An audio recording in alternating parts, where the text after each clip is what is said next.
thought we were live. Welcome, welcome. We're all live. Shineology 83, baby. 83? I thought it was 89. It's happy hour. Well, it's 91. So what's everyone got going on? I got a third run waiting for Tuesday. It's gonna be that blue corn that Janet said.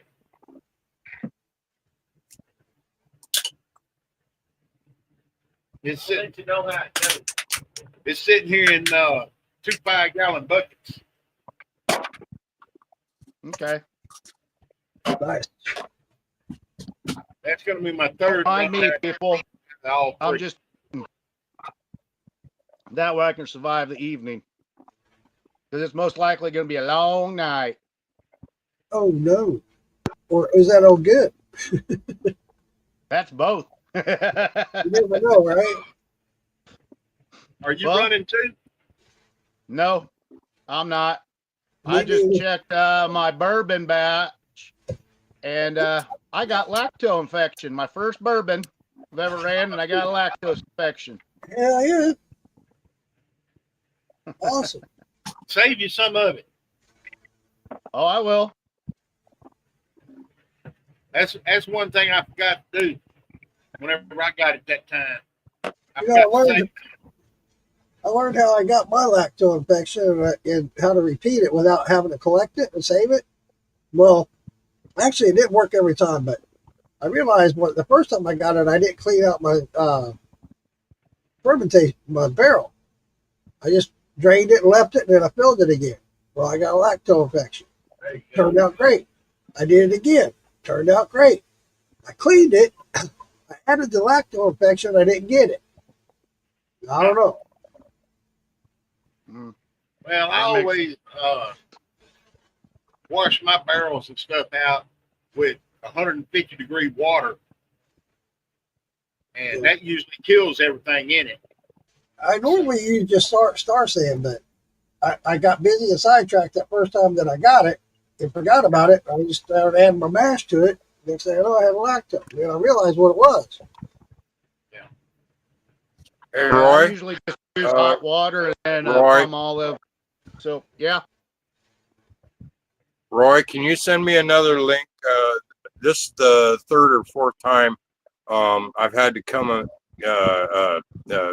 I clicked on the same link from Frey 3 times, and it's clear audio for a minute or two, and then y'all sound like robots. So I'm Yeah, thinking I'll if send you you can one. send me another link. Yeah, Kim, I'll send you another link. All right.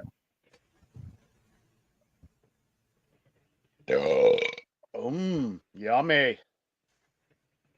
Brian LPR Shine. How you doing, buddy? Send one to him, send one to him, send one to him. And him and him and Kim. Him. I got my sticker from Dr. Guy the other day. You guys know Dr. Guy? Yeah. He's a gynecologist, isn't he? No. Everybody thinks he's a real doctor. He's not.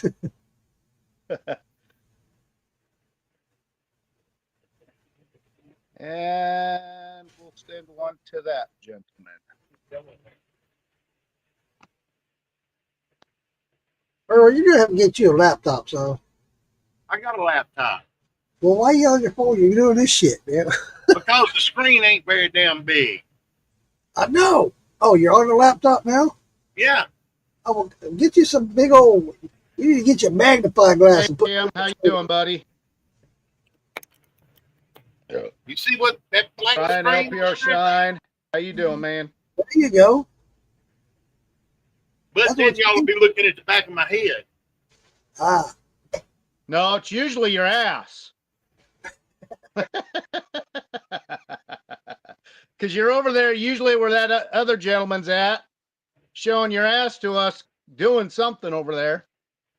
yelling and screaming and sound like you're 77. Yep. Well, y'all notice anything different behind me?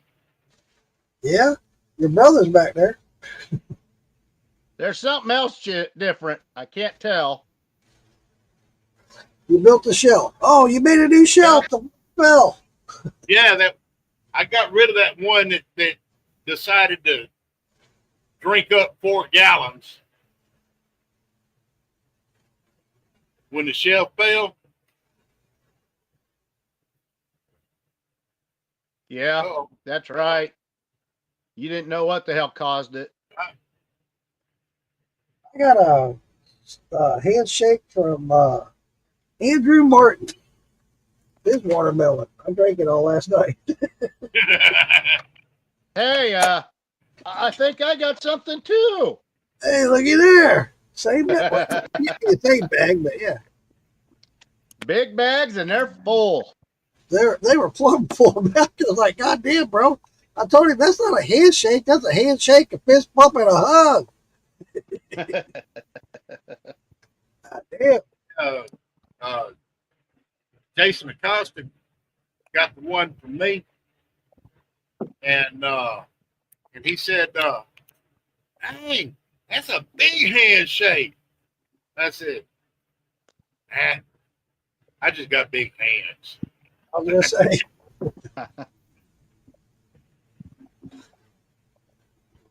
Yeah. So Hey, I don't know Tim, if I'm glad that you're doing a lot better. Yeah, you were talking to Phil a little bit about stuff. I'm gonna turn everything off And for some me. of I that gotta get watermelon any way you want. something for this headache. I'll be right back, Hey, guys. Lewis. I gotta get something for this headache. All right, no problem. Hey, Lewis, what's going on, man? Lewis, how come my camera and mic stop working? The hell? That's right. I got to send Jason a link too. Don't talk too much, Phil. I'm trying to concentrate on rolling this cigarette. But after this cigarette, I think I might start getting ready to start this crowbar.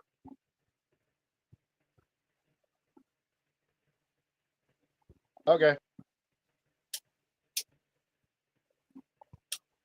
Well, this fucking thing needs to start dripping.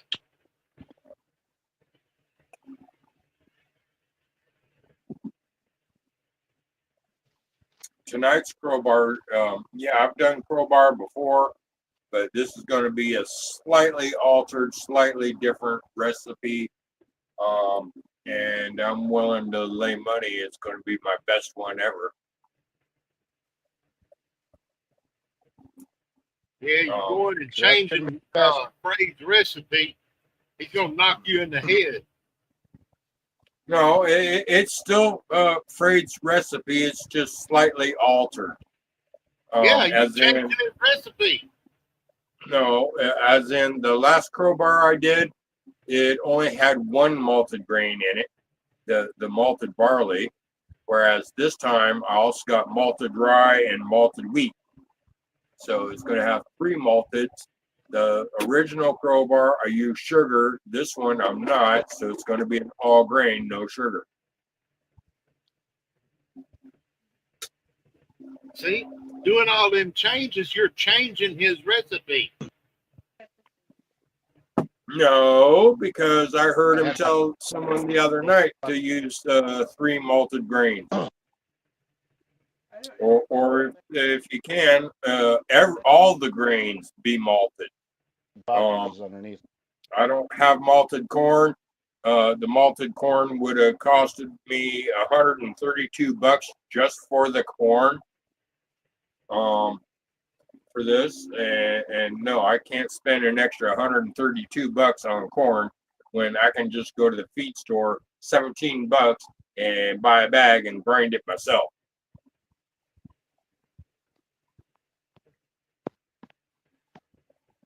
Blueberry banana. black caps, apples, oranges, raspberries, sweet corn. Damn, dude, what kind of fucking mash you doing?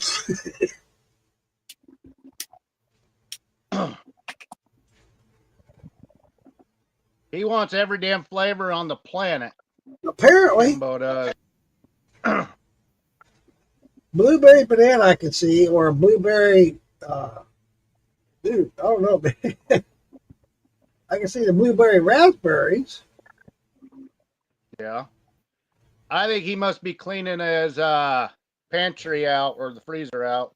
Ah, that's a sangria. I've done a sangria, Lewis, and I'll tell you what, I did. Right after I bought Phil Billy's apartment still, that keg still, I went and I got 5 gallons of sangria wine. I forget what brand it was, but I put that in that still, and I'll tell you what, that came out pretty good. I was impressed. Tastes just like sangria.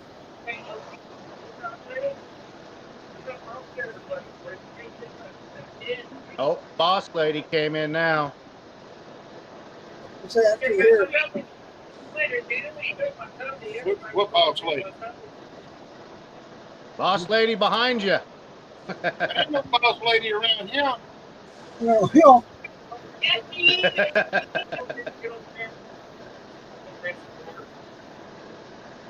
You'll think that when she grabs a chair and smacks you.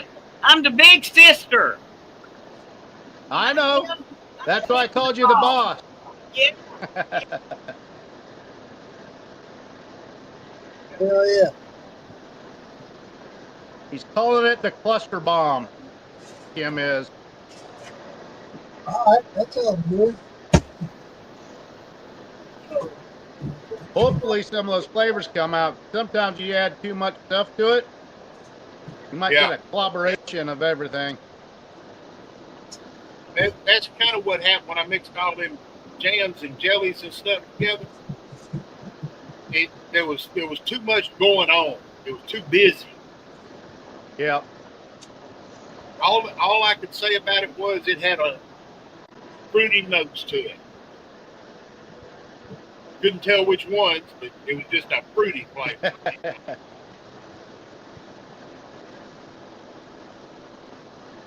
Rudy Earl. Pebbles.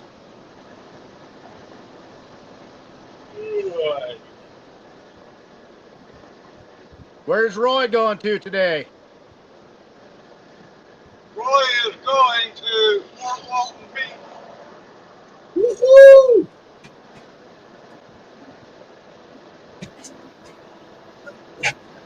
Just in time to catch a rainstorm. That's not too far for you, is it, Roy? No, I didn't think it was. no, that's my normal route. Anywhere Okay. between Panama City and Dustin. Well, I'm going to be planning a trip up your way here soon. I got to get together with you. All right. Just say when. All right. Yeah, I got to work it out, plan it out with my schedule and everybody else's schedule. So, but we'll work something out. I definitely want to head up that way. I got something going on with Cassie. I want to get something with her and do some stuff. And another friend of mine from TikTok wants me to hook up. So I'll be planning a trip up there. Say when, and I'll, I work. My days off are Thursday and Friday. Okay. And I work nights. We'll probably have to wait till I switch shifts again. That's all right too, because I'd rather do it on a weekend because this other person I'm meeting up there has weekends, so I think it'd be better. That'll work. Well, you're gonna have so much flavor in there. Hopefully, some mystery flavor pops out of it. Kim. Yeah, I kind of thought that's what you were doing, Kim. Just cleaning out. You had a little bit of this, a little bit of that. Yeah. Morgan Stewart. Everybody says pear is hard to carry flavor. I've never seen it good. The mash. I'm hoping to get a I've never seen one that comes through yet. I hope you get it. I did, but I cheated because I have that above the thumper. I just packed that full of fresh pears, just Okay. real small chunk, half-inch chunk, and I filled it up. Oh, probably 4 inches. Wow. I left that off there. I let it, all the methanol, all the heads just come out the top, and then I just put it on top there, and then it only had to go, oh heck, not even 6 inches to the worm. So the less travel you have for something, it will definitely save more of that flavor. But it wasn't as much pear as I thought I would get too, though. So next time I might make a simple pear syrup Yeah. and put in a jar rig too. Tell you what, I've had great success making those syrups. Yeah. They come out so much better, man. Yeah, I made some watermelon simple syrup today. Yeah. It tastes good. You get a lot more flavor out of it. Okay. The syrup tastes good, but whenever I mixed it into some of my watermelon cider, Huh. Okay. it turned rain. Hey, Roy, on that watermelon that Andrew sent you, did you get some kind of off flavor from the back end of that? I was. Well, how about we do ding ding ding, and I try it again. All right. Well, mine's gone. You'll be doing it by yourself. I try to not drink everyone's stuff all the time. I like to have it off to the side. That's why when someone says, well, do you remember that? And all I do is pull it up like, I got it right here.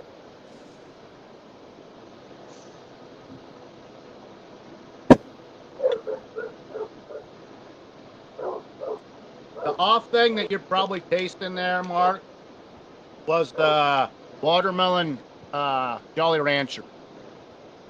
Yeah, I think you're right. I think you're right. It must have been the sugar from that or whatever was in that.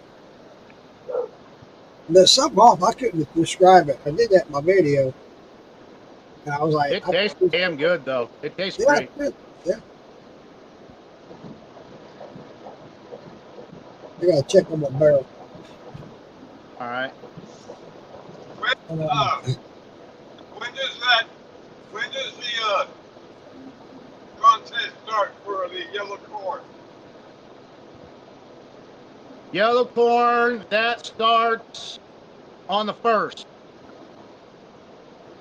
On the first. Yep.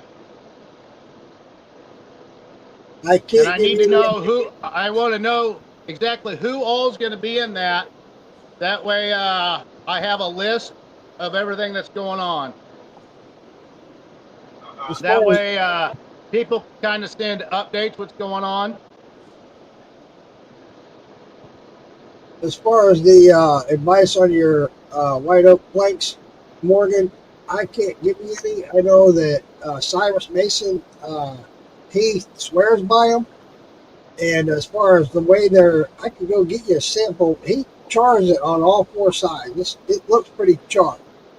I ordered some corn from him, and with it came a couple of charred oak sticks the planks that he sent me. But that's if you want to reach out to Cyrus, if you can through Still in the Clear, ask him. Yeah, that's the best advice right there is talk basically to the horse's mouth. Yeah, he swears by those staves. So I asked him one day if he liked to use the chips or the spirals or the staves. He said staves all the way. And I won't Yeah, argue. me, I tried those damn chips, and I don't like. I They're make just my own little chunk. They're about 1/2 inch by 1/2 inch. Then I char them myself. That way I can control everything. I think that's what he's referring to. He's experimenting with some white oak planks, toasting and charring. I think he's wanting to do it himself. So Those the ones that he sent me, they're not charred like you see the break in the wood where it gets charred that much. And I've seen some like that. He just charged it where they're just black on all four sides. I'll go get one and show you. I'll be right back. All right. How much time is Right. given for fermentation?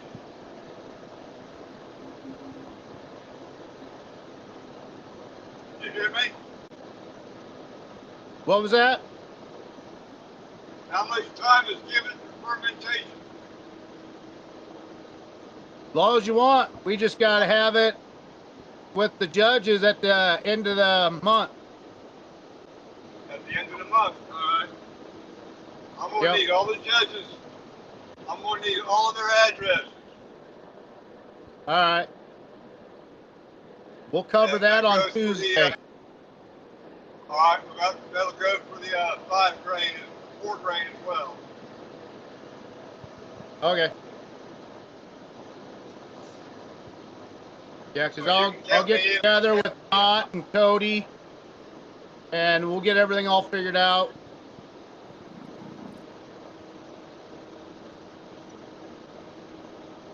That way we can just have a conversation with ourselves Right. and iron every little detail out. Who's going to be in which contest?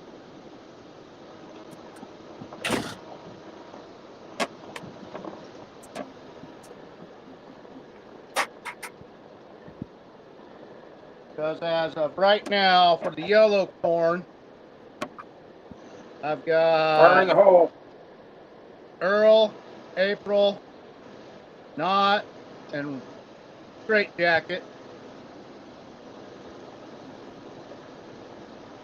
I don't know if anyone else has signed up to do it.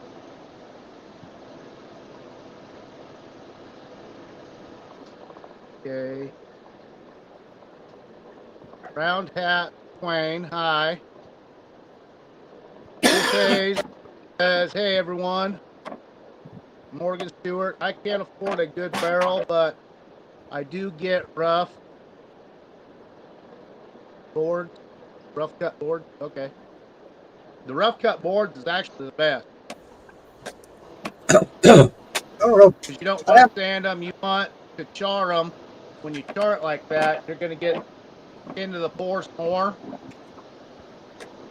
And you're going to get more flavor out of that. find my scissors. I didn't open the bag yet.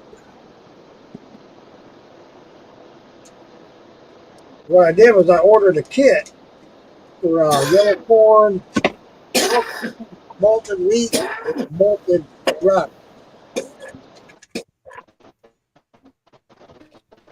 Put me in the big picture, Roy. What was that? Put me in the big picture. Ah. Oh, shit. What's Look who's up? here. Marcus Hey, Chapman. Marcus. How yin's doing? Oh, not bad. How about you? Yin's doing pretty good. I've been lazy all day, let's put it that way. How's the weather there? It's rained off and on, but it's supposed to cool off. Well, Like other night, have lows in the mid 50s, which is going to be awesome. all right. How big are these? Yeah, I'm just relaxing here at the house. Just wore out. Morgan? We're out. Yeah. What you have for supper tonight, man? I ate down at my neighbor's. We had pot roast. Hey, can't beat that. Hey, Morgan, these are 5 inches by 1 inch. And they're not charred. They're black, but they're not charred. And you can still see a little bit of the wood. So you can see a little bit where it Here. didn't get charred. Let me blow you up there for a second. All right. There you go. Yeah, you can So still see the grain. Yeah, you still see the Aging grain. sticks. You can see the wood on it. They're not charred, but this is what he uses, and he swears by it. So I think he makes these himself. So That'll give you an idea anyway. And Jason, also, I think they also sell those on their website on Still in the Clear. You can buy these. Yeah, they do. Jason Acosta says, "Hey y'all." What's up, Jason?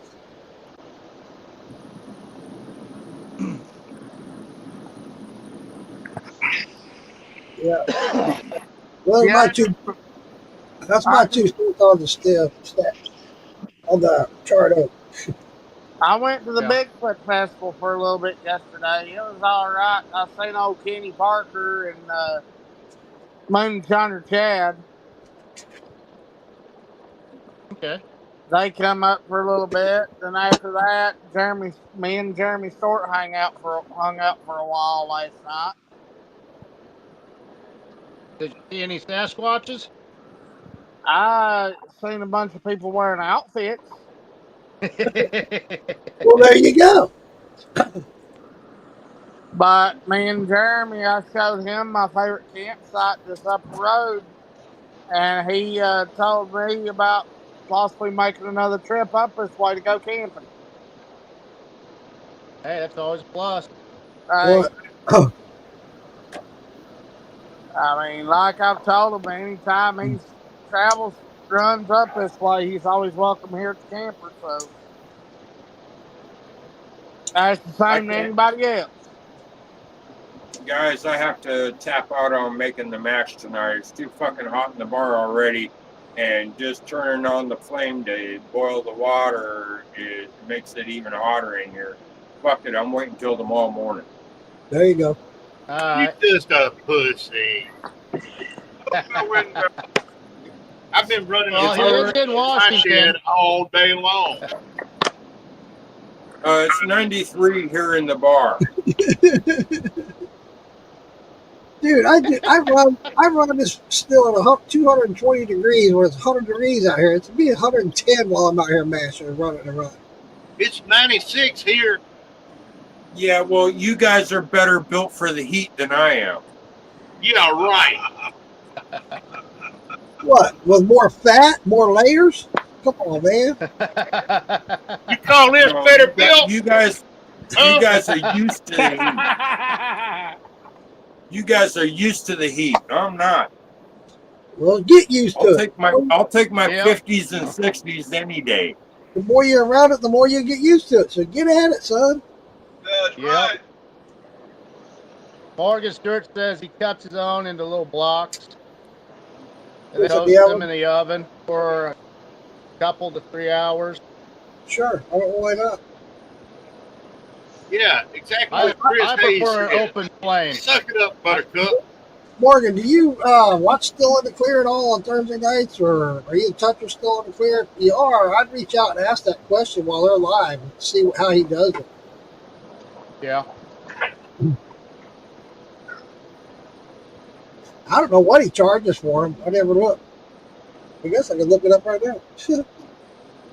Richard says they do sell them on Steel and Clear. Morgan Stewart says 400 degrees in the oven. Again, I like fucking having an open flame on there. Yeah, that's what I'm thinking. I think it'd be better. Just my opinion. Yep. That's not good with mine. I use Crown Royal little briquettes, and I'll put them on the open flame for a little while before I sink them. Yeah. Chris Hayes says, suck it up, Buttercup. Sweat that fat off.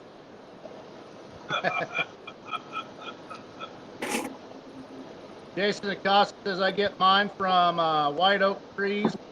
I cut them from deer camp. All right, cool.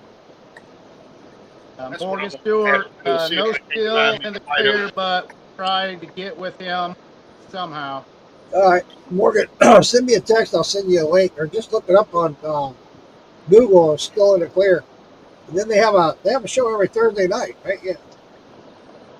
And you can just get in the comments and ask the question in the comments, and I'm sure they'll answer. Yeah.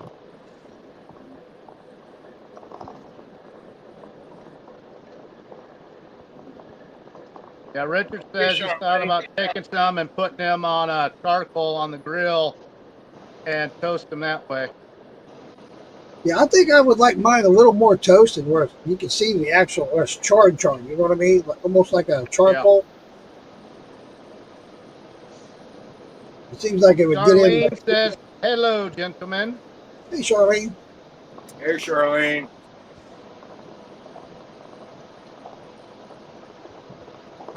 Jason Acosta says the ones from STC are also good too. Is that what we just said? Yep. Still in the clear? You know what STC I'm is? just reading the comments, man. I'll back Charlene off. says, hello, Jason. Jason says, hi, Charlene.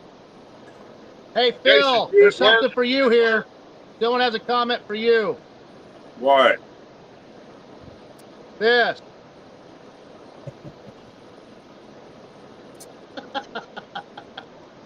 Hey, Jason, are you at work?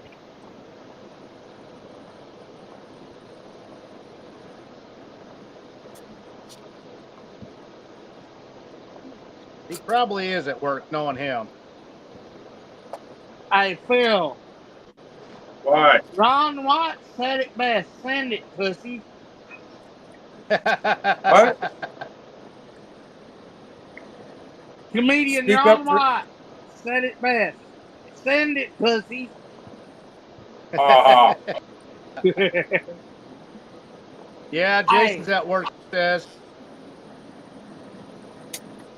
Now, I've had to work out in triple digit temperatures earlier in the year. So. It's nice to have a break from that hot weather. Yes, it is. Here it is. Ritter's much happier right now.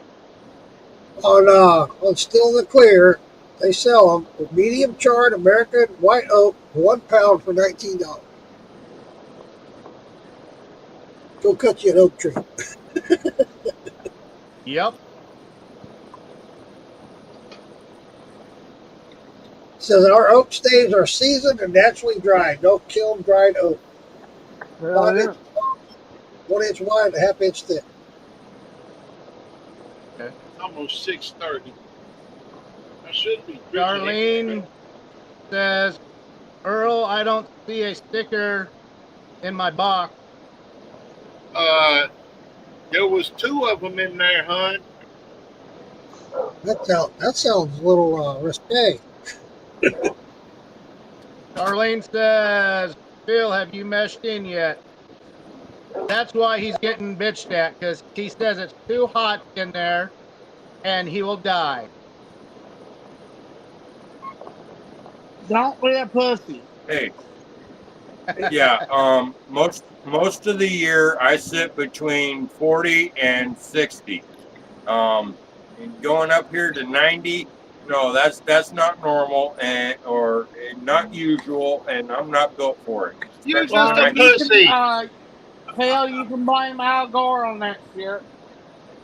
Yeah, well, I had to leave California in '96 because I'm too easy to heat stroke.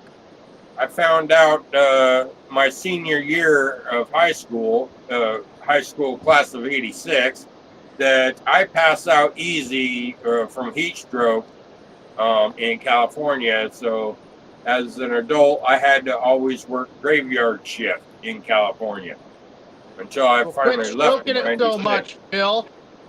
If you quit stroking it, you won't fucking keel over. Ha ha ha.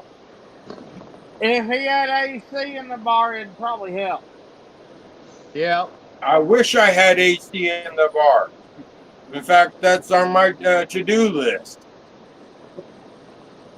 Chris Hayes says, glad Uncle Moonshine got a hat on tonight.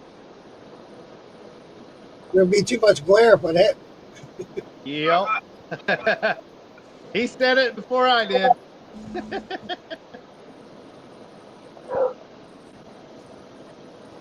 Morgan Stewart says he has a friend that has a sawmill that makes hardwood furniture, unlimited supply of white oak. There you go. That's even better. Hell yeah.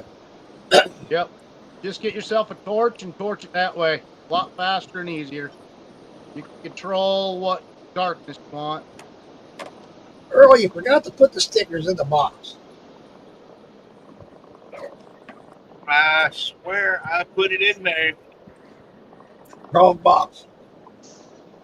Morgan Stewart says, Phil, why don't you boil the water outside?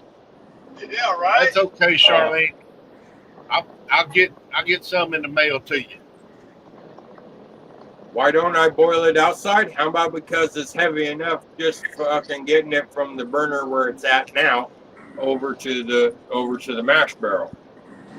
Damn. Wine, wine, wine. Tell you, man. You want some cheese to go with that? Wine, bitch, wine. What's it gonna take? 2 5-gallon buckets? Me? Come on, man. He just pull it Yeah, straight. Yeah. Go ahead. Tonight tomorrow, I'm going to boil it off at 5 gallons at a time and into my 50-gallon mash barrel. So you're gonna make 10 trips? It's Yep. going to take a while. Morgan Stewart says, you're a soft ass. I like what Jason said. Jason said, Okay, Phil, young I whip. can't hear you Okay. over your cooter crying. Okay, all you young whippersnappers, Hey, you can you mind your motherfuckers, what the seniors. fuck's going on? You little Holy fuckers. fuck. Afraid. What's up, Marcus? We're What's picking up, on Phil. Afraid? What's up, all you viewers? I love you all. What's up, Roy, Earl, Mark? Holy shit, man. Straight Jacket in the house and Phildo. Jason Phildo. Acosta says, Phil, I can't hear you over the cooter crying. Yeah, Phil. Yeah, Phil. So, Yeah, he's afraid he's whining and bitching about the temperature again. well, you guys should have told him that his fucking string is showing. Well, right? we've been. All the He's- viewers been saying it too. He's scared to mash in because it's too high. I've been sitting in this 12 by 16 shed all day with a burner going, running liquor. Even Morgan Thing Stewart is said about to your do it outside. Thing is about Morgan your Stewart's Sam. like, where's He's a special breed. Yep.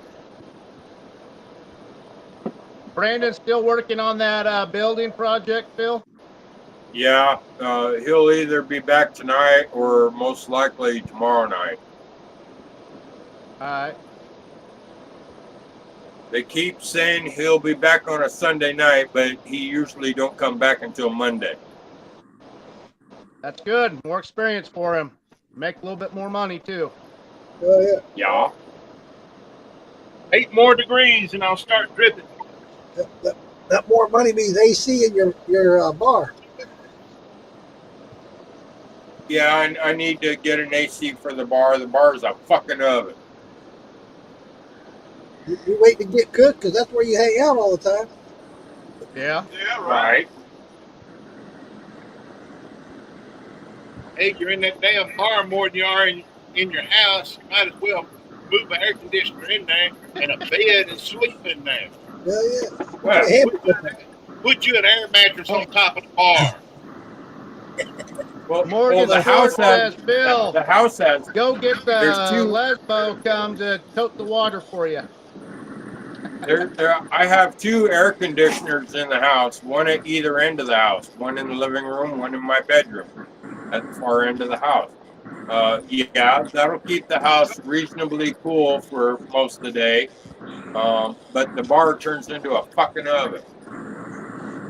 Well, they got 8,000 BTU air conditioners at Walmart for less than $100. Yeah. Really? Yep. Yeah. That's what's in my window right now. I might, if I can find it, I'll go get one tomorrow morning. Dude, I'm telling you. You know, you can buy them on Amazon too, right? Hell, hop in your car and come down here, and I'll give you one out of my shed right here. Because I don't even turn it on. It's too hot for him to drive that. Well, I hate to hop off here, but I feel like I'm about to fall asleep. We have mooring, Marcus. There's nothing wrong with that. I just ate too much, and next thing you know, I feel a nap coming on. I'll holler at you later. So, All right, Jens. All we'll right. see. Later, Have a good one, Marcus. Mark. Take it easy, man. All right. Later, Marcus.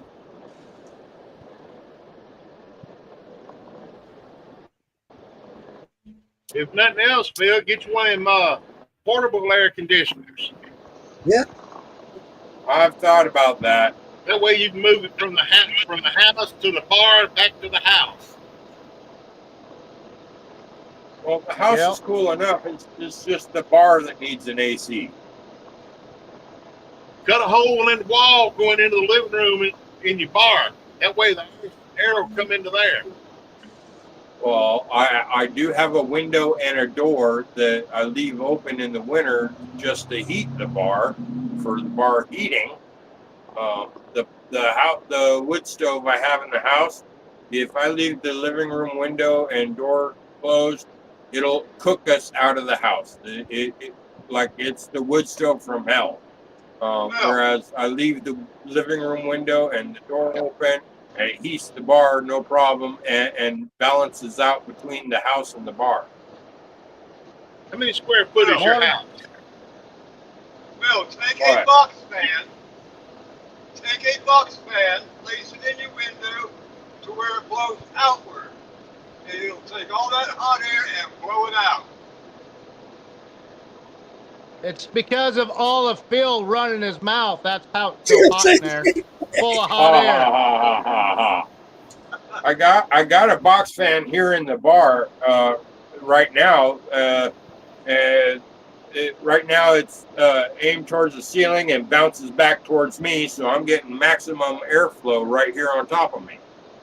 That's what makes it so You hard don't to light a need damn television. cigarette. So it's hot, nothing but hot air is what it is. Well, see, here's what you do, Phil. Use it as a draw fan. It'll draw that hot air out. Yeah, I got a second fan in by the wood stove. I can move it to the living room window. Chris.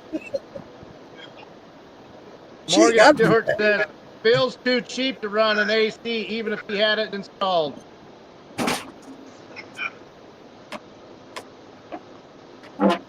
And see, if he would use his head and get a box fan and put it in the window, blowing out, That's what I just said. that would cool the hot air out of there. It'll take the hot air out. and bring cool air in. Exactly. We used to have an attic fan growing up. That was awesome. Man. Exactly. I was just fixing to say that. Open all the windows of the house, turn that attic fan on. You had windows everywhere. Or air coming from everywhere. It was awesome. I loved it. Jason Acosta says that he's going to be mashing in tomorrow after work. Night shift. He says it's going to be hot and humid, but still got to handle your business. That's true. Right. I think Bill went to go get some ice cubes. Chris Hayes says, hell, my first truck only had 65-degree air conditioning. Going down the highway at 65. Yep. That's 265. That's two windows down at 65 per hour. Hi, Janet Parker. How you doing? Hey, Janet. It works better with wing windows. Okay. I just went in the house. The wall temperature in the house is at 78. The bar's at 93. leave the living room window open with a fan in it, blowing the cold air from the house to the bar. Also leaving the living room window open, letting the cooler air come to the bar. Yeah, the house is going to get hotter, but the bar will cool off a little. But you're in the bar, you're not in the house, right? Hey, Gliz. How you What's doing, going bud? on, fellas? Hey, buddy. Hey, Glenn. Got 2 drivers today. Hey, Dan Parker. Here, I'll drive too. I'm stationary right now, but I am in the car. I'm not, I'm on this Chris place. Hayes says, Phil, get yourself a fat woman to fan you.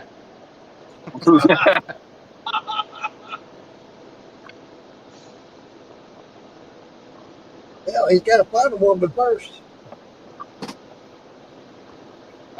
Yeah. This is something that has blown my mind. Blown it. Janet, I took that blue corn that you sent me and I mashed it in using my honey crack corn recipe. What up, Blaze? What up, Kenny Parker? What up, y'all? What up, Frank? That's What up? the color of the mash after I strained it out. What's up, Janet? What up, all you viewers? Love you all. That's a Jason pretty Costa. color. Everybody. That's blue corn. Blue corn, you made it pink? It looks like watermelon. I think that it might have come out of your bruised first and you made it pink. I think you got the fermentation barrels mixed up. Now, whenever I mashed it in, it wasn't blue. It was purple. That's right. It should be. That's right. And now I strained it out, and voila, Right. raspberry looking color. You're running. Well, you got new watermelon. It don't smell like watermelon. Smell like corn. Taste it. Well, Tell yeah, us it what does tastes. a little bit. It does smell a little bit like watermelon. Well, that's because you got watermelon on the brain. You didn't get all the pulp out of that strain bag, I don't think, in this place. I think you left some watermelon in your fermentation. I don't know, but I'm gonna be running this Tuesday. There you go. Jason Costa says, hey, Miss.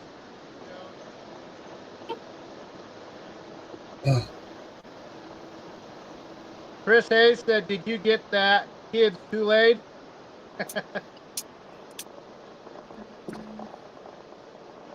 Janet Parker wants to know what that tastes like, Earl. Tastes like a yeast Like a infection. corn, man. Yeah.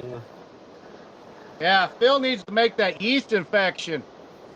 Fuck that. I wouldn't wish that upon my worst enemy, dude. That shit sounded so gross after y'all told me all the ingredients and shit y'all were trying to have him throw in there. Like, fuck, dude. Like, should give you cancer. Just make one shot of it. You know what Have that beer is? off the side, take the Y'all are- fucking abuse, and be done with it. Bill keeps swearing he's not going to make it or drink it. What we got to do is make one, send him a handshake, say, here, try this. Exactly. Like, this my new sipping cream. All right. Yeah, I'll smell All it. of the sugar The is second I smell a fish in it, I'll know What's it. funny, hold on, what's funny is Phil went home to Washington with the yeast infection in his ass and he stole my vape and my pipe at the same time. I'm just kidding. Not. Not. Great. It's blue corn. Afraid. Oh, That definitely ain't no sugar left in it.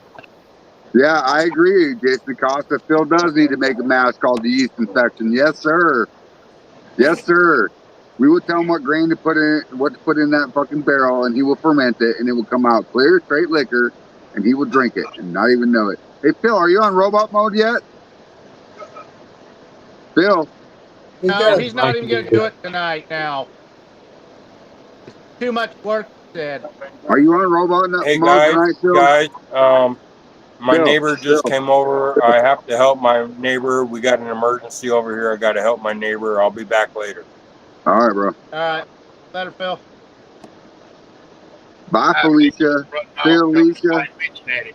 That's the third time I've already kicked him out of my show, even pre-stage. Damn. That's funny.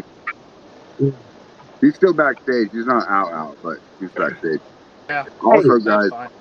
I came But off Oh, to my say I bad. fucking love all of you. I love all you viewers. Cody, fucking Straight Jacket, Uncle Moonshine, Earl, Roy. I love all you guys, bro. All you guys and all you viewers, you guys are kicking ass. Keep doing it. I'll be back. Fuck yeah. Uh, All right. later, buddy. Have y'all ever heard Jason of cold Acosta brew? says, Uncle Moonshine, I sent you a goodie box with some handshake. Ruh-roh. Damn. Thank you, sir. Yeah, have Janet y'all ever Martin heard of says, cold brew hi, Uncle before? Moonshine. Like, I heard there was some fucking beers and shit that used to be brewed with, like, while they were cold. Like, fucking fermenting while they were cold. Like, how the fuck does that work? I could, There are a few recipes that way. You got to have certain stuff in there. It takes a long time for it to work its way off. Yeah. Sounded crazy to me. Well, you got to think, back in the day, that's the only thing they had. What, to chill something in a cooler and ferment it? Yeah. I don't think that's the only thing they had. There's plenty of people still fermenting outside. Like, well, why you would choose to like try to do a cold brew, I have no idea. That's what I'm saying. Like, it's got to be some sort of special yeast or like something's got to be going on for wasn't it that, There's isn't that, pine needles and stuff like that you can do a fermentation the on. way, isn't that one of Coors' was famed the way was cold fermentation? Yeah, that's what I was Yeah. saying. Like, there used to be a bunch of like ice house beers or ice brews, I guess what they used to call them, but like you don't see them at all anymore. And so my buddy was talking about them, and I was like, yeah, I mean, like I've never even heard of them really. Yeah. So, Yeah. I guess they used to be popular, but They say it tastes better. But I don't know. yeah, Like I did the Jason pine needle one once with some wheat. It came out not too bad. okay. Jason Acosta says certain yeast works at cold temperature. Yeah. So I guess like if you're talking about in the olden days or whatever, maybe that was the only thing they had. Cowboy days, all that stuff. Yeah, I Earlier. mean, if it was the winter time, for sure, yeah, they probably would have had to figure something out. Got to have that beer for Christmas time and Thanksgiving. Yeah, I Well- guess so. I guess so. I just wouldn't have thought they would have known what to do with it back then. Like, how the fuck would they know? Like, let's pitch this yeast. You know what I mean? I thought they were just like throwing grains in a bucket, throwing the fucking what the hell I've heard of that too. shit in there. And They learned a lot of that from a lot of the European stuff, from the monks, stuff like that would make beers and wines and stuff. They knew what type of year certain yeast would be active that you could use. I know a lot of the old Wild Wild West hotels and stuff in their kitchen area, they would have a barrel in the corner close to the oven, and that's what would keep it fermenting longer. Makes sense. Yes, that's one thing I did whenever I first started. Is I'd take my barrel inside, put it close to the wood burning stove. Shit, it just sat there and chug along. Yep. Jason Acosta says, Terry Baldwin, yeast. And back in those days, I'm pretty sure, like Chris Hayes says, they made their own yeast. They figured out how to make their own yeast. Certain plants, they keep it, jar it up. Back in those days, everything got jarred up. Cold fermentation benefits include significantly enhanced flavor and aroma. When did it start? Does it tell you? Oh, it's been a long time ago. I remember on one of those old shows, it was those nights of the round table and shit like that. they would actually have their own. They would make their own stuff, and that was a lot of cold weather. Yeah, it says use cold tolerant yeast and cool temperatures to produce waters. They say it makes it Maybe more that's clean something and that crisp. some of us ought to play with a little bit. Figure out some of the old cold yeast, and then Yeah. make it something out of that. Yeah, they say it takes a specific kind of yeast, but they're not saying what yeast it is. Yeah, just a little bit more research to figure all that stuff Say out. it makes it a cleaner taste, sharp, crisp taste. Do it that way. Yeah, the yeast infection. That would That's be what I'm very saying sweet. though. Like these motherfuckers didn't have no damn microscopes and all this shit to like go over. Like some dumbass fucking like came across some plant one day. It was like, I'm just gonna throw this in here, fuck it, and it must have fucking worked. I But have no Cody, you idea. got to remember, back in the Egyptian days or whatever, they actually found barrels that were still fermented from 1500s or whatever, and they figured out that spit had amylase in it, and different products had yeast and stuff in it, and like the people in the Egyptian days were fermenting in clay pots, and they didn't even know it until they were like, "Hey, dumbass, drink this," and then guess what? That motherfucking dumbass got drunk in Well, town square and was they've wobbling been around making camels and shit, and like, That's oh, what, they've messed been up, making meat and you shit know? for like 12,000 and years, that's where they got the phrase "walk like an Egyptian." but Yes, not yes. but not cold brewing though. You know what I'm saying? They weren't. I don't think they were necessarily cold brewing in Egypt. No, okay. So you can't tell me that, okay. So if corn is harvested at the correct time, it already has sugar in it, right? So if they have that barrel sitting, I don't know, below maybe the edge of a roof, right? And it drips into that corn, and they're like, what the fuck?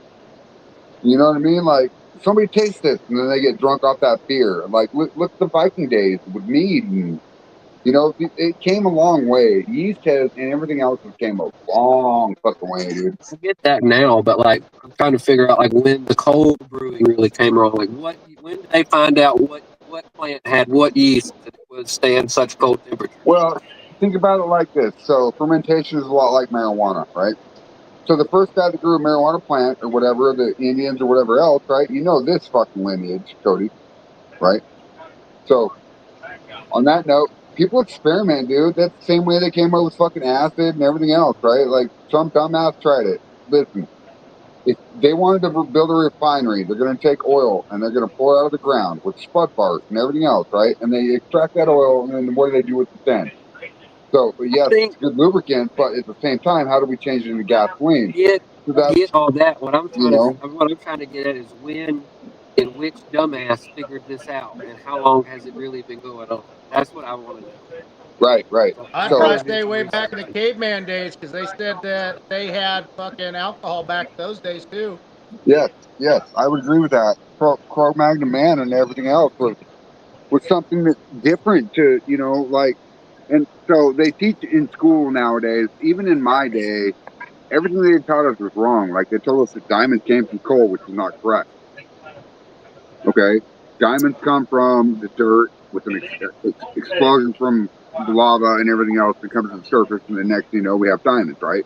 Well, Cro-Magnon man, they found species before dinosaur. You know what I mean? Like, and I really agree with the whole idea of an asteroid hitting Earth and infecting the Earth with a different species of germ or whatever they want to call it in human nature.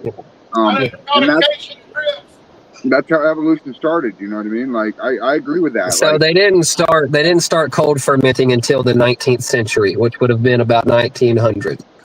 And what right, basically happens is they start a fermentation like we would start a fermentation and get the yeast going, get to a certain point, then to a certain ABV, and then store that fermentation inside a refrigerator to yeah, slow the fermentation process down and same to thing pull I those do. flavors. It's So called it's cold not been passage. something that's gone back to caveman times, and they did not figure it out like that. They started putting the shit in the refrigerator when the refrigerator came out. So the refrigerator came out in 1943, I do believe. The first one was 1943. So before that, though, you had people that have root cellars and shit, you dig into the ground in certain states, it stays at a certain temperature. So you can't tell me, you guys are like, oh fuck, what do I do with this corn? Well, we need to put it in the cellar, right? And it's too bad it already has water in it, started fermenting and everything else, all right? They put it down there and they open it up 6 months later and like, oh fuck, that's not grain anymore. What the hell is that? And they drink it as beer or wine, you know what I mean? Like, yeah, that's how they figured out how to ferment, period. But I was just talking about cold fermentation, because I've been hearing Right, and a lot that's of what I was process. talking about too, cold fermentation, and that's why I use EC1118 But that's yeast. not cold fermentation. That's the room temperature of the cellar fermentation. Well, sometimes the root cellar is down to 45 degrees. You know what I mean? Like cold. Not back in 1900, it was not. Yes, it was. No, wait, hold on. Back in the 1900s, you can't tell me that these motherfucking migrants from every planet, every fucking country, whatever, our ancestors, did not realize how to keep potatoes good for a week. Did not keep how to keep eggs good for weeks. That's preserving something, not cold Right. brewing Hold on. beer. Same thing though. So if you put it at a certain temperature, right? You put that at a certain temperature, like the root cellar that was in my grandma's house was 15 foot deep. 15 foot below the surface was 45 degrees Celsius or Fahrenheit constantly. 45 degrees. Yeah, well, Certain the depth. process requires you to put something in a refrigerator, and they didn't start doing it until the 19th century to consider it like a cold brew. No, They've been doing it forever. There's caves in Wyoming that actually They've been keep doing temperature that at for a 32. long time, Cody. Yeah, They've been a making long beer time. way back in those Well, we days. just looked it up. Okay, so the 19th century is when cold brewing started, and they started to experiment with cold Okay, types and so different yeasts. hold on, Cody. So Answer the me this 19th then. century In is when they started 1900, experimenting with in lower temperatures. 1900, they were delivering ice to ice houses in fucking like Buffalo Bill, Wyoming, or whatever, or Yeah, Florida. that's when a lot of revolution and a lot of fucking Right. things started to come about. So So how that's did why they they started have? experimenting with the shit, and they have refrigerators. So yes, 1900. Yeah, but not caveman time. Oh, but at the same time, a caveman, right? Yeah, So dumb I'm pretty sure like they tried that a he. bunch of shit back in those times, but their Listen, Cody, a fermentations probably caveman. stopped working very well when it got very No, cold outside. listen, Cro-Magnon man or whatever, caveman. He's gonna go out and he's gonna forage a mushroom, right? He's like, oh, let me eat this. Oh, that motherfucker's dead. The guy that watched him die is gonna be like, hey, I don't want to do that anymore. Don't eat that mushroom. Let's eat this one. And then he died. And then his buddy was like, oh fuck, they're dying. Yeah, well, I mean Leave these mushrooms, right? that's the stone date theory. I'm familiar with that. Or we went around basically eating a bunch of fungi and mushrooms and forest plants and stuff like that until one day we fucking found psychedelic mushrooms, which in turn fucking doubled the size of our brains within the span of like 250,000 years. I know the Same stone date theory. Same theory. We're human evolution, right? We have an addict in the 1800s, right? Ancestry. There is somebody that ate this mushroom or drank this beer and listen, I'm telling you, Egyptians have Hell, we used to evolutionized chase beer. cows around trying to get the mushrooms. They talked to Mr. Brown about that, didn't he? Well, if Phil was still here, because mushrooms grow wildly in Oregon and Washington and deciduous fucking trees and whatever. You shit in the woods, next thing you know, there's mushrooms growing out of it, a tomato plant, whatever, you know. Oregon grows fucking plants, like no matter what it is. You drop a pop fucking seed on the ground, even though we don't have swag anymore. But if you drop a pod seed on the ground, I guarantee you in 3 months you go back and that motherfucker is harvest ready. Harvest. Yeah, cavemen did not brew beer in the cold. Since brewing originated in warmer regions long after the classic caveman era of the Paleolithic period ended. On that note, look up Vikings, Cody. Yeah, well, I mean, they're not what I'm saying is they're not brewing it in the cold. Like that didn't come around until like 19th century when they started experimenting with the yeast. Well, of course. All these people knew that were like barley and hops and fucking. Hold on a minute. So you tell me that these cavemen or whatever else, they found grains and like, what the fuck do I do with this? And they brought it back to their cave, right? And they're like, okay, we're gonna set it here, and then water drips on it, and then next thing you know, it's a fucking puddle of beer. They're like, what the hell is this? That doesn't mean they did it in the cold, though. But it could happen. There's no, I mean, it could happen, but that your fermentation wouldn't work because fermenting was predominantly going on in warmer regions at the time. Okay, They didn't fucking no. They didn't have at the same time, you have cavemen that died because they froze to death, and you have cavemen that fucking survived, and now we are who we are today, right? Yeah, but I don't think we're arguing So- the same thing. Have you seen Mark pictures? Morgan, I'll let you step in on this. I'm out, bro. I've said enough. No, I just want to know who has seen the hieroglyphics or whatever on the caves where the guys were getting drunk. Yeah, yeah. Yep. Where the cave Yeah. It's men- not that they China the weren't same fucking. way. All right, y'all are all missing the point. Like, hop on this fucking train, okay? Like, it's not that they weren't fucking brewing beer. It's that they weren't fucking doing it in the middle of the goddamn winter. Like, Okay. there's no scientific evidence to suggest they had a fucking yeast that Yeah, worked yeah. in the cold and the caveman. That was kind of my point. It was where's the drawings on the walls of the cavemen that said they were even drinking beer? Right. Yeah, Okay. I'm sure they So had yeah, it, but they weren't fermenting it in the winter. I'm sure back then they were fucking drinking beer and like forgot to draw, like you said, Mark. This came from 11 different sources. Betty. You know, like 11 different websites. I know, but information. it don't mean that didn't happen either, though, because Right. they just don't have a history of it. You Exactly. don't have a yeast that works in a cold temperature, though. It can't. Actually, hold on. Yes. So yes, China yes. actually is Hold pretty on. cold, and they were Yes, making they it for a do. long It's time. called too. it's called the angel yeast. Well, no, hold on. So Amanda Bryant is the one that used Oh man. Cinderella yeast. The Cinderella yeast was found in a wine dated back in the Egyptian days, right? Okay, so that's beyond Cro-Magnon man or whatever else. You're right, Cody, and you're right. But the Cinderella yeast was brought back from a bottle of wine that was opened in the Egyptian coffins, right? That guy harvested that yeast and brought it back to life. It's called Cinderella yeast. That is one of the first yeast that we've ever found. Yeah, and in 2011, we found the first ever yeast that can withstand cold temperatures in the Andes Mountains. So they didn't. We haven't even discovered that shit for. It's not even been 15, 20 years. So I guarantee you, they probably didn't have that exact same yeast from way up in the Andes in the fucking caveman days, and they were just going to collect the shit. If we didn't find it till 2011, nobody knew of a yeast that would endure cold temperatures until 2011. Extremity, man. They pre-found it.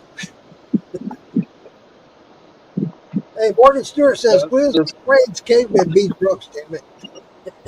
Listen, What is it? my caveman gets beat up all the time. Well, you also I'm got to out. think about the fruit. Fruit back in those days, just like we do now. We freeze it. What happens? It thaws out. Then it has alcohol in it.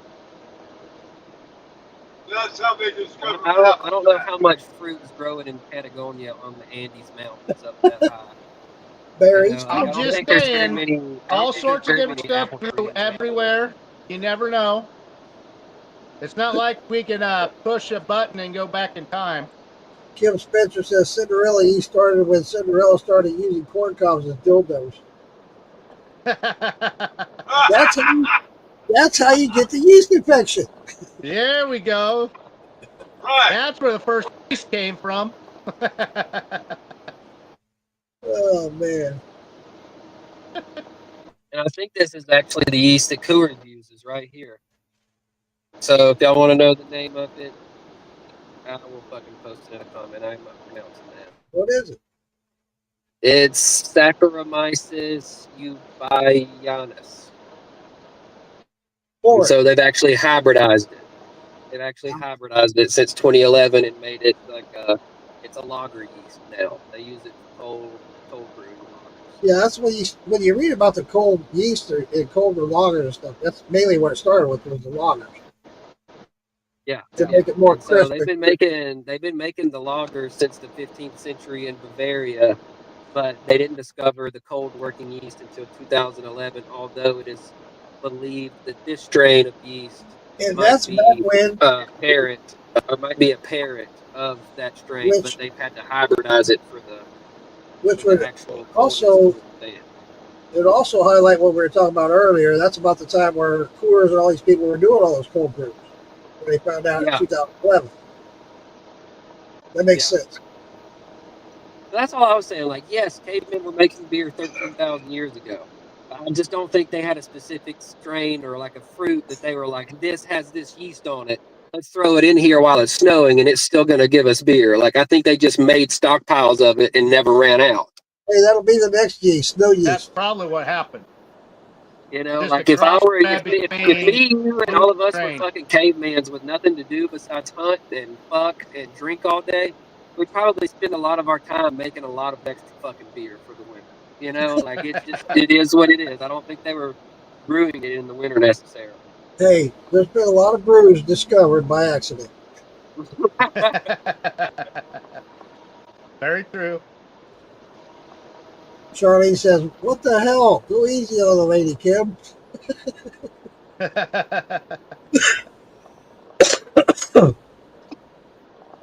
Yeah, I don't know. Once I get into it and I'm like, someone's telling me like, no, this is not what happened, and I'm looking it up, trying to fucking figure it out, and I'm like, no, that's not what happened, dude. No, like, It's your we're OCD on in an you info, that we're on an fucking info goes crazy. podcast. If we're gonna get it, if we're gonna have a debate on something, let's get the facts out there so everybody can decide for themselves. We need to have a podcast on history.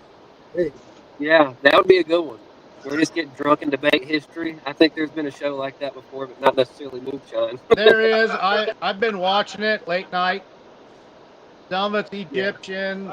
A lot of different alcohol stuff that keeps popping up on weird channels. cool. Yeah, yeah. It's a good debate though. Like, you know, like it's fun talking about alcohol and shit, but it's just interesting the cold shit. So we might need to experiment with some of that. I'll be right back. Yes, I agree. Experimentation, that's where we got everything we have nowadays. People didn't fuck around and play stupid and figure it out. We wouldn't have all the different shit we have nowadays. That's right. That's right. And on that thought, we haven't been drinking enough lately. Yeah, I'm in the car. I'm dry right now. I I'll know. be back. You and Roy have a bye. Yeah, I'll drink yeah. for I'll you be guys. back. I gotta go real quick. I'll be right back. All right.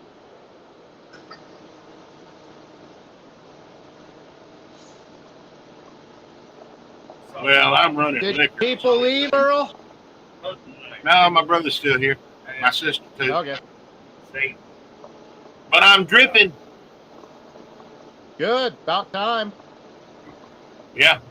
Well, it's been going for about 15, 20 minutes.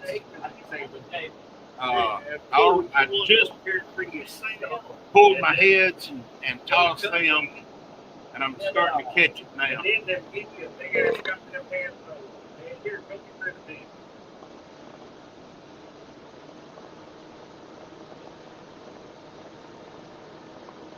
Earl, do you save your head for cleaning purposes?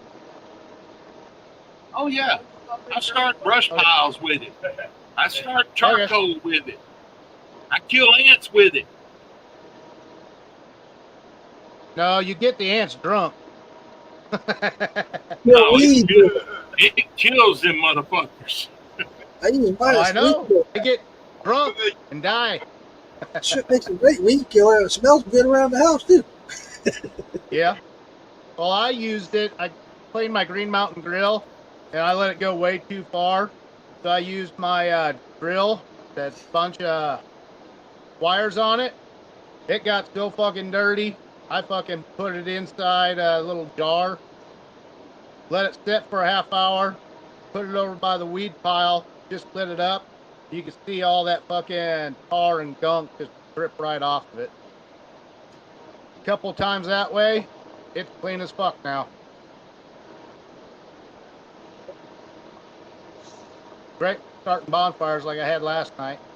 What's up, Jeff Oaks? Yep. Kimbo says head's the great multi-cleaner too. Gully Shine, what's up, Jason Acosta? Jason's at work, Gully. Hey, you missed one there, Earl. What? Boy, there was one for you. Scully Shine. Hey, Earl, did you get my message about a sticker swap? Let me go check. Probably not then. Let's see.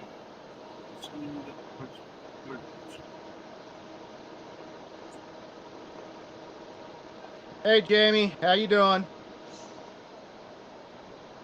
The kids starting to get used to their school schedule, Jamie?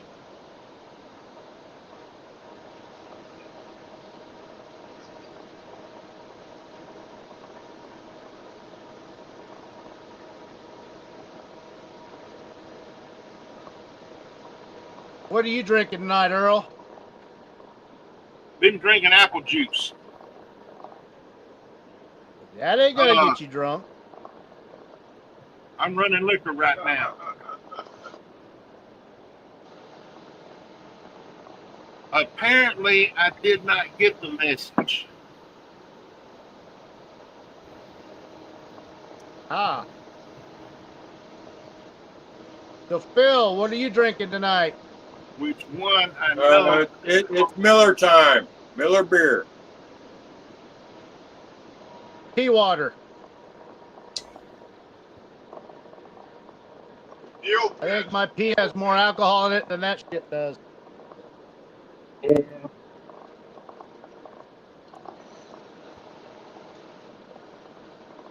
I don't know. I enjoy a good sour ale every now and again, but they're usually like 8% or something, which is still pretty low. You're on TV, buddy. What?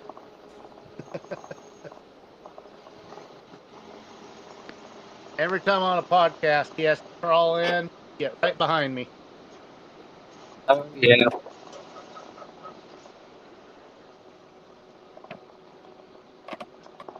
right, I sent you a friend request, Scully. I'm gonna send you a message too.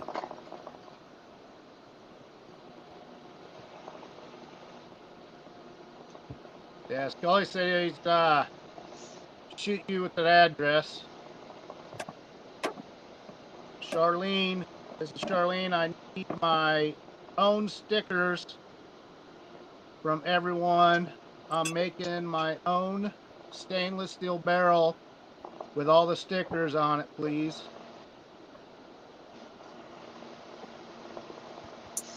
What they Kimbo want to do? says Like let's make a drink, Phil. I'm pouring my third one here.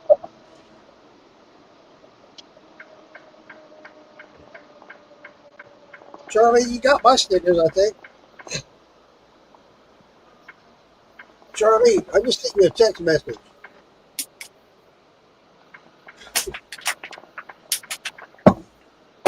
You need to be right back. Talking to you, girl. All right. I need to write this down. Kimbo wants to start making a mixed drink there, Phil. Something with honey. If you got any honey in the house. I have a honey jack.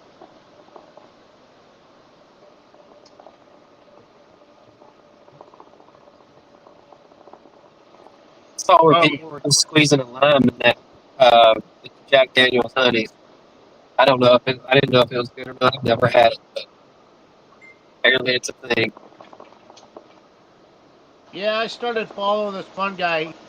He does all sorts of different drink combination stuff. Yeah, I Then did there's a Kalo. second guy that likes to add solid stuff or candies to some kind of alcohol, let it sit for a week or until something happens. I know who you're talking about. Yeah, I say bone apple teeth after it before he fucking goes to do Yeah, a bon shot of it. Yeah, appetit. Yeah, yeah. I thought he said bones apple teeth or something just to be funny, but probably so. Yeah, Doka Ryan, I think is his name. Doka Ryan. I don't know what the fuck Doka means, but Morgan Stewart says you shouldn't be allowed to drink beer on a moonshine podcast. I would agree with that 150%. Well, that would shut Mark down. That would shut me down. Phil. Guys, I gotta go. Straight Jacket. He drinks.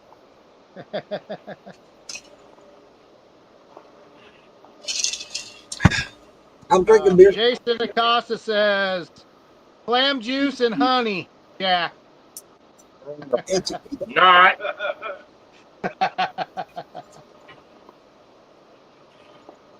oh God, Chris, come on! Oh no.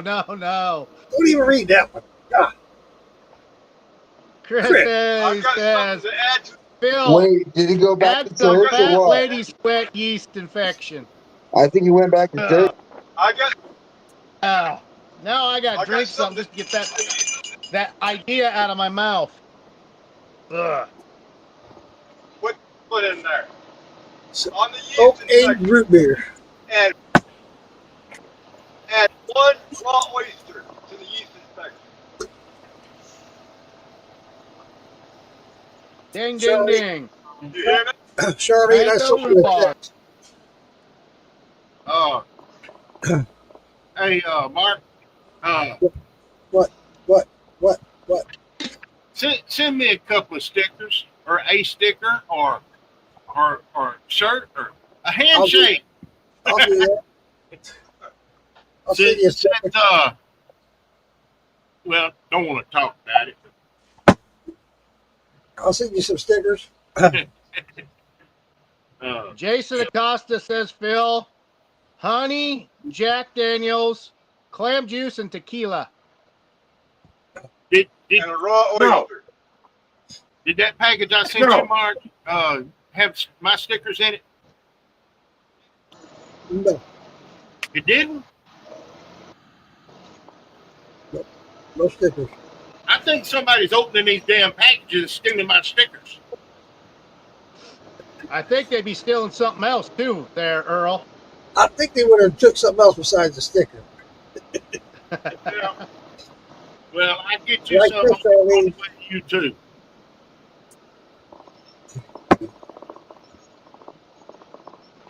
Scully Shine, what's up? Moonshiner Grant. Charlene says, I'm back.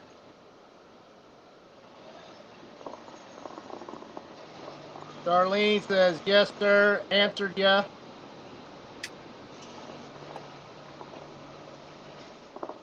And Jamie's like, where did Fraid go?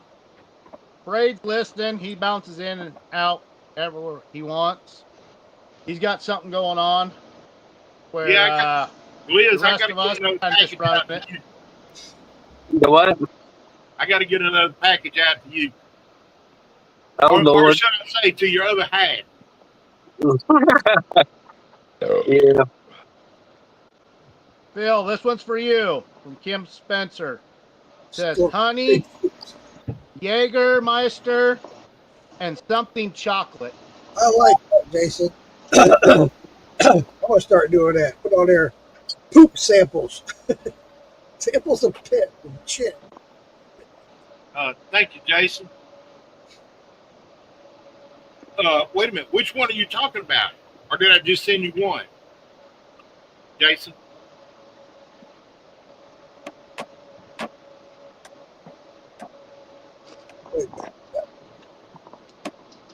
Hey, Phil, we got a drink for you from Kim Spencer. He says honey, Jägermeister, and something chocolate.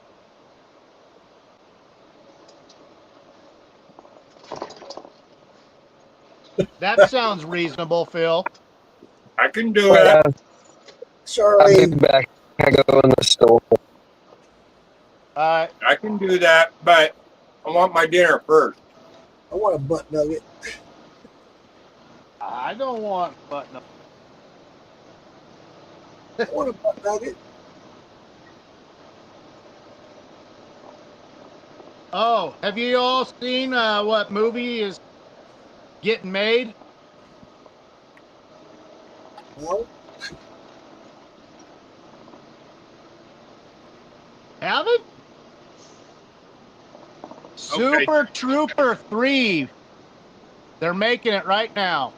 Super Trooper. I haven't seen 1 or 2. What is? No. Oh, it's funny. You got to watch it, Mark. You'll laugh your ass off. Have you ever watched the movie Beer Fest? I don't know. It's a comedy. Hey, I highly guess recommend it. Guess what, fuckers? What? Ding, ding, ding, motherfuckers. Let's get it. Oh yeah. Come on. Ding-a-ling. Come on. Ding, ding, ding. You're ding-a-ling. I'm Yep. writing something, damn it. Yep. Playing my chicken tonight. I'm playing a Roy Warner. Hey, Knott, did you see what I just said? I heard it a little bit. Did you see what I Super just said? Trooper 3 is Yeah, I coming think he out. wants me to Making take it some right of that now. acid he's been making, bro, so I can see what he says. Oh, Just kidding, hey, Roy. man, What? you see what I just said? Jason, I'm gonna try you right now. Rye whiskey, please don't do me wrong. Thank you, Damn. Mark. Phil's not drinking. Why is he looking down at his dick again? You still pondering why it's so little? Are you still pondering why it's so little, Phil? What the fuck? He's not responding? Well, Phil's Oh, eating, I see. finally. I see. Uh, He's getting some You can only fucking do one boneless thing at a children. time. He's eating boneless children right now. this rye that Jason sent me is 118 proof. It don't taste like 118 proof. Well, of course it doesn't. Jason Acosta's a master distiller, bro. This stuff is smooth. He's also a Shineologist. And on the back end, well, you get a little bit of burn on the back end. It down here in your throat. Damn, Earl, maybe you shouldn't have swallowed so hard.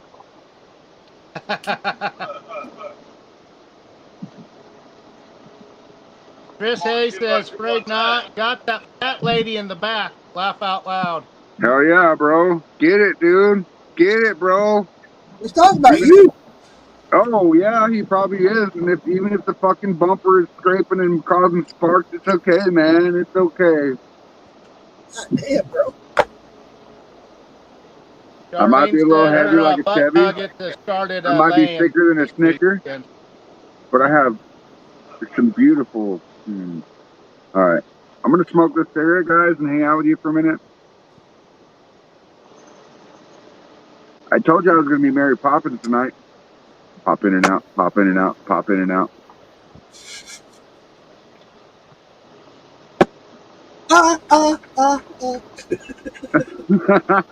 Thanks, Mark. At least you caught it. And Roy and Earl's like, what the fuck are they talking about in the comments? And Phil's like, I'm lost. And Roy Carter's like, damn it, I got to go make another load. I got to deliver another load. Hopefully I don't get no children from it. Right? You want out, buddy? Okay. So, on that note. Boy, you letting the kids out? Yeah, he took them to the pool. Yeah, letting one of mine out. Is it a pussy? He heard someone putting cat food in the container. Yep. See, Roy's got to let his pussy out. Going, damn it, he's going to eat all my food. Roy, you can't let your pussy out on live TV, bro. God damn it, there's pepperoni nipples again. Hey. Kim Spencer says these snozberries taste like snozberries. Oh, Mark Morgan. I got one of those shirts. Jimmy Crack Corn, baby. Look at that. Hold on. Solo mode it. Oh, look at that. Jimmy Crack Corn. Jimmy Crack Corn. I don't care. Jimmy Crack Corn. Hell yeah, dude. That's fucking badass, dude. They put that post on Facebook today. I had to wear it. Yep.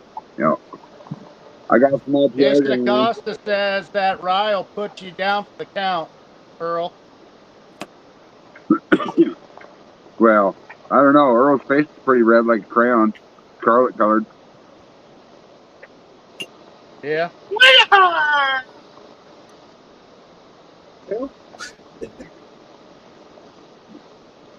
All right, guys, I'm out. I love y'all. I'll be back. All right. Have a good one, man. Don't quit, man.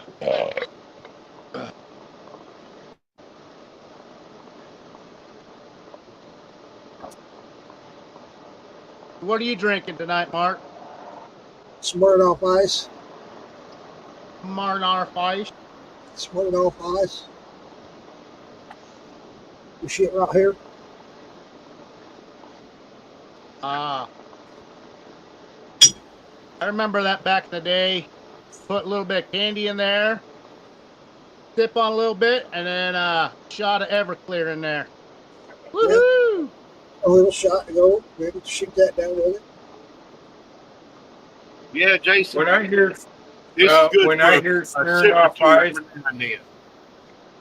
yeah, when I hear Smirnoff Ice, I flash back to the Zima. Zenith. Zenith TV. See, I remember that one. Dimas.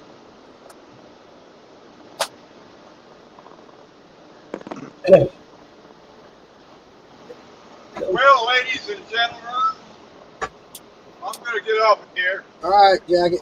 All right, you have a good one. I'm almost, Later, Straight Jacket. almost to my desk. Safe Y'all travels. big guy? Safe Good travels. night, Bud. Straight Jacket. Safe travels, man. Good night. Yep. Boy, Smirnoff. Jason, which one of those did you try that I sent you? I'm drinking Shine too, Morgan. I got bottles of it. I've been doing shots. Which I'm on bottle some should you- blackberry right now. I mean, I got 3 different bottles out here, and I got some of Jimmy Crack Corn's bourbon. So, yeah, I'm ashamed. I've got all Yeah, sorts of shit everywhere. I need to get a hold to Mr. Aubrey and get me a Jim Crack Corn shirt. Yes, you do. Yep. I got me one sitting around here somewhere. That's what I said earlier. I got hell for saying it. Who is it that's got the shirt with the corn on the cob on? That comes from Phil I Bill. think that's Bill Billy. Yeah. Bill Bill Billy's porn star. Corn stuff. Yeah. Yep. Okay.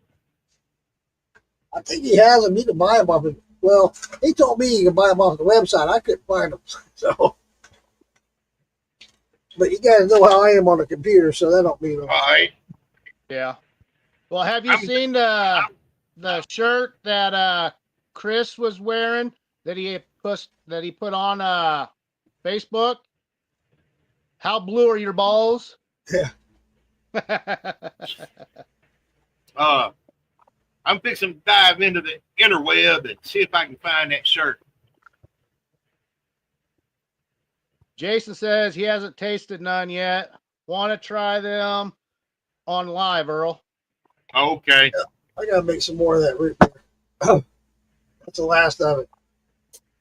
That's it. One last shot. That root beer that was aged on oak. Yeah. The moves aren't still Charlene working. says later, dude. Oh, later. I think she was talking about Straight Jacket. Yeah. Chris Hayes says, what dates are Farm in a Bottle this year? Which farm in a bottle? I guess. I think he means farm 2 bottle. Fittings. There'll be lots of bottles there. Lots of bottles and jars and Beer and everything else. let's see. I'll look that up for you.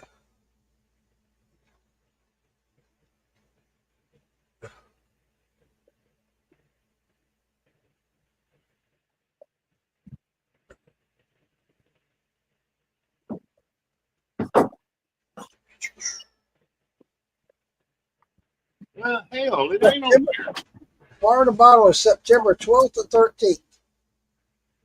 All right. Oh, there it is. There it is. I just played. You know me, I get silly and act silly.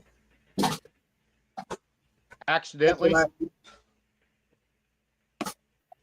Well, how about we accidentally get drunk? All right, this is my last shot for the night before I go to bed. This is some of this bourbon. Bourbon. Bourbon. All right. Jason I'm gonna wanted. do this watermelon. Roy, you said it was Jason Acosta that wanted me to make mixed drink. Fine. No, it was Kimbo. Oh. Chocolate, Jack Daniel, Jack Honey, and a Jaeger. Honey, Jaeger, and something chocolate. Yep.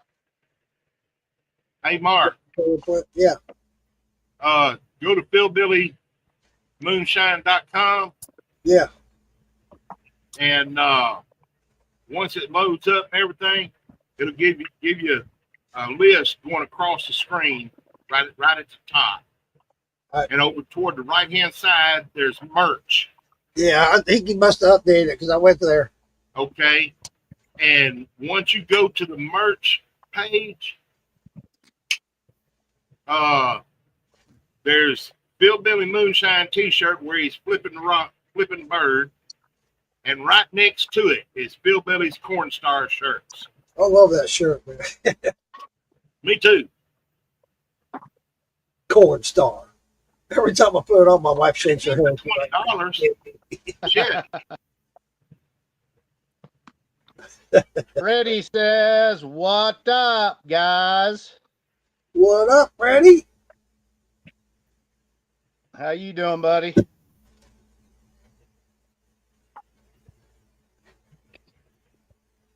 Well, we're in route again. It looks like it's about to fucking storm like hell over here. Hey, good. Glitch. Ain't you Yo. got a Huh? Don't you have stickers? Yeah. I don't think so. I thought you did. I All know right, I Kimbo. I was All right, talking about, Kimbo. I have my own stickers. No, I don't have my own stickers.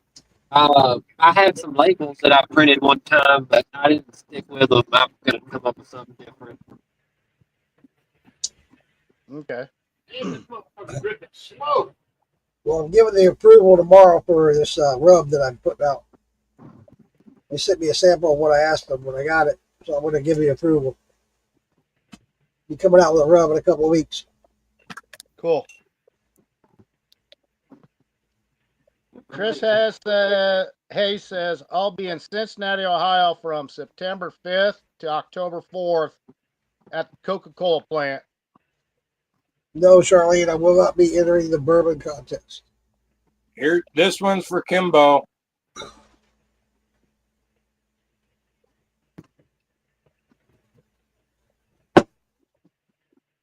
I mixed it equal parts Jack Honey, Jaeger, and chocolate.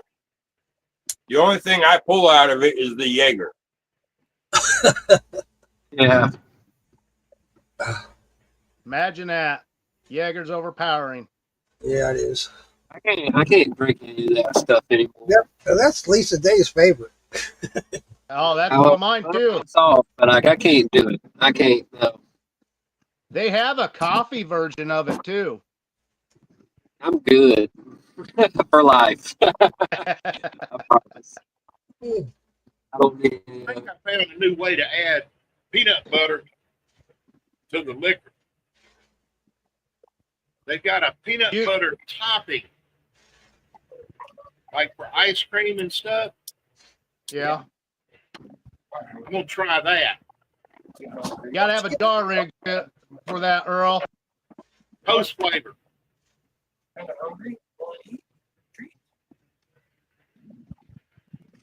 Have you tried the powdered peanut butter? I Fuck the tried powdered that. peanut butter. That's a mess. I tried powdered and a mixture of creamy and chunky. and I didn't come up with shit. If you run it through a jar rig, extra crunchy peanut butter with crunched up more peanuts in it. I have a jar rig. I know. I said when you get one, it comes out pretty damn good. Morgan Stewart.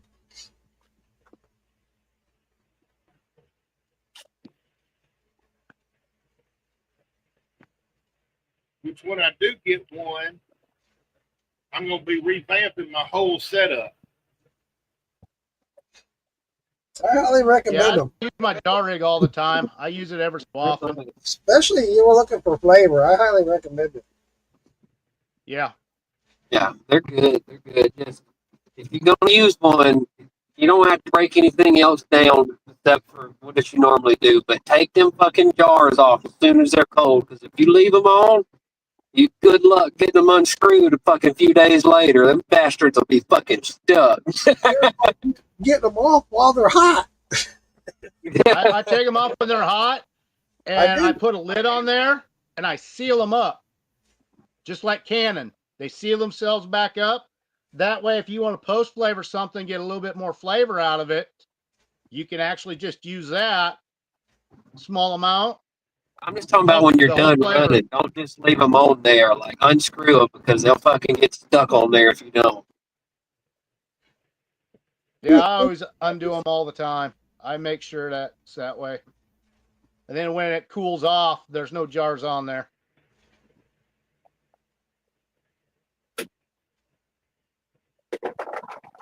Kimbo says, cheers, y'all. Cheers, cheers, cheers.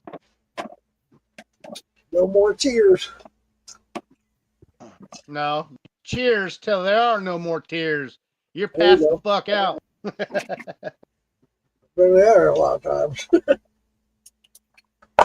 I've seen you almost pass out in that seat before. Yeah. Too many times. I gotta go crawl to the house. Oh, you guys. Yeah, I've seen that before. They come out here and find out the fucking thing's still on.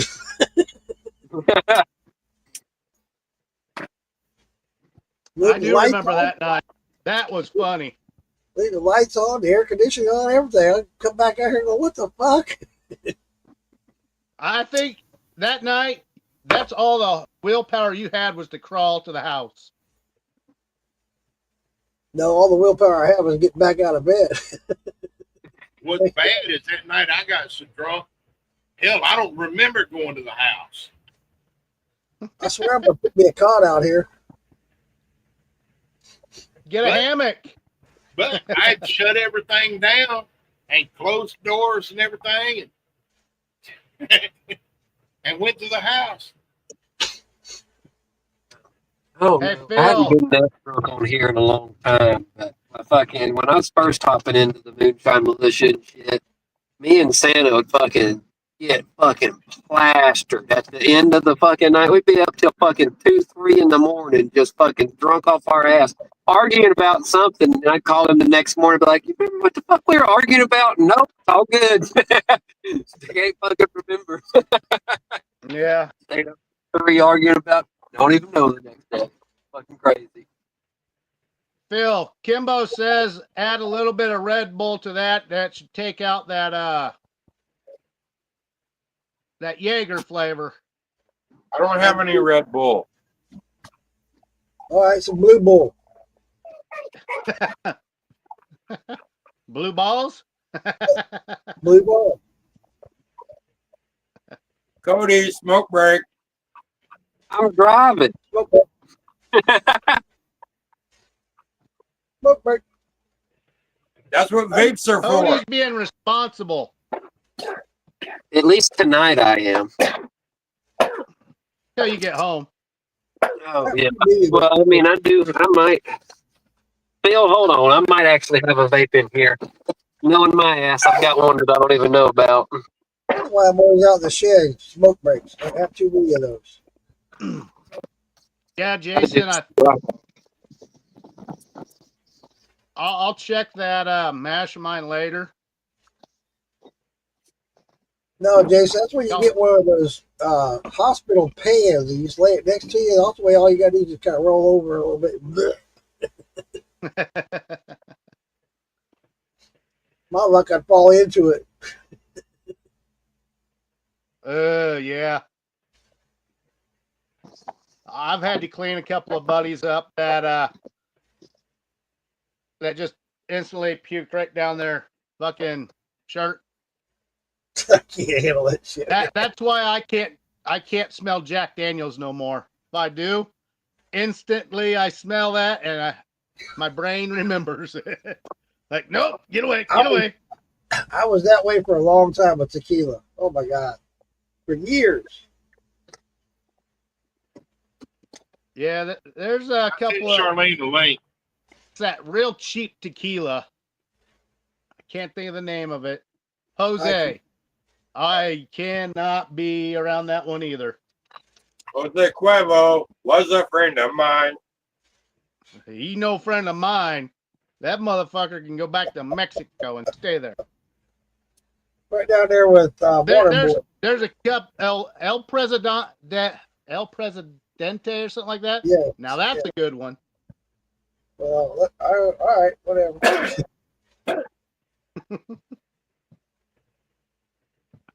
Say Jose can stay down there with Waterboy, huh?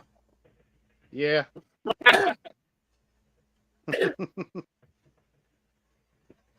Morgan Stewart says Jaeger was invented as a laxative. That I don't doubt. I believe that. Jason said exactly that. I believe that. Yeah, fucking a laxative and an alcohol deterrent. It's like, you think you want to start drinking? Drink a whole bottle of this tonight and tell me you want to drink tomorrow. Yeah.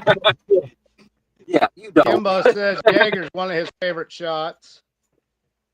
I don't mind it. I really Charlene don't. says, send me a link.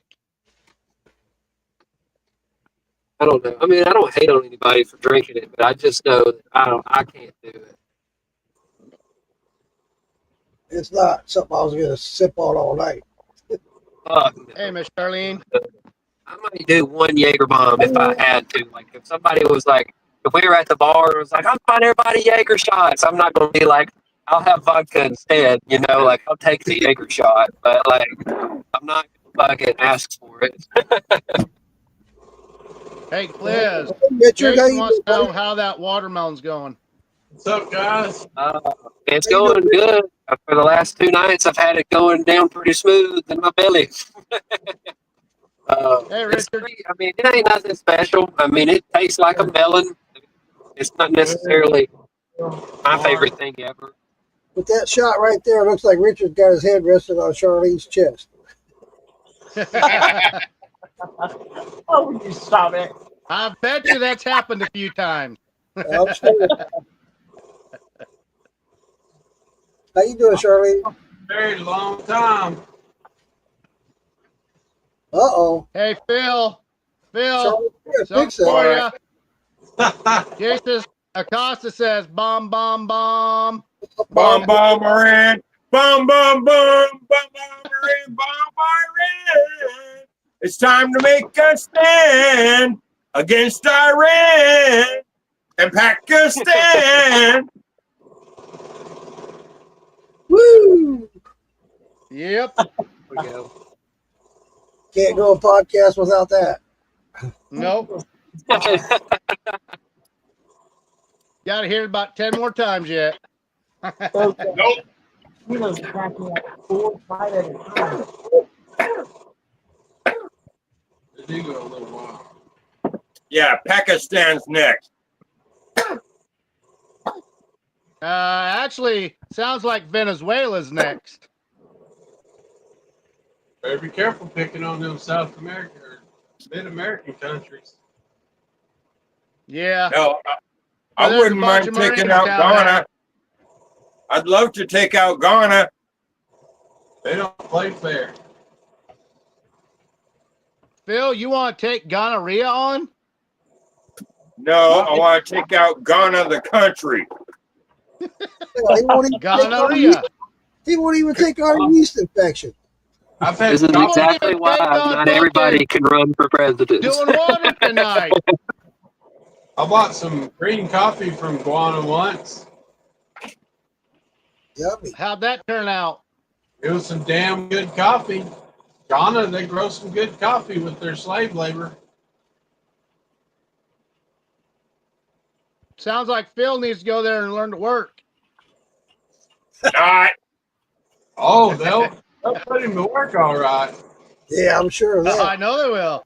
Especially the way he's Jason talking. Costa says, hi, Richard. Ah, Jason.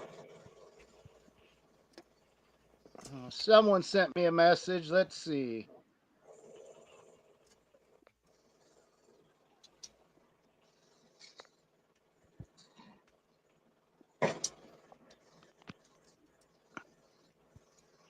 That's cool.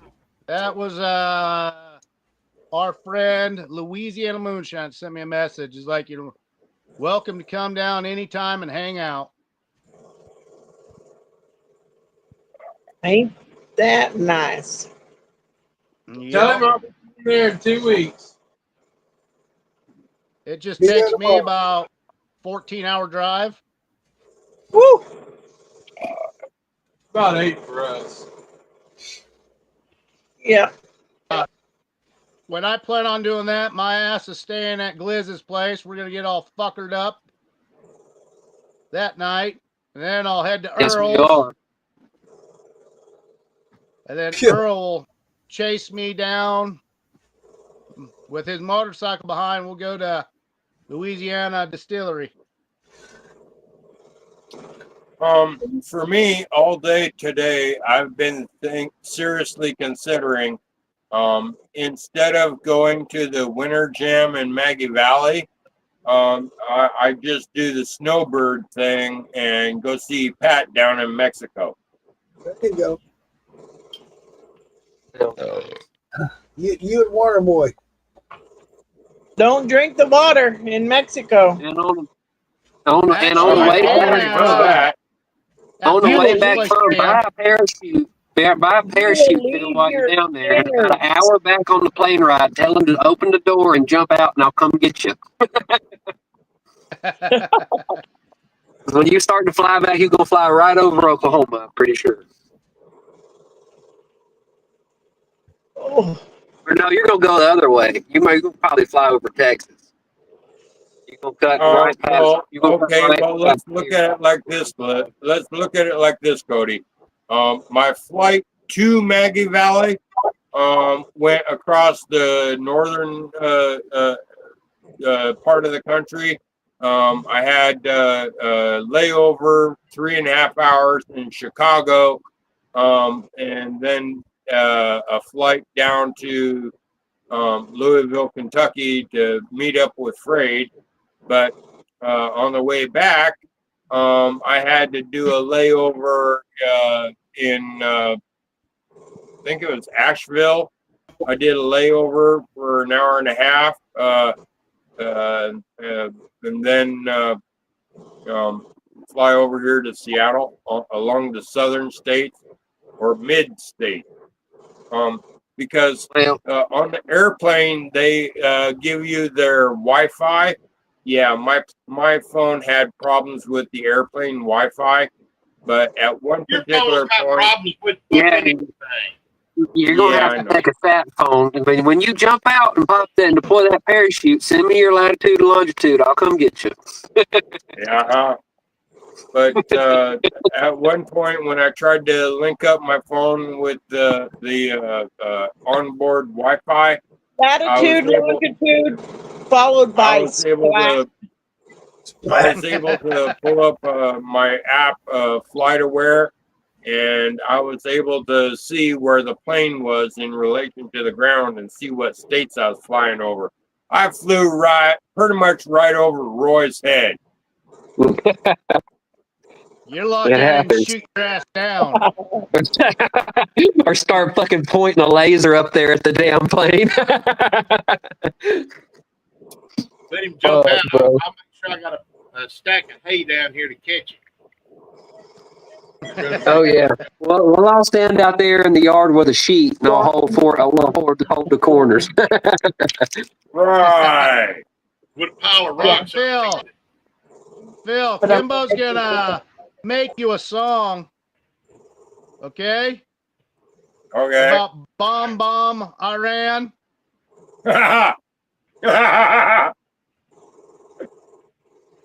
Just make sure that Kim, that you put in there something about gonorrhea too. Not. Not. Oh, and you better put that in there. Ha ha ha, and not. morning. Precipitation tomorrow morning. Precipitation tomorrow morning for our area. So How's your I weather don't- down there, Charlene? hot. It's beautiful Hot here. here too. Hot as snot. Our I'm just, our top temp today was 72 degrees. Here you go, Phil. Oh, that's coming to us. We're supposed to be in the 70s all week starting tomorrow. It's going to come through tonight and then it's supposed to rain all week long. yesterday and today is in the 90s, and tomorrow's supposed to be back down into the 80s and falling the rest of the week. Yeah, today Kimbo. got up to 96. Kimbo, someone just reminded me That's in cool, that song. Mark. I Morgan need that. Stewart I says, need make it. sure you That's add cool. nutsack to that list. Fixed his background behind him with his Oh yeah. sticker. I like that. Alan McMillan in the house, Evening Shiners. Of course, There you he go. goes ding, ding, There you ding. go, Earl. That's pretty cool, Earl. I like that. Look at Earl. But it's Got that backwards. funky raccoon back there. But it's backwards. Just like you.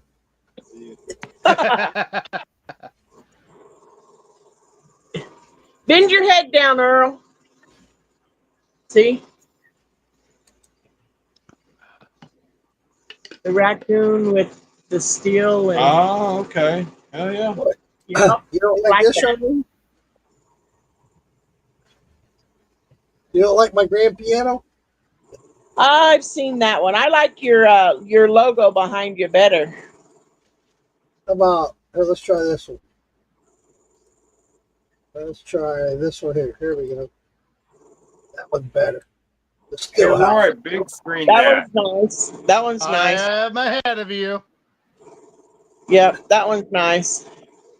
That's a good one. Now you just got to have a steel that big behind you. Right? Yeah. Right? And all those barrels in the other corner. All those barrels. Every one of them. More barrels. Full. More barrels.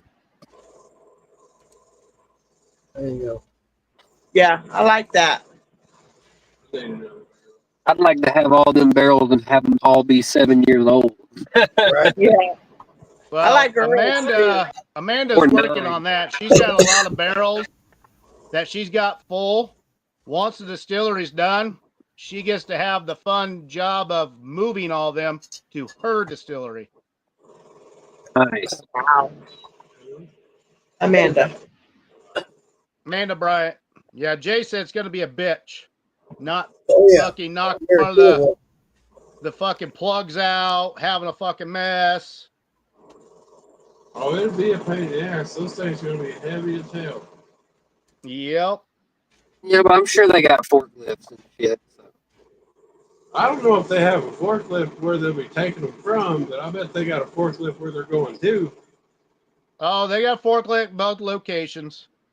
Yeah, like Hey. if you got it stored there, like I would not be going to pick it up unless there was a forklift. Fuck that shit. A full fucking barrel. Fuck that. There ain't no fucking That's way. where you use a bobcat with the bucket. That way it sits perfect in there.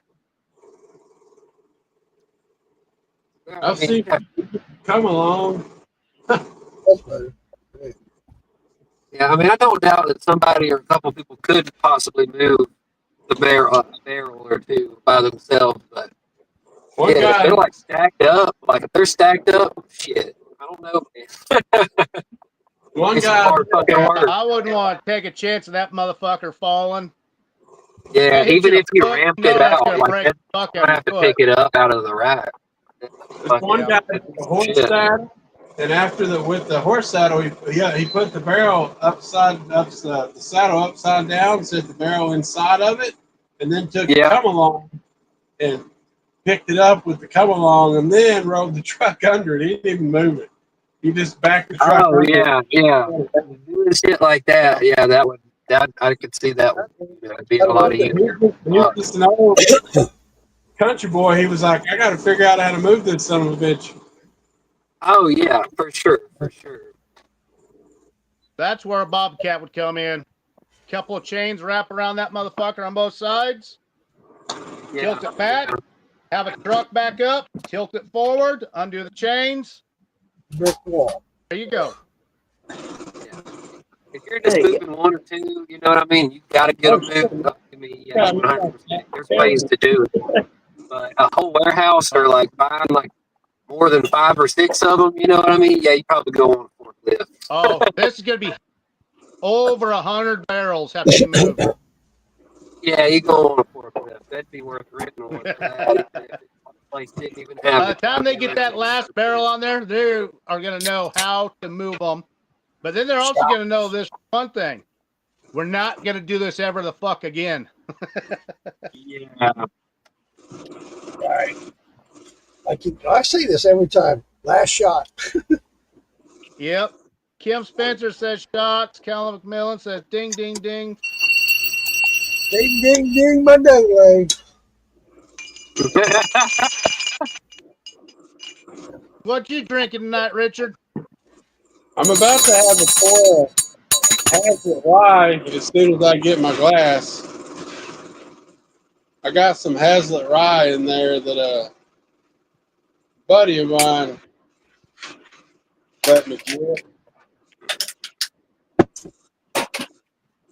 What flavor should I drink now? I haven't had this one yet. Cucumber, watermelon, ginger. Ooh. I love anything cucumber. Somebody needs to make one in the flavor of Junior Mints. Juju mints. I don't know about that. I don't know about that either. I don't know. Richard, I think you got yourself a new thing. In other words, little bitty peppermint patties. You know how expensive that would be? Oh my God. That would be ridiculous. Yeah, you have to charge $100 a bottle. I mean, you'd have to have like 15 to 20 pounds of Junior Mints, and then another. Sugar wash. Do a sugar wash and then run it through a jar rig. I don't have a jar rig, so I have to do it the old-fashioned way. God damn it, Richard, get you a jar rig. It'd be much simpler just to build yourself a jar rig. Yeah, it might be cheaper to build a jar rig. Hell, it might be cheaper to build a jar rig than it will to buy all the damn Junior Mints. That's all I'm saying.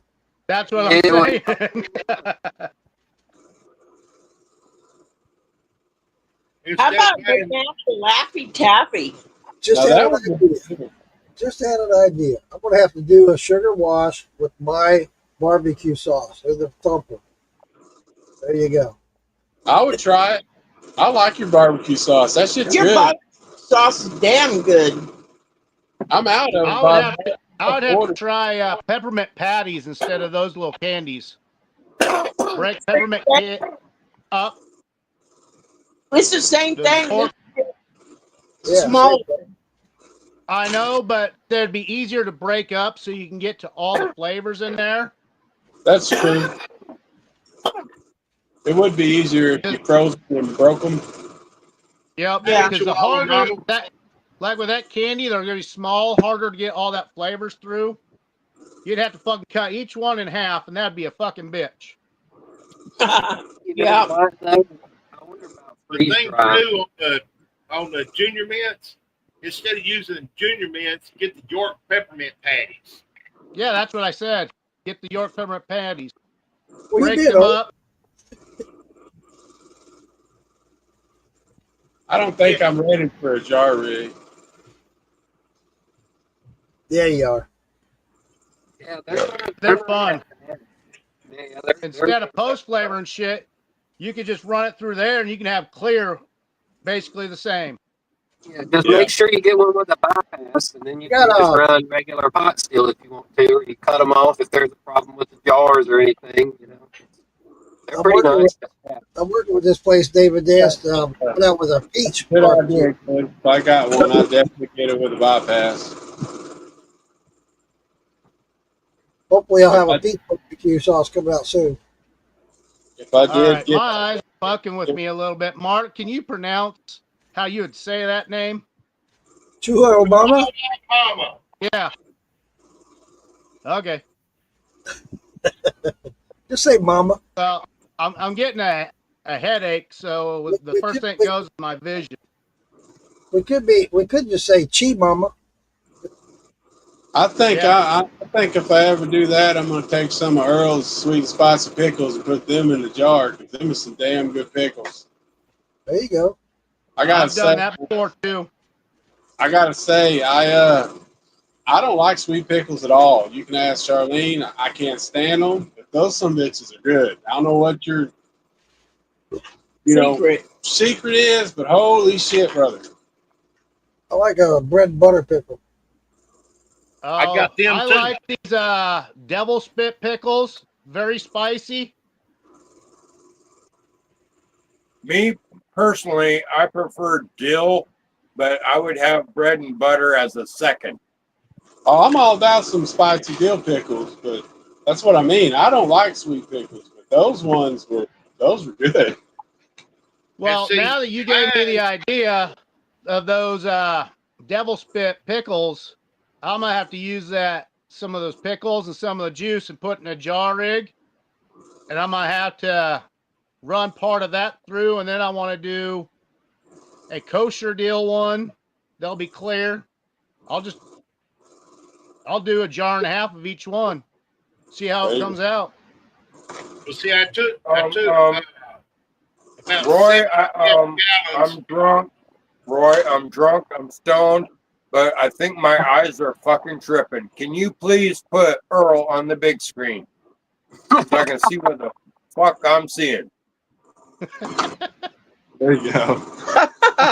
Oh, I can see okay. it if I was messing with you.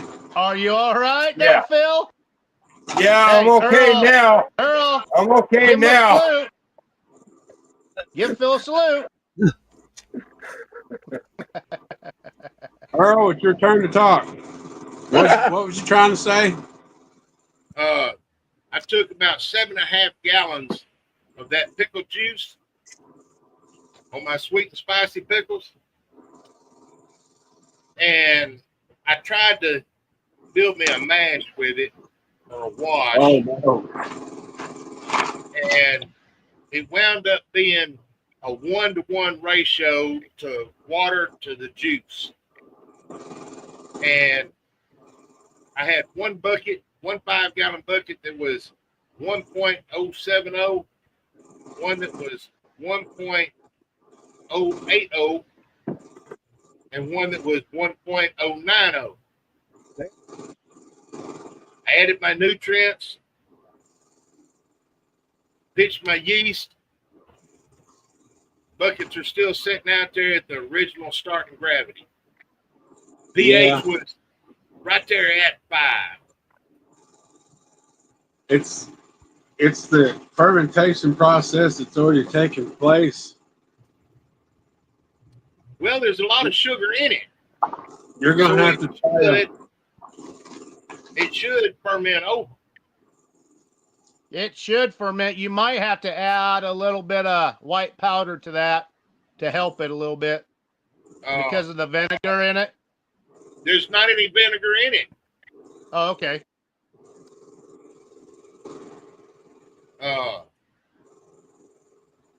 I'm thinking I might need to check that pH again and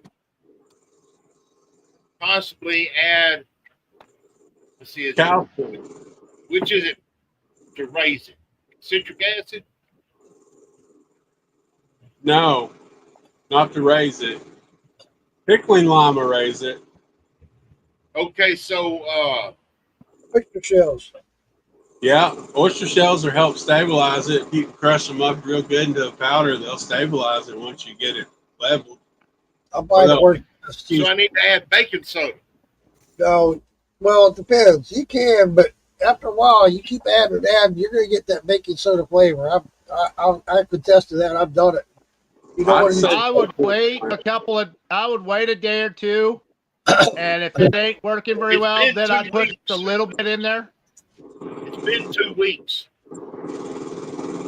Oh, We gotta know the pH. Gotta know that pH right away. there's something else going on. There's got to be something else going on in there. Well, You don't need any kind of preservatives, do you? okay, let me back up on this. So, what is your problem? What's the initiative problem here? I think the pH has dropped. No, wait. So, what's the problem? Has your mash stalled? That's what I'm thinking. Yeah, it's not doing anything. So, you're doing this out in your shed, right? Yeah, Oh, I've got the bucket sitting outside though. Okay. Temperature. It's the heat. It's the heat. That was the next thing I was about to say. You got too much heat out there. Temperature. Yeah, it's too hot. And now that you're going to get an infection, you keep that going like that with that too hot and it sit like that, you're going to get an infection. It's going to come out smelling like dirty socks. Yeah. Yeast infection. Mark knows all about the dirty socks. Mark's the master at the infection. Phil's the least at the infection. Yeah, dude, you Well, want all that means is Earl will have to send Phil a jar of it, and then they'll both have to drink it at the same time. Or positive yeast Hey, I can got a handle jar of it right high here. heat. Right here. Here's a jar of it. We can try to Hey, find Phil. a yeast that'll This handle comes from really Jason high heat. Acosta. Really high heat. Phil prefers man pickles. Not. Earl, lot I'm of being, Throw him a pickle at the yeast infection, why don't you, before you send the jar of? Throw him a pickle or two. Earl, Yeah, A lot of the Kaviks, like one, will handle 100 to 105 with no problem in heat. So if you have any Kavik yeast, it'll handle the heat. well, I use Red Star Daddy. That- yeast. Yeah, it won't handle 100 degrees like that. No. it won't. No, it won't. 85, you're pushing it. Of course, mind you, I'm just learning. I'm a youngling. I'm a Padawan, but Daddy won't handle that heat. Well, here's something really crazy then. These 3 batches that I made of my honey cracked corn, the one with the blue corn and my 2 regular batches, they were sitting right out there with them. And they worked off just fine. Is there any preservatives in those? They will, depending on your mash bill. And that's what I'm saying. But if don't stall it out because of heat, you want to get that pH under control because of that heat, or bring the heat down, cool it down somehow. Put a fan on it, something. Yeah, Because if get to move, air to move. It's going to go south. Where they're sitting, they're in the shade, and there's a breezeway kind of going through there, right there where they're at. Well, Do you use preservatives? with that Star Daddy, I've used the same one. When I had a heat problem, when it cooled off at night, it would start fermenting again. But when it got hot again, it would die off. Is yours doing that? I hadn't looked at it at night. I can go out there now and check it. Well, And, check it first I'll thing, check temperature and the pH, brother. check it first thing in the morning. Yeah. When it's nice and cool, when it's the coolest, first thing in the morning, and then check your temperature and your pH. The other thing is, do you use any kind of preservatives in that? No. Okay. Well, that's good. Well, that's why I was just asking, because if he does, that would do it. I don't use anything you can't pronounce. I got you. Good. Unless, That's you a good thing. unless you have a problem pronouncing Tabasco sauce. Now, there might be a little bit in that. I can't pronounce it. You do not want potassium sorbate. No. Oh, she wants to come in. Well, I hadn't looked at the ingredients on the Tabasco sauce. And that's the only thing that would possibly have anything with it. Shadows and shots. All right, Mark. Tabasco sauce that has xanthan gum. It'll use xanthan gum as the preservative, and xanthan gum is a natural preservative.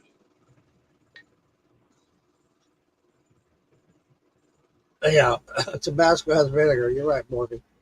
It does have Yeah. vinegar. But the way I look at it, that was just extra juice that I had left over.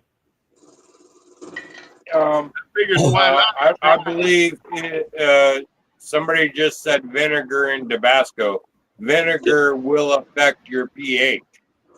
Yeah. That's Yeah. Phil. Hey, I gotta go help get food ready for my kids. We're just All right, doing leftovers tonight. I'll be right back. Yes, sir.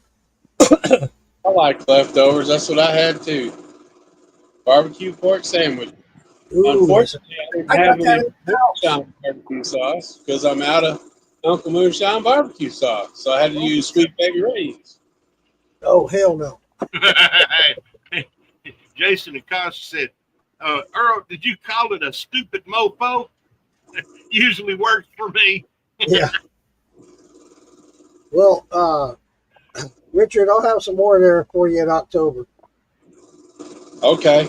Yes, I need more pickles and more barbecue sauce. I'm working on More pickles, huh? a peach barbecue sauce now. Hey, Oh. I would try a peach barbecue sauce. Like a I would love some peach. Ooh. like a Carolina style peach. Yeah. Okay. Mark, here's an idea, Mark. Peach barbecue sauce glaze. Yes, sir. Where it's Yeah. got chunks of peaches in it. Glaze, that would be awesome for chicken. And pineapple too. You know who gave me the Good for chicken. John Bentz gave me the idea for peach. Goddamn, everybody's calling shots. What the hell? Mark, I think your shadow called shots. Yeah. Kaylin called ding, ding, ding. Mango sauce, that's a cool idea. Patrick Dooney, I'll send you one, but you'll be able to possibly be sitting backstage for a minute, Patrick. I can't bring you up front, but I can try and hit you up.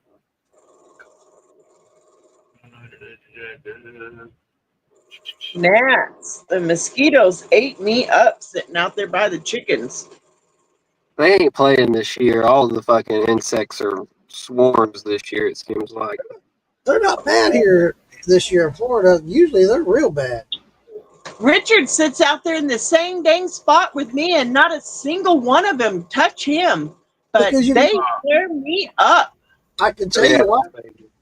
Because Patrick, you don't if drink enough Ray's chili. watching, he may get you out of backstage on live. If not, when Roy gets back, he'll bring you up. Charlene, Yeah. my wife and I have the same problem. She gets ate up and I don't. The difference is I drink moonshine.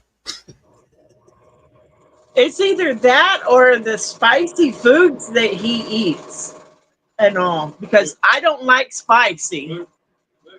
I don't like it very hot Right. and all. Get up.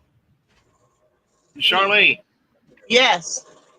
ask Richard if he thinks that jar of pickles worth $10. Hell yeah, it does. She don't have to ask. I don't have to ask. $8. $8. $8. I got a question for Charlene. I love I try to barter, so $8. Well, right now, Charlene, those question. pickles, price on them is $10 a jar. Once I get to the craft shows with them and I see what everybody else's prices are, it may be 12. Mm-hmm. I would pay $12 for a jar. Is that a pint jar? Is that a pint or a quart? Pint. What? Pint. $20. Highway robbery. Yeah. I'll just play it. I got a question for Charlene. Yes. What flavors do you or Richard prefer? What do you mean? What flavors of what? Richard is a garbage disposal, so he'll take anything. Oh, okay. But I like sweet. All right. I don't do watermelon. And he does not do watermelon. Oh, Okay. I'm anti-watermelon. But I'm watermelon all day long. I like cantaloupe, Okay. but I hate This past week, about 4 out of 5 days, that's what my supper has been. A slice of watermelon about 2.5 inches thick. That was my supper. Watermelon is good. Give me a salt shaker and I'm happy. See, that's my problem. But my blood pressure's not happy, and neither is my heart. So. Well, see, my blood pressure's okay with it and everything, and my heart is. It's just the water retention. Yeah. When I was at Maggie Valley, when we got to the pool party, Damon handed me one of those plastic flasks. It had a sour watermelon margarita, and man, that is so good. I couldn't stop drinking it. I mean, there was actually 2 flasks of it, and I drank them both because the first one was gone quick, and Damon really knocked the ball out of the park with that sour watermelon margarita. I mean, Jason, I could sell it in my bar any day. Jason sent me a triple watermelon, and I've already drank almost all of it. I don't like that. He don't like watermelon. I do, and it's very good. cool. This Hazlitt Rye right here is pretty good. Is that from Another thing that blew me away was when I flew over there and Fred picked me up at the airport. As soon as we got back to Fred's place, he handed me his watermelon, and I was blown away because it tastes just like my watermelon weed. I mean, like whether smoking watermelon weed or drinking Fred's watermelon shine, tastes the exact same. Wow. Phil. That blew me away. Yeah. Phil, your cup says it'll be there tomorrow. Thank you. Thank you. You're welcome. Hey, where's mine? Oh, Richard. Yes, sir. You like them pickles, huh? I do like them. They're good. You know I make a relish out of them, don't you? See, I would be more interested in maybe the relish because I throw that on some bratwurst like nobody's business. That's why I'm making relish too. I bet it'd be good. I bet it'd be good dipped on a boudin ball. Well, see, here's my thinking. Good shit. Okay, I've got the pickles. You got chopped beef, barbecue, hamburgers, sandwiches, all that kind of stuff. You put pickles on. Yeah.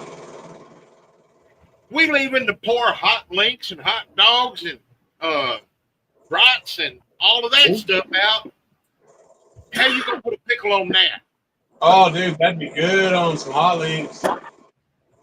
Yeah, get you some Earl Campbell hot links. Oh my goodness, that sweet and spicy on top of that hot link, man. Yeah. Stop it. Richard almost got a rise. I did. Imagine, Cody, are you still here with us? Cody, imagine that are you relish here? put into some potato salad. Y'all gotta remember, I'm a fat boy. I like food, and I like it. I really like food. Imagine that relish into some potato salad. That'd be, Oh, yeah. you know what? It'd be Yep. good. Macaroni salad. My macaroni And some salad. barbecue beans. Oh, yeah. Put Ooh. that in some barbecue beans with some bacon, a little bit of hamburger thrown in them beans, some onions. Some throw that in. moonshine, Oh my barbecue, goodness. baked beans. Yeah, I like it. I make some damn Yeah. good baked beans. That's all I gotta say. I make some good baked beans. Yes, he does. I have. haven't had any in a while, but he I does. got brag or Hey, nothing. hey, Charlene, that's what Richard said. Well, Yeah. I got to look at some of my jellies. I got 2 cases of honeysuckle jelly that's out of date. It's been too long to try and sell them next year. So what Yeah. I'm gonna do is I'm gonna dump them in a pot, melt them back down. I'm gonna make some moonshine out of Roy's it. not here to keep up with the comments, so I'm going to back up here a little bit. I'm going to try to check with the comments. Jason Costa, Mark Morgan says mango sauce, Uncle. Yeah, that's a good one. I like to try that sometime. Peach barbecue sauce on baby back ribs. That sounds really good. My mama said, LOL. My mama. Some bugs are attracted to other blood types than others. Yes, you're right. Jason Costa, Uncle Moonshine, I volunteered to be a taste tester on the experimental barbecue. Awesome. All right. Well, my blood type is universal. Everybody wants my blood. Yeah, that's cool. From what I understand, Isn't that O negative? yes. Yep. I thought so. Yeah, okay. Also, I also understand that mosquitoes like type O blood better than anything else. Yep. I'm Well,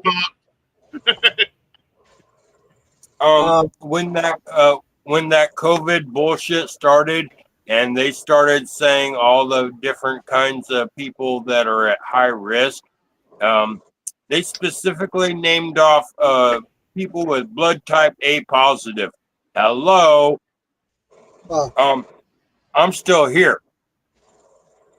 Yeah. Mark Morgan also said that. He said type O, yeah, bugs like type O blood. He also said, I got to work on my pricing. LOL. Yeah, we all do, buddy. Jason Costa says Charlene likes watermelon. Alan Miller, me too, Charlene. My wife doesn't understand the salt on watermelons. Hey, do. Roy. Growing up as a kid, Yeah. that's what we always had. There you go. Watermelon. I Hello. message. Who's that guy? I'm trying to help you out here, Roy, and catch up on the comments. Okay. Alan McMillan also says the relish is $14 a pint. Alan says also, Richard, you lost me. Sent onions in the beans. Oh, I like onions in my beans. Lost you. You lost him with that. He was all for it, and until you said onions in the beans. Sweet onions. Check this out. I got you guys on my big screen. Hey. Ooh, that's scary. What's up, Pastor? So you streaming us all through the place, huh? All through the place right now. You guys are all live here in Mexico. Everybody. What's up? How you doing, But nobody's buddy? going to understand anything that you say. So you can say what you want, say what you please. It's perfect. Hey, Pat, I was just talking about you a little while ago, Pat. I was goodness. thinking, We're sending Phil down to you. yeah, I was thinking instead of all day today, I'm second guessing myself. And You were thinking about me all day today? Damn, that makes me blush. Yeah. Well, listen to my explanation here. Is I was thinking instead of spending so damn much money to fly all the way over to North Carolina, rent a car, and then go to Maggie Valley for the Winter Jam, it'd be quite a bit cheaper just for me to do the snowbird thing and go see you down there. And what you're going to do is whenever he flies over down there, we're going to try and we'll help you however we can to get a pile of hay. And they're going to push him out of the plane to land on that pile of hay. I mean, that sounds like an average runway out here anyway. I taught him about parachute while he was down there. I know he can. The planes land on the I mean, that'd be nothing new. With big old 4-wheel drive tires. Right? They got them big 4-wheel drive tires on them airplanes now.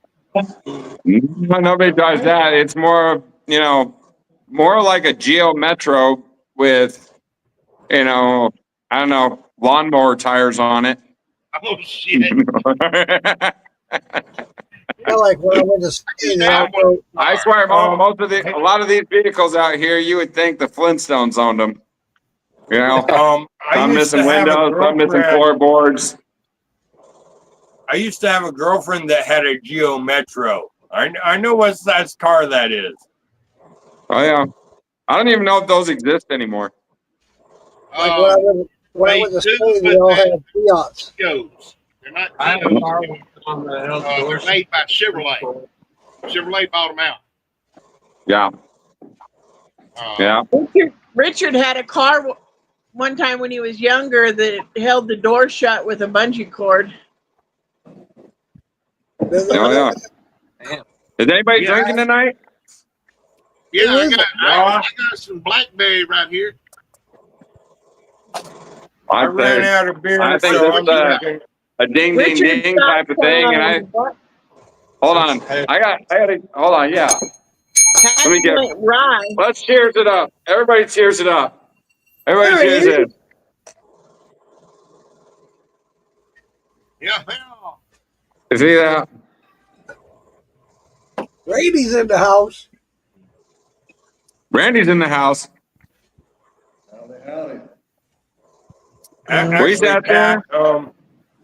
Actually, before I plan to go either to Maggie Valley or to south of the border to see Pat, are you going to go to Maggie Valley for the Winter Jam? I'm not sure yet. I mean, it all depends on what I got going on here.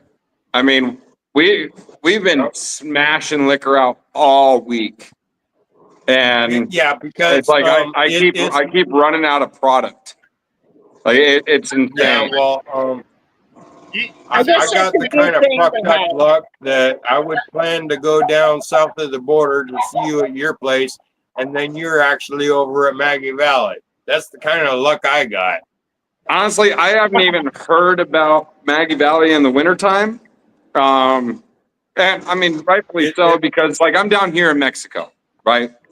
So, and with everything that I've had going on, I've literally been silent on social media. So, I'm trying to get a balance back to where, I can chime in with you guys and, shoot the shit and that type of stuff. Yeah, but well, I mean, running a distillery is a lot, especially on a startup. Well, you are trying. That's a good problem to have. Right handy. Write it down. The Winter Jam is February 26, 27, and 28. Maggie Valley Winter Jam, February 26, 27, 28. And what is it? Is it kind of like, the same thing that happened, this past month? Yeah. Kind of the same venue? No, it's not going to be like the Summer Jam. I'm told it's more like just a party for us Moonshine Militia. Oh, okay. I got you. The turnout and everything of what it's going to be. I mean, yeah, as I said, it all depends on work and, what I got going on, how busy I am. I'm glad to have the help that I do right now because there'd be no flipping way I could do it by myself. I mean, as far as the administration goes, as far as all the bottling goes and the stickering goes, I'm doing everything in-house. Nothing is outsourced. So Well, I'll tell That's you the hard what. part. If we can get me set up with a 20 or 30 gallon still, and you get me your recipe, I'll make it up for you as long as you get a bootlegger to come get it. See, well, that's the thing is I could give you my recipe, but you're still not going to produce the same product I do. You can't. Different You can't water. get the same. I don't think you. Give me the ingredients. My. It'd be the I'm difference at- between it would be the The water latest and is milk, elevation. though, Earl. Right. Well, I'm very. I actually have a very simple recipe, but it's the ingredients that I get, Yeah. especially with my corn alone. If you were to buy my corn in the United States, it's I think $33 a pound. Yeah. Yeah. I know Like- about that. Today I just bought there's two a big bags. difference, and especially like everything that I have is organic, and Yeah. like like even my sugar comes right from the farmers to me. It Yeah. doesn't go through any processing facility.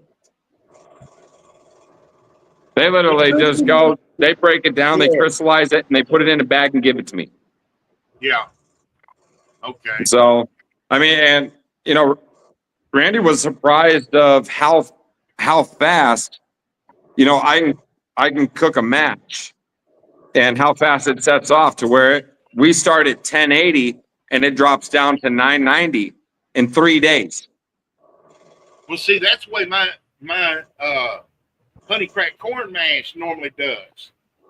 Is I can pitch my yeast, mix it up and everything, mash it in, and pitch yeast next morning. And 2.5, 3 days later, it's finished. Yeah. And I get some good liquor out of it. These batches that I just did, it took almost 2 weeks for it to finish off. Yeah. And I think what happened is I wound up getting a much better conversion on the corn. Yeah. Out of these runs that I've got. Corn definitely makes a huge difference. I'll say that. The better the corn, the better everything's going to go for you. Well, the crack corn that I've been using, it only comes in a 10-pound bag. You can't get a bigger bag. I've tried. Yeah. It's put out by Newmore, and it's sold at Tractor Supply. Mm-hmm. And it's the purple corn. It's a mixture of yellow corn and purple. Yeah. And it makes a good flavor. They all kick in.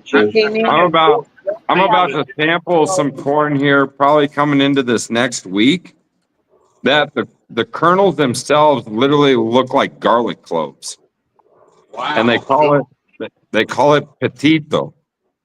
And they say it's the sweetest and like more bodied flavor corn than any other corn that they have here in Mexico. And Mexico has over 1,000 different native corns. Yeah. So, I mean, if they're telling me that, I'm going to take their word on it. So, I mean, we're going to see. We're going to see what comes about with it. But it's expensive and it's super hard to find because not a lot of people want to get rid of it.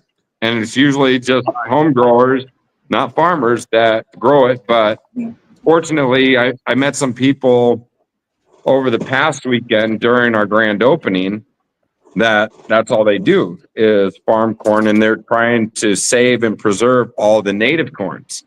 Yeah. And they just told me, they said, hey, you need to try this. Like, I don't care. We'll give you 50 kilos. If I can get me a pound Yeah. of the purple corn. Yeah, it's terminado. And this corn comes from Okay. Gracias. Sí.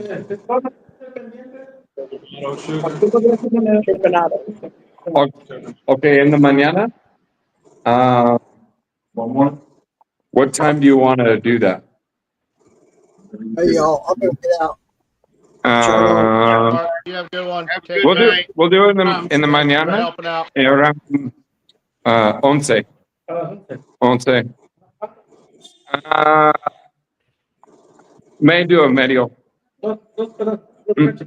Sí. Sí. Gracias.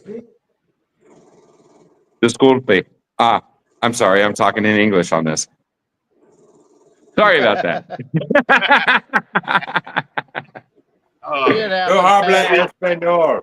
The purple corn that I'm wanting to get, if I can get just a pound of it, it comes from even further south than you, I think, down there in South America somewhere. And it's really hard to get. But if I can get a pound of it, What do you want? I'll tell you what, my whole garden will be planted with nothing but that corn. What do you want?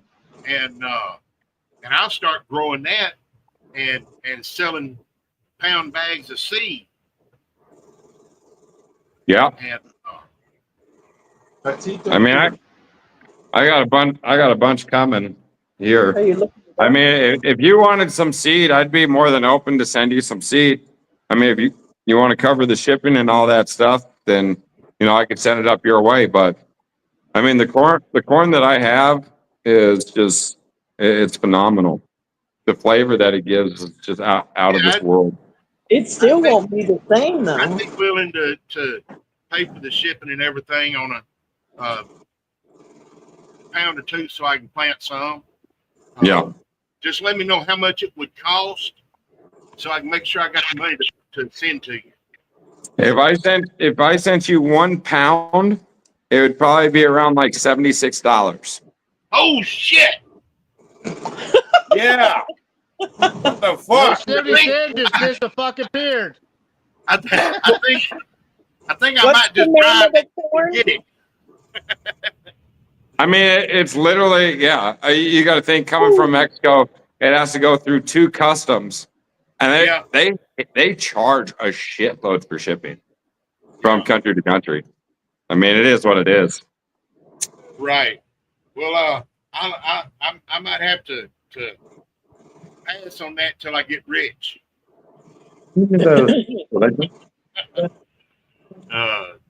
How you spell that? No, you don't. What? That corn. How you spell it?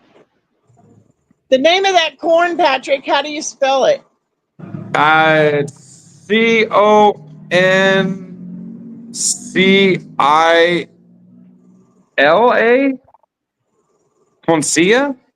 Concia is the name of the corn?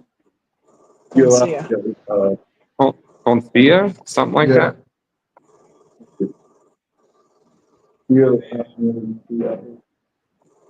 So you guys check out the color. Oh, I don't even know if I can get you the color on that.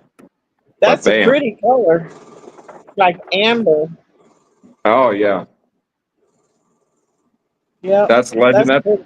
That's my traditional here. Wow. That's the number one here. Yeah, polenta con Polenta? Oh, so it's polenta. It's what they use to make polenta. Yeah. Oh. Just buy a whole bunch of boxes of polenta. not safe. I'm still trying to pronounce words too. Over in the comments, Taylor McMillan had said cactus works better. What? I done lost what they were talking about. Can you not show the comments on the screen? Yeah, I've got them. I just hadn't been keeping up with them. 2 words for it, but that's the Mexican. Howdy, Terry Baldwin. Bottom. When said hi, Miss No, Charlene. this is different. This isn't the one. No, that's not it. What? Then he asked what brand the corn was. Oh. All right. Did you look up that corn? Richard I'm is. trying to, yeah. I'm not having much luck there. Baby, push the button. Here. Push the button to lean it. Okay. Lean it back. There. I'm trying to look it up, but I ain't having no luck. Blue Conico. Blue Conico. Okay. Blue So Conico. Conico. Well, it may show up. Conico. There it is. Yeah, okay. That shows up in the Hispanic markets sometimes.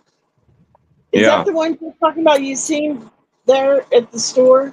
Well, it only shows up every once in a while. Like, it's not one they keep in the bin. Like, they'll have Yeah. it. They So I was wrong. It's for 5 pounds. It's $33 for 5 pounds Yeah, you in the were United saying it was States. kind of steep it's price. freaking high. Yeah. And of course, Come on. it takes what 100 days for maturity on it. One Is what I'm pound. saying. Huh? To order 1 pound is like over just like 1 pound of Blue Conico is like $11 for 1 pound. Yeah, the first site I Go lay down saw on the for bed. the seed, 1 pound is $10.40. Yeah. Yeah. 5 pounds is $33.25. 25, Yeah. 131. And I have found that if it says You be nice to the baby. says Mexican blue corn, there's like 30 varieties of Mexican blue corn. There's Roy. I'll tell you, you guys will never believe the taste that blue corn gives off. I can't even put it in words in English. It is that unique, that smooth. Yeah. It's Okay. blue. You need to pin it and save it. Shit, I can't afford it. Search at the stores. Roy, you look fucking dumbfounded right now. I wonder Now, if they have it at the big I've one. just been there getting in the food ready corner for the kids and all that shit. of Midland okay. and Penn. Probably. There. Yeah. Oh, I need a I drink. didn't- That's what the issue is. Terry Baldwin said he's AKA Old Oak. I'm not drinking tonight. I got to take my mama-in-law to the doctor's tomorrow. That's the perfect time to drink. What are you talking about? Like, No. I've got the world's best mother-in-law.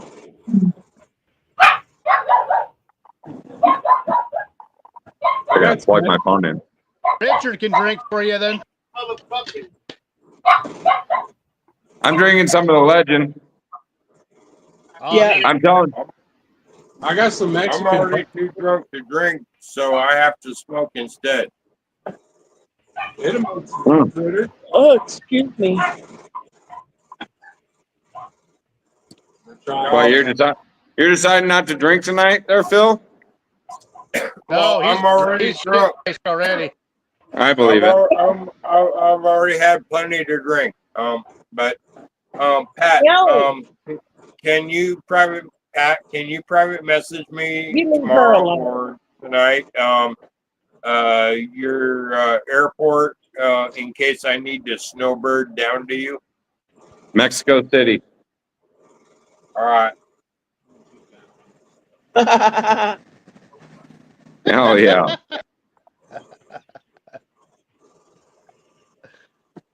You look like you're Hey, all sorts of tanned what up was there, that? man. What was that whole thing on with Damon? With him showing his ass, like I just about fucking lost it when I saw that. I was like, yeah. He like totally He forgot thought he like his pushed the camera was on button. or what? He thought he pushed the button, and it usually don't follow him. Well, this time he didn't push the button, and it followed him.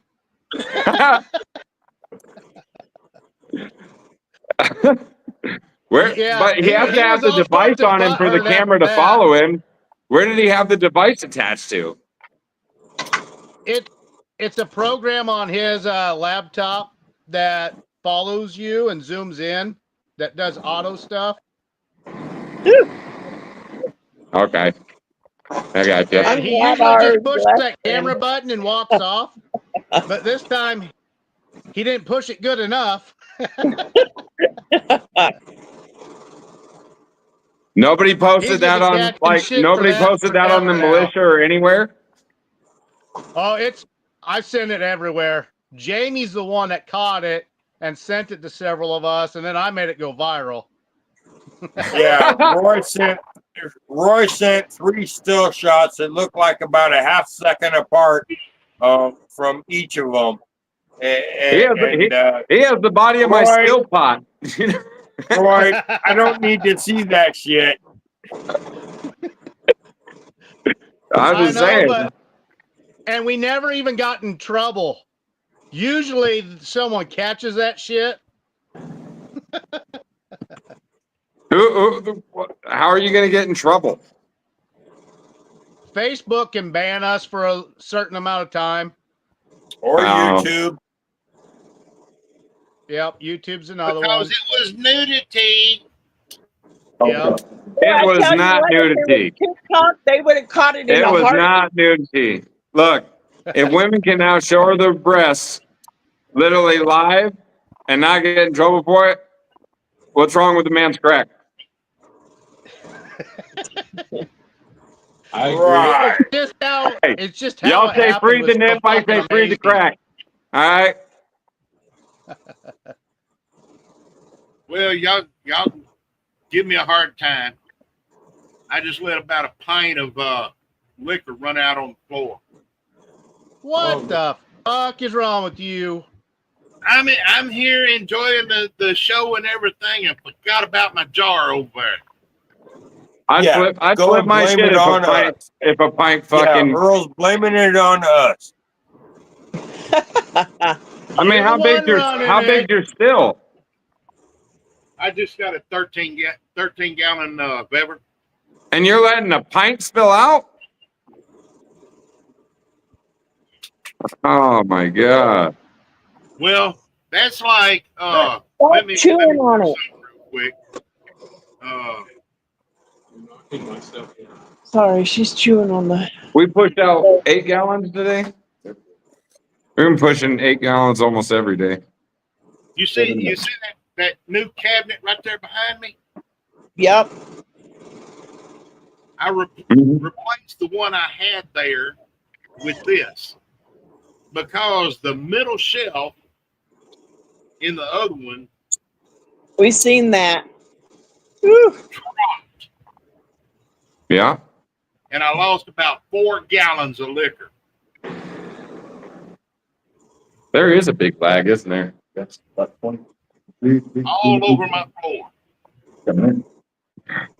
Roy, I got you on my big screens out here. Cool. Everybody watching us?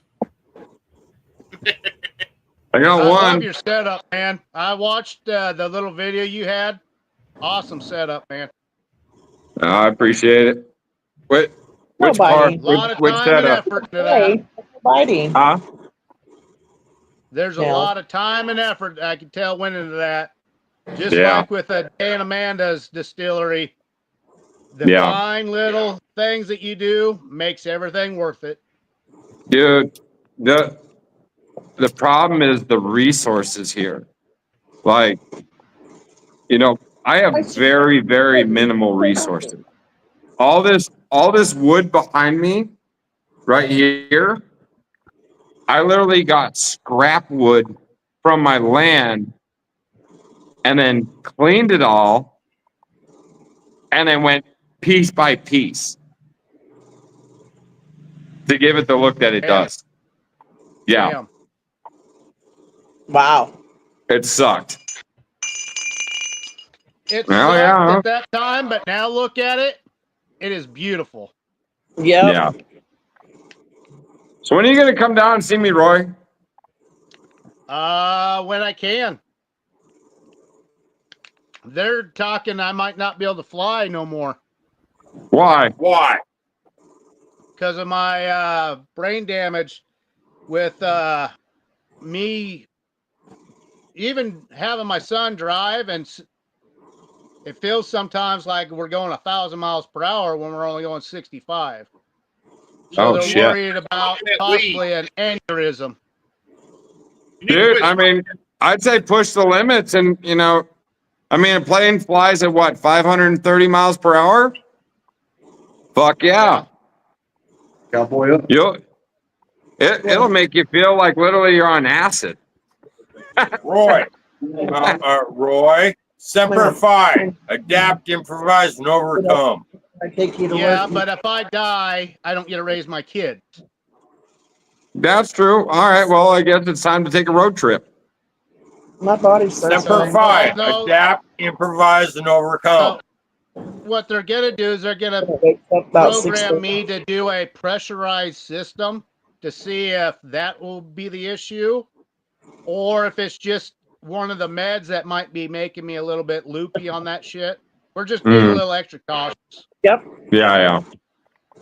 No, I understand. Oh, I'd love to have you down here, man. I know. I love to be down there. Come hang out for a minute. Yeah. I'd get in trouble if I come down there. I've had to It- start my It looks fire like the only safety way that I'm business ever back going to up. see any of you guys is if I go there. If I fly, I have to go to Somewhat. California first. Why? I have to go see my brother. I hadn't seen him Okay. in 10, I was going to say 15. California sucks. I know. I was born and raised and left when I was 24. Where does he So, live in California? Northern, Which part? Which part? Yeah. 45 miles north of Sacramento. In Napa Okay, Valley? I know that area. You I know where spent Beals Air 17 Force years Base in the is? San Joaquin Valley. Beals Air Force Base. He lives right Yeah. outside the gate. I worked on a vineyard up in Clear Lake Oaks. I Way spent back when. 17 years in the San Joaquin Valley and working Bay Area. I know everything about California. As far as Northern California, fuck You know LA. everything? I've been up and down the coast so That's a many big times. statement. I worked. What? Yeah. He's working on being a politician. Talking No. Oh, shit. goodness. No, if I was being a politician talking shit, I'd say fuck California, arrest Gavin Newsom or Newscomb. Yeah. Yeah. That's the truth. Well, there's And gonna be a while lot you're of at things it, while changing you're at around it, there. here in Washington State, you can also arrest my governor as well, Bob Ferguson. He is just another fucking Gavin Newscomb. And welcome, hello to our residential bitch about everything. Okay, guys. I'm on a rent to own thing for my house, and the minute it's in my name and I can fucking flip it and get the fuck out of here, I will head east. I will get the fuck off the West Coast. You're located where? Right now, I'm up in Washington. Head up Yeah. I-5 until you get to my place. That's the problem. Yep. Yeah. He's up by Yeah. Bremer. You got to get yourself to the south. Yeah. Like, Actually, if you're going to be in the United States, you need to be in the south. Period. Wait a minute. He can't be in the South. It's too hot. It's over 75 degrees. It's too hot. Yeah, you guys We get are too 4.5 fucking hot over there. hours from Earl. But in where?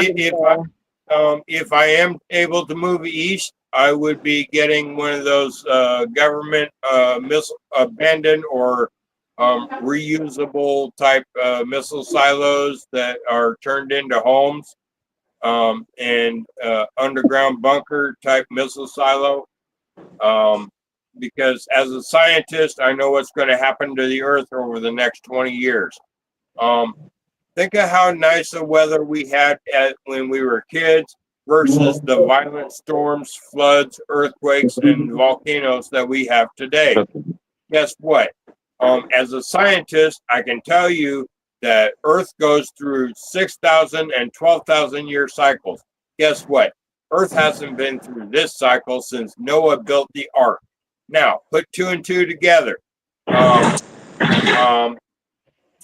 now is the best time to get underground.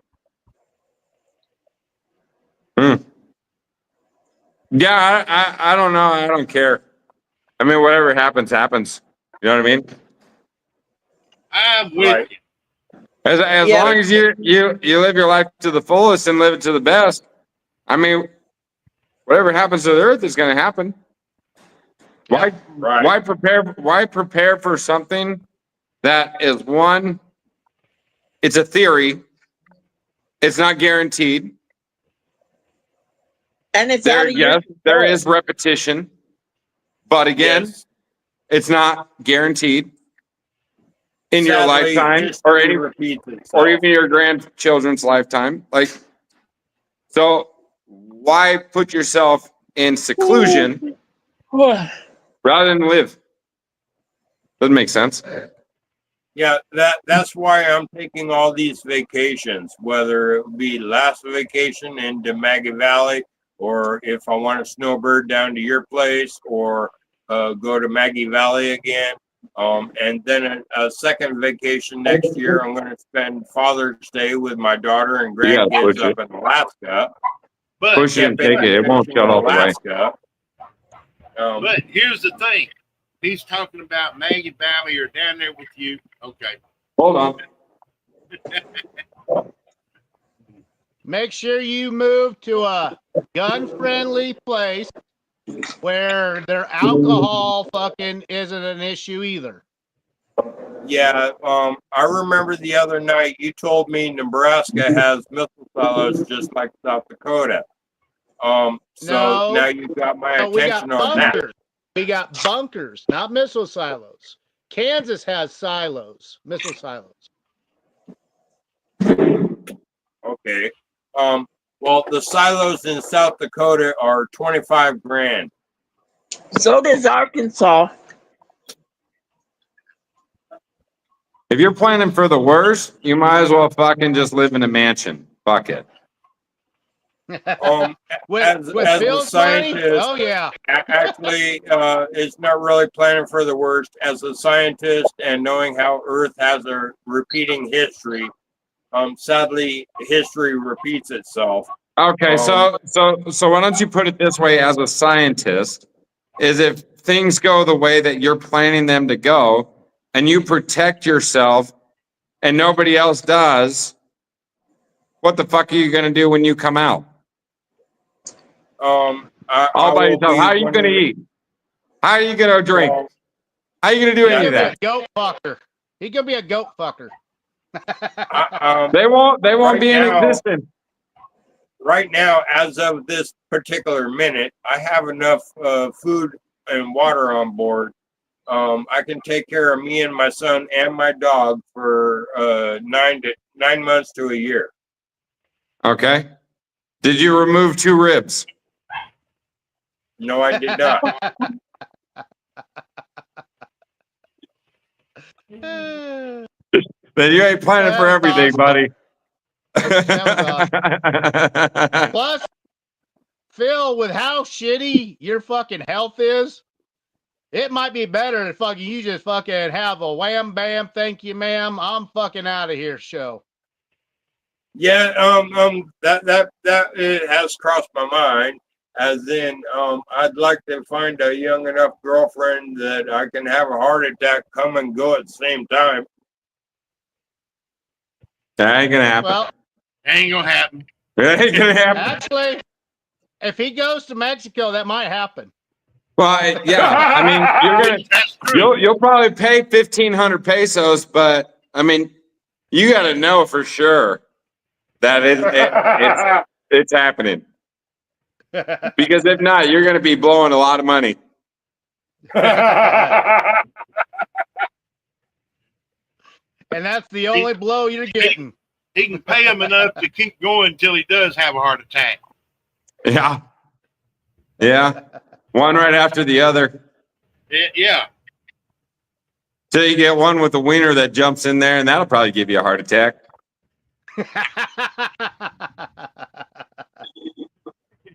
Oh, that's awesome. That reminds me of that scene in Dundee. Dundee. Oh yeah, when he reaches down. Yeah. Yeah. It gets a handful. I was thinking more of the other movie of when they go to Bangkok.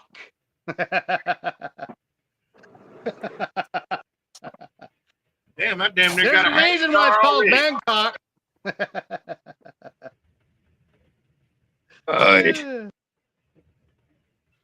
Fucking A. I bet I Give let me some drink. I bet that pint I let run out on the floor was a sweet jar. Probably was. Why don't you take a sip? Tell us what it tastes like. What, this? No, he's talking No, about me. Earl with his stuff. I can imagine what that tastes like. Good shit. How long did you age that? Oh, I don't know, 15 years. Ha ha ha. By calculation. Sure tastes like it.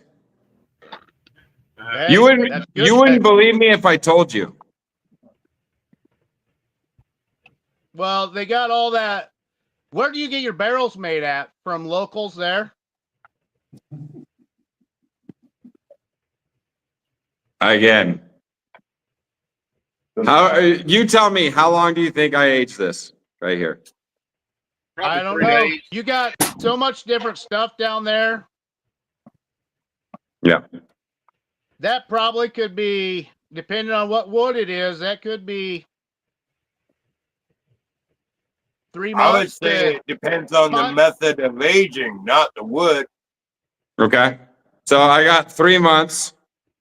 All right. What do you say, Phil? I say it's a rapid aging on chips. Okay. I say it's 3 days. 3 days. And rapid aging on chips. How long do you rapid age on chips for?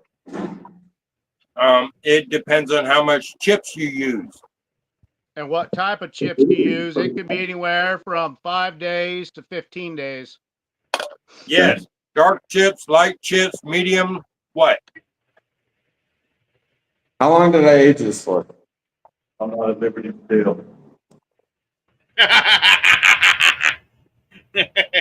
You got a man backing you back there now. Less than 24 hours. Cool. Less than 24 hours. Is that with or without electrolysis? That's what I was just fixing to say. What do you think? It's either electrolysis or sonic. So what do you think it is? I would lean more towards electrolysis. It's a lot easier on a larger scale for a mass production, such as a legal distillery, whereas sonic would be for more home guys like us. Mm-hmm. Yeah, you're right.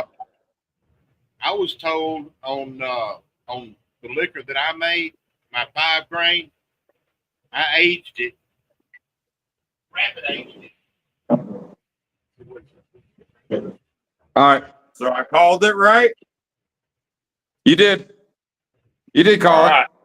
The thing about it is I don't even use chips. Just electrolysis and wood staves? Huh? Electrolysis and wood staves? Sawdust. Oh, okay. Oh, man. That's what James That Aubrey right does. there.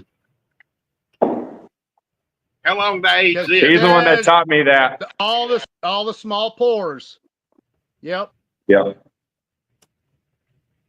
How do you think I aged this?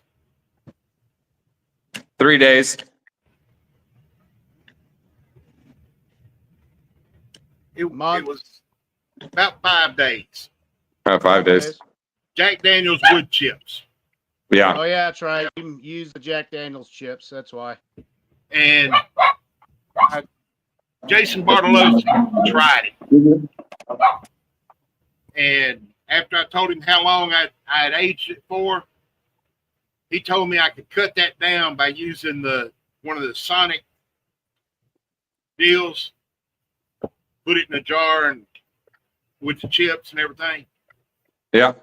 I could cut my time down to 24 hours. Oh yeah. So I got to find me one of them things that's big enough to put several jars in to do it. That's what she said. I got to find me one of them things that are big enough. Yeah. Stop talking to your wife like that. Damn, I ain't getting near the liquor out of this run as I did the last. Now, how long is it going to take you to get caught up with all your orders? Dude, I don't know if I'm going to get caught up at this point right now because it's just like everything we make, it just goes. And it's like we have the back orders. And it's just like, it's overbearing. I mean, these guys are working 10, 12, 14-hour days just keeping up on product. Is Sounds it like you need another deal or two. people are lined up sucking it out? I mean, you guys put this in perspective right here. Is these alone are all just orders that are just coming in, and that was just product that was just put out today. So it's like I have here, these are all the flavors that I have, and anyone that doesn't have a bottle on it are the flavors that I'm out of. Okay. So it's like we're making it work. I mean, we're doing everything I can, and you know, I mean, Pat, that brings up another issue is that I can't be more than thankful enough to have the help that I do. right. You know, Well, Pat, that brings me to the next issue is that if I snowbird down there, I would definitely love to help you do that. And have you at the same time teach me how to go from a little guy to a legal distiller. Granted, I know the laws are different, but still, laws are much different. Stuff like that. Yeah, laws are so much different from here to there. Like, right. I mean, becoming a legal distillery just in the United States is so difficult. And especially from state to state to state. I'm right now. I am in the actual process that by this time next year I can be legal. Brandon, my son, is helping my landlord take apart a garage that fell down, and I'm gonna rebuild it in my driveway so that I can build a legal distillery. And the legal paperwork and legal fees and all that is going to be reasonably cheap. So pretty soon, by this time next year, I can be legal. You gotta have you gotta have you need to have a very solid foundation to be able to do it. Because I'll tell you right now, it costs a lot of money. A lot of money. I mean, foundation. I'm on bedrock. hats off to Amanda and Jay doing their stuff in Pennsylvania. Pennsylvania is the most difficult, and is the most difficult place to open up a distillery. and it costs them, well over $1 million to do it. Yeah, over here in Washington, distilleries pop up a dime a dozen. Yeah, I mean, just because they pop up doesn't mean that those people don't have big investors too. Like, Well, no, they start as little guys like me.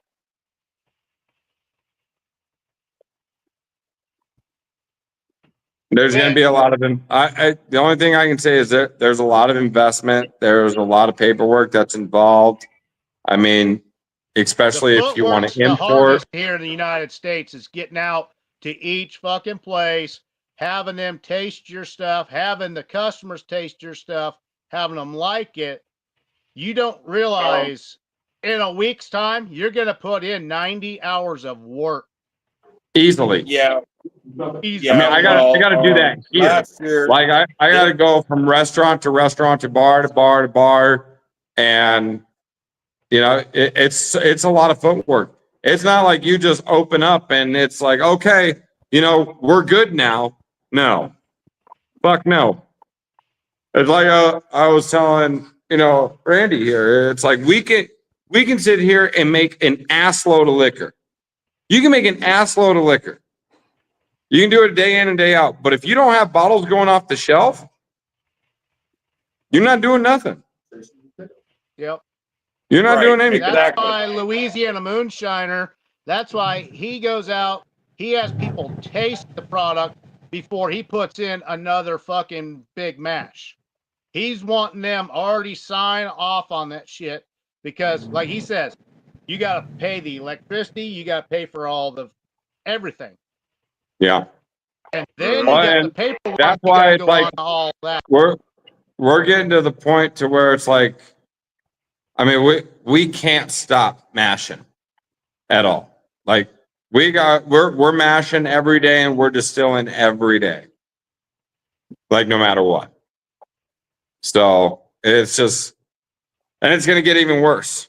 And the problem that I have right now is I don't have the machines capable enough to keep up. So I'm not going to get my 120 gallon for another, 5 months. So and that's just it. Basically, it's So scratch and anyways, crawl, Pat, scratch and crawl. Pat, back to my original point is, if I was to snowbird down to you, it would be more educational for me. Like you're the school teacher teaching me how to do A, B, C, D, type thing. The only thing that I'd be able to really, give you insight on is business. That's the biggest thing. Because everybody makes mash different. Everybody cooks, runs their stills different. Like everybody has their own style. And you're not going to take that away from anybody. But as far as like marketing and business aspects and stuff like that, like for you yourself, you should already be doing it. I mean, I was doing it before I became legal. And that's how people knew who I was before I came legal. I'm an old man. I wouldn't be so accepted in college boy classes. Well, I mean, if you're not willing to learn, you're not willing to grow. Well, see, here, Bill, here's another point. You're on disability, Social Security, whatever it is, just like me. Yeah. I ain't got the money to spend on getting the licenses to start with. So I say, fuck it, I'm outlawed, buddy. Yeah, here in Washington, it depends on how far you want to grow. You're not going to grow it into a very wealthy lifestyle being an outlaw. Yeah, you're going to be limited. Here's where I am not really limited as much as Earl, is that here in Washington, I am legally allowed to make up to 300 gallons a year. Now, the only way I can a senior citizen remember all that is specifically because there's 365 days to a calendar year. 300 of that is Monday through Friday, weekends off. Yeah, then if you have that mindset again, you're going to be limited because success comes when you literally turn a blind eye to the clock. And that's the truth to it. Like you can't pay attention to time. You got to keep going. You got to keep going. You got to keep pushing no matter what. Like you don't stop because it's Sunday. You don't stop because it's the holidays. You don't stop because you need to go to some party. You don't stop because you need to fucking masturbate for 5 minutes. It ain't going to happen. Right. You don't have that fucking time. That's how for the past couple of years I've doubled or tripled what I'm legally allowed. I'm not looking at the time. Time is irrelevant for me. My situation is the money. I ain't got the money to do it. Right. So I'm content with being small time. Just because you say that you don't have the money to do it doesn't mean that you can't get the money to do it. Right. That's my point. Right. So if you come up with a solid business plan and you show what your potential growth is to the banks, you can get loans. They give bank loans for startup businesses, but you have to spend the money for somebody to develop an actual business plan for you that you can present to the bank. Yeah. And you may get turned down by a lot of banks. Hold the phone on that thought, because the cash register lady that I've been flirting with at Walmart the last couple of days, she's a real estate agent, but she also mentioned to me in our talking that once I start as a legal business, I have to have at least 2 years of business before the banks will start giving me a business loan. Not necessarily. A little bit different. That's why. With Earl, though, he has an advantage. That's not true. It all depends on the loan. Louisiana It depends on the loan type. And see, that's something I've thought about. Like Roy just said, going down and spending time down there at Louisiana Moonshine and working for them in the distillery, helping them and learning it and learning the business side of it and picking up what I can pick up there to try and expand a little bit.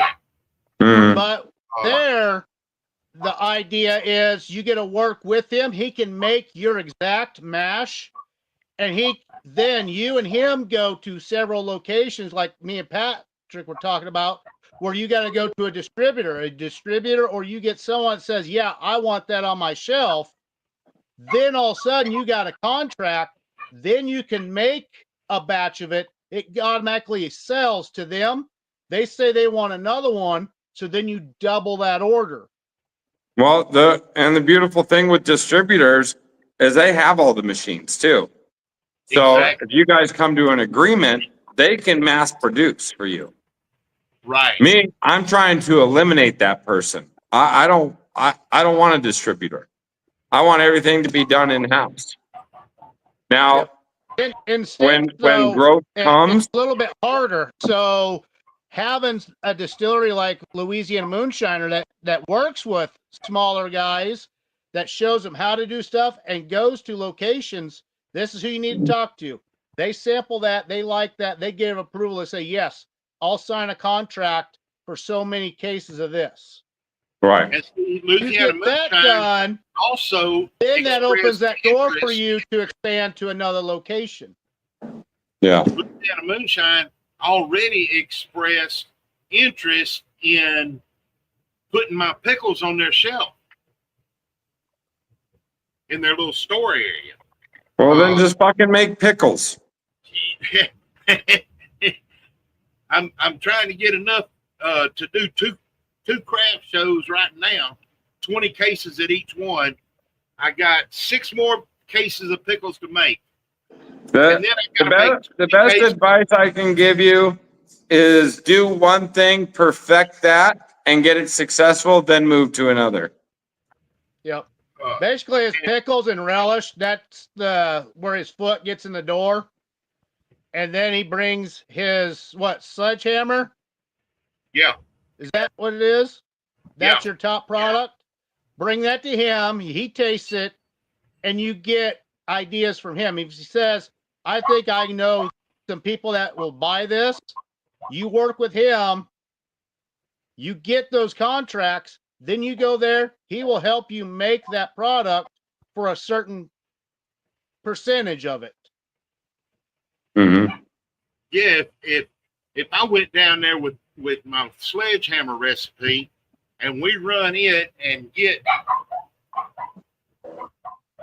20 gallons. Fucking wood's beautiful, isn't it?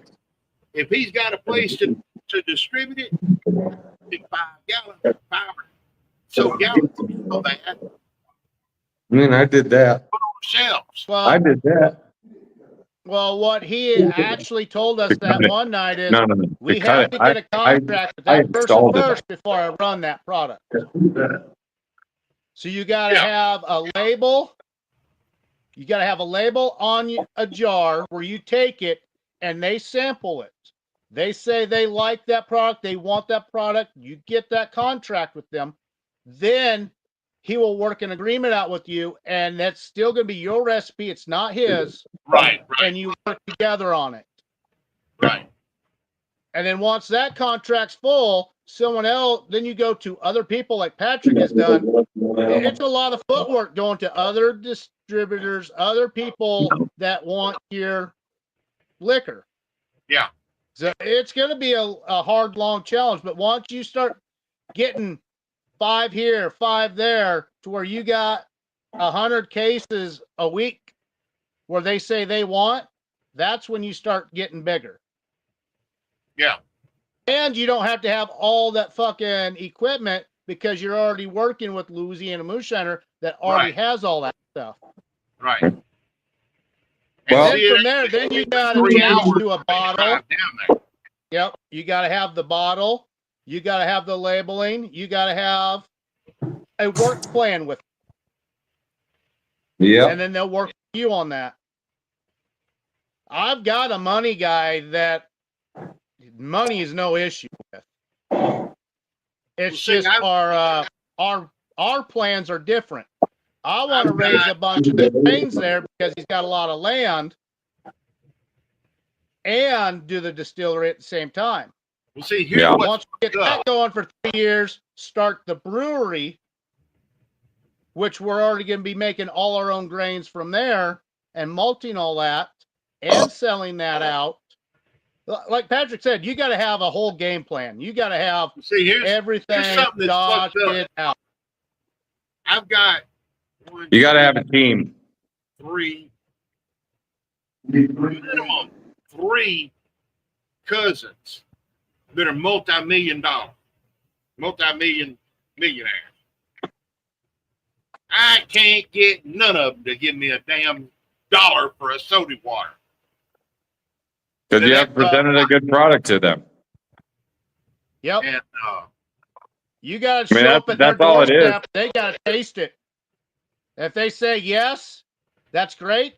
If they say, well, I don't know, then you're going to have to find out what they like, and you're going to have to come up with something that they like. Yeah. It's a lot more than that. Those people that you say you know that have millions, they're very smart people. Oh yeah. They're intelligent. They're not gonna sit there and they're not just gonna jump in on something just because you say it's good. Like you need to present you literally need to present a schematic chart to them of net worth, gross, losses, everything before they even think about investing. Yeah. But the first Just thing because you is, produce you something gotta give good them a doesn't product mean that they're that going to they invest like. into it. You can have an absolute great fucking product, but if you don't have a marketing scheme to it, and if your overhead does not match the numbers to a profit, you're fucked. So it's like you look at my profit margin here is I can sell my bottles at the same price that like Old Smoky sells their shit at for a fraction of the cost. The material cost for me is a fraction of what Old Smoky does. Yeah. So, but I can still sell at their price. And that's just going to keep growing. And that's how you get investments. Is because you have to show those type of things. If you don't have those numbers in line, you're not going to find nobody. Nobody's going to fucking fuck with you. I don't care. Almost did it again. But I'll tell you right now, guys, I have got to lock up. I got to shut it down. No problem, man. We have busted our ass here this whole week. And with it being Sunday, fuck this shit. We're finished. Time to go get in the pool. All right. I may get some. Appreciate you coming on, May man. get some tonight. Good night, Yep. Pat. So Have a good all one, right. man. Take it easy. We'll talk to you guys. Later. Yep. Take care.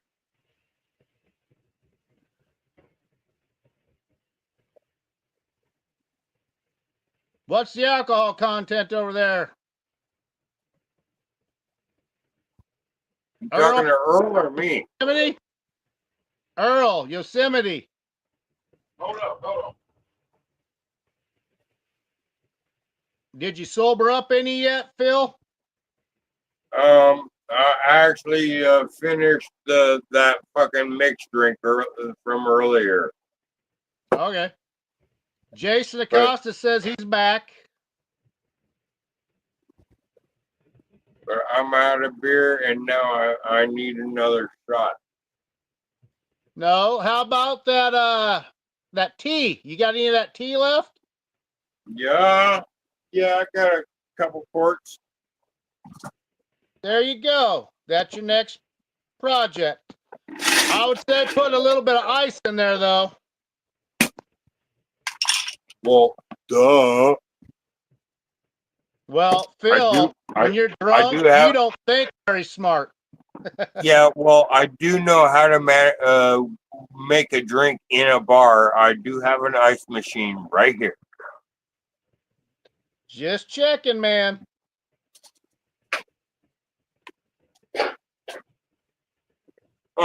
In my early years with the bar, I had to spend a lot of money going up 2 or 3 blocks up to the gas station to get a bag of ice per day. And fuck that, I wound up getting ice machines ever since. Granted, they break down about every 2.5 years, but at least with an ice machine, I can have ice on demand and not cost shit. And when you use distilled water, not tap water, with distilled water, you get the clear ice. Tap water, you're going to get the foggy white ice. So yeah. But that's why I also have a baby still in my kitchen, specifically for making distilled water, specifically for the ice machine, or any meshes I want to throw in distilled water.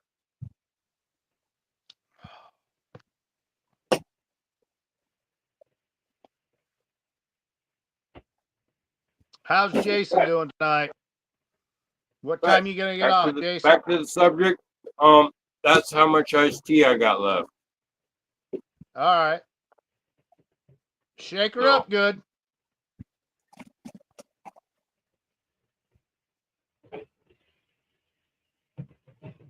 Wow, there is something cloudy in it. Yep, it's been sitting a little bit, so you gotta shake the shit out of it. Yeah. Now I can't see through it.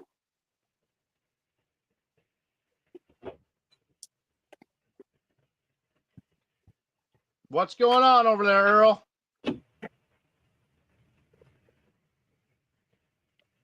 This whole run's been shit. There's a Yosemite Sam. Hey, Charlene.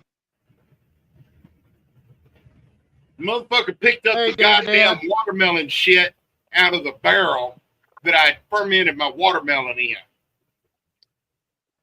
And I washed it with 150-degree water with soap and water and everything, and it still picked it up into the mash.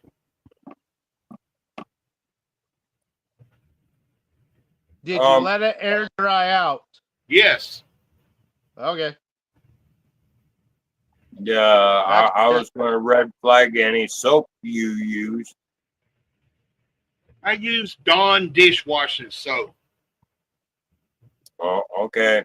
That's good. I know how to After a clean good, something, Bill. after a really good rinse, okay, that would be okay. But the only,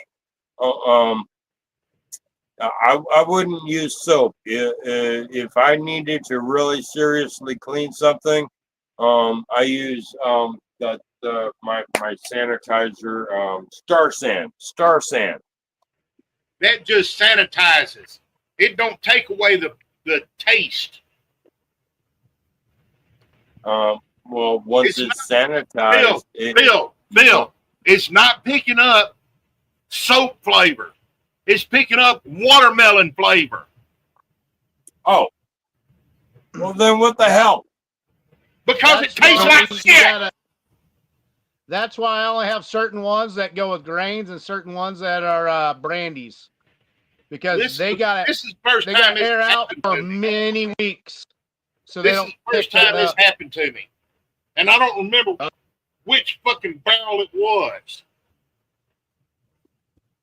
That's why I always have everything of mine numbered with the letter on it. So I know it's either a grain, like with me having this lactose infection. Now I got to put GL. Yes, I do remember. I do too remember which one it was. Did you fuck up then?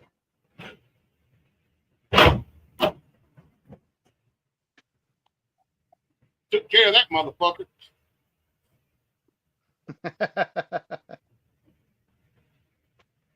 So how's it tasting?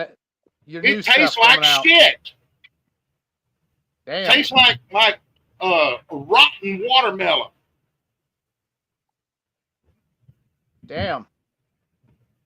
What was the recipe for this? What was it supposed to come out at? A honey crack corn. Well, you're gonna be rerunning the motherfucker then. I'm gonna make some fucking sugar wash and I'm gonna dump it in it and I'm gonna run it through it. If it still has that smell or flavor, I'm gonna make another fucking sugar wash and run it through it again. And if it's still doing it, I'm gonna run it again. Yeah, that's where you might have to do a vinegar run on your fucking steel just to make sure that it's not coming through the line. The batch I run earlier today came out perfect. Okay. Roy, since you just mentioned vinegar run on the still to clean it, since it has been a while since I've run my still, I will most likely need a cleaning run. So how much vinegar gallons will I need for my keg? Okay, so I'd put in at least 4 gallons of water and then 1 jug of vinegar. One gallon of vinegar to 4 gallons of water makes 5 out of what would normally be a 10 plus gallon run. Yep. So it'll run fast for you, but you're just needing to clean it. That's all you need to do. Yeah, okay. Okay. Once you get like 2 quarts ran out of it, you can shut her off because then that'll be enough for a cleaning solution, and then you can just dump it. Guess what? That gives me a reason to go to Walmart in the morning to try to find the cashier I've been flirting with. You're always thinking with the wrong head, Phil.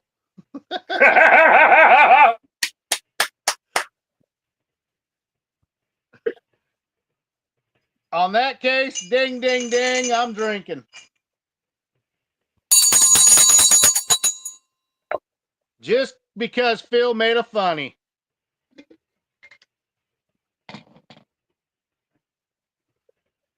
Oh, you want to see funny? Wait until I'm in a really good mood.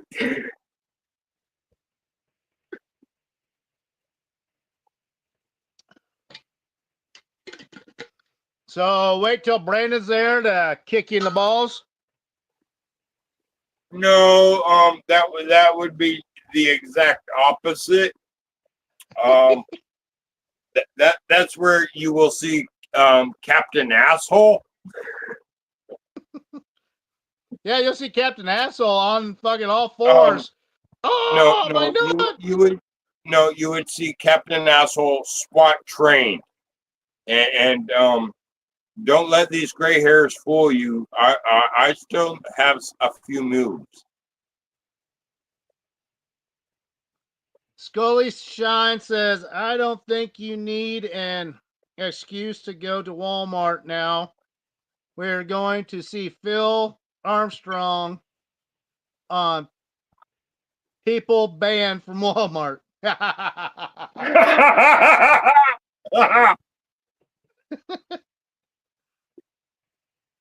Charlene says,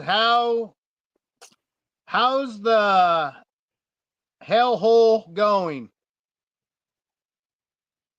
Which hellhole? You're the one that's all hot and fucking bothered there, Phil. I imagine it's pointed at you. Yeah, well, it's all okay, because of you guys suggesting it. I've left the living room door open and the living room window open with a box fan in the window to help bring the colder air to the bar. Yes, it did cool down the bar from 93. Now I'm at 86.5.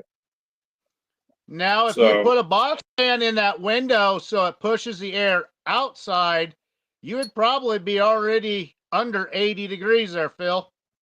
Well, no, the two windows from the bar to the outside. I'm breaking everything down. I'll be back in just a second. No, I can't open those windows. The only window I can open and put a box fan in is from the living room to the bar, where I should more appropriately. How about the back door to your fucking bar? Put a box fan on the floor so it pushes the air out. That'll help circulate all that air, Phil. Yeah, well, right now, said fan is in the window instead of the door, which is about 4 feet apart. How about that? Well, you need to fucking be pushing air outside and pushing air from the inside of the house into your bar while you have a fan pushing all the heat in the bar out. Okay. Actually, what you need to do is from where the door hinge is at the top, make a mount right there and put another box fan right there because it's up higher. It'll pull more of that heat out that's up higher. Yeah, I was just thinking of that just as you said that. That's the only way. That would be the best way for that. But at the same time, it would let the heat from the outside into the bar from the bottom half. Yes, but most of your heat's above your head, Phil. That's radiating. Heat rises, heat high, cold low. Heat rises, cold falls. Yes, I understand the concept. Hey, just do it one time and see what the reaction is, Phil. If it helps another 5 more degrees, guess what? Then that's basically 80 degrees. Yeah, well, guess what? Looking out the door of the bar to the outside, I can see we are in the shade of the day, so I am close to sunset, which means, yes, my heat's going down by now. So I Good. will open the bar door and try to cool this place down even more. All right. Jason Acosta says, damn, Phil, you need some AC in that bar. That's what we were talking about earlier.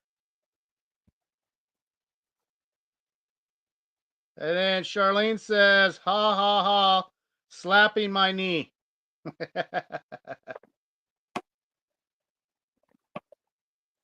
I got to start charging my phone. It's getting low. So let's get the processing going. Ugh. There's one. Ugh.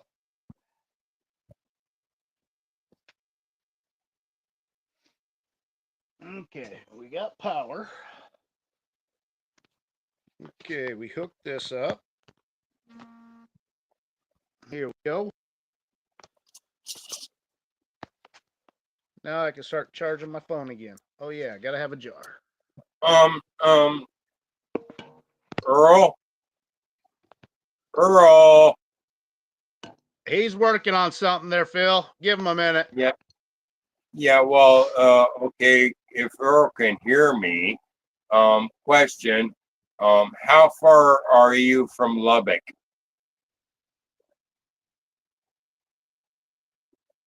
He's ignoring you right now. He's concentrating on tearing everything apart. He's not in a good mood, so you're probably going to get Yosemite Sam as soon as he does start talking. David Dance says, I just put a good AC. Unsalute the fuck out of your ceiling. Yep. Ceiling insulation, Phil. More specifically, Earl, how far of drive time, like legal drive versus like slightly over legal type, speeder type drive? Well, you gotta think, Phil. He is. Phil, can't you see I'm trying to do some shit? Yeah. He's right next to Louisiana, Phil. So you calculate a little ways into Texas from Louisiana to Lubbock. Calculate that. Well, no, Earl is East Texas. Lubbock is up in the Panhandle. So, and Art has told me that Dallas or Houston is pretty most of the day drive. So I'm guessing I'm about 9 hours from Lubbock. 9 to 10 hours. Okay. Thank you. Thank you, Earl. Scully Shine says, and there he is. Laugh out loud. Yosemite Sam showed up. Jason Acosta, Yosemite, about to come out in full force. Yeah, when you have a bad run going, I don't blame him. Like me with that first run of bourbon I have where it's all lactoed up. I'm going to have to change that shit tomorrow, let it air out for a few days, because it's not smelling very pleasant. And it's right behind my old lady's fucking recliner, so I hear it every chance she gets to talk. Because that's the best spot in the house for solar temperature. So it right where she's at, it's about 72 degrees, while the rest of the house is anywhere from 68 to 69 degrees.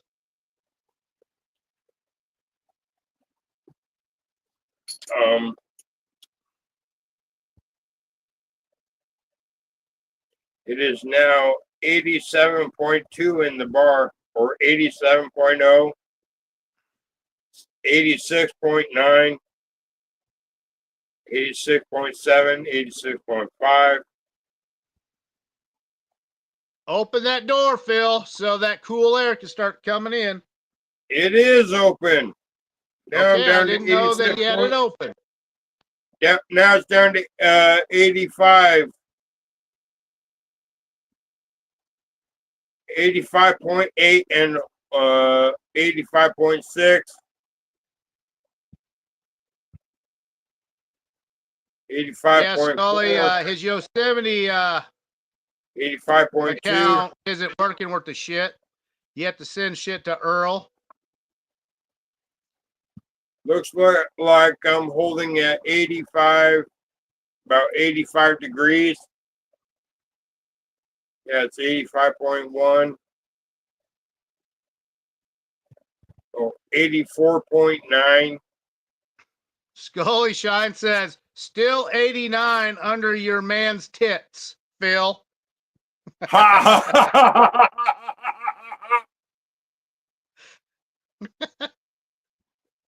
84.7. There you go. Just think, another month from now, it'll be nice and cool there, Phil. 84.5. Rye whiskey, rye whiskey. Looks like it's going to hold at 84.5. I think after that, Earl, I think it's time for a drink. It's holding at 84.5 right now, so. I'm just having a hard time trying to figure out what the fuck I'm going to drink. I got too many flavors in front of me. My heart bleeds purple piss for you, Roy. I got 136 plus. Yeah, but how many of them are all home done? Bitch. A good number of them, I can guarantee that. I know I got 40 of them here that are all fucking home. 4 is kind of my own flavors would be kind of pathetic. I have several of my flavors hidden throughout the bar wall. Depending on what shelf you're on. Whether it be liqueurs, whiskeys, vodkas, rums, brandies, schnapps, creams, vodkas, and other whiskeys. I don't have my own gin at the moment. Fuck, Bill. Now I know why Tex Ritter wrote that song.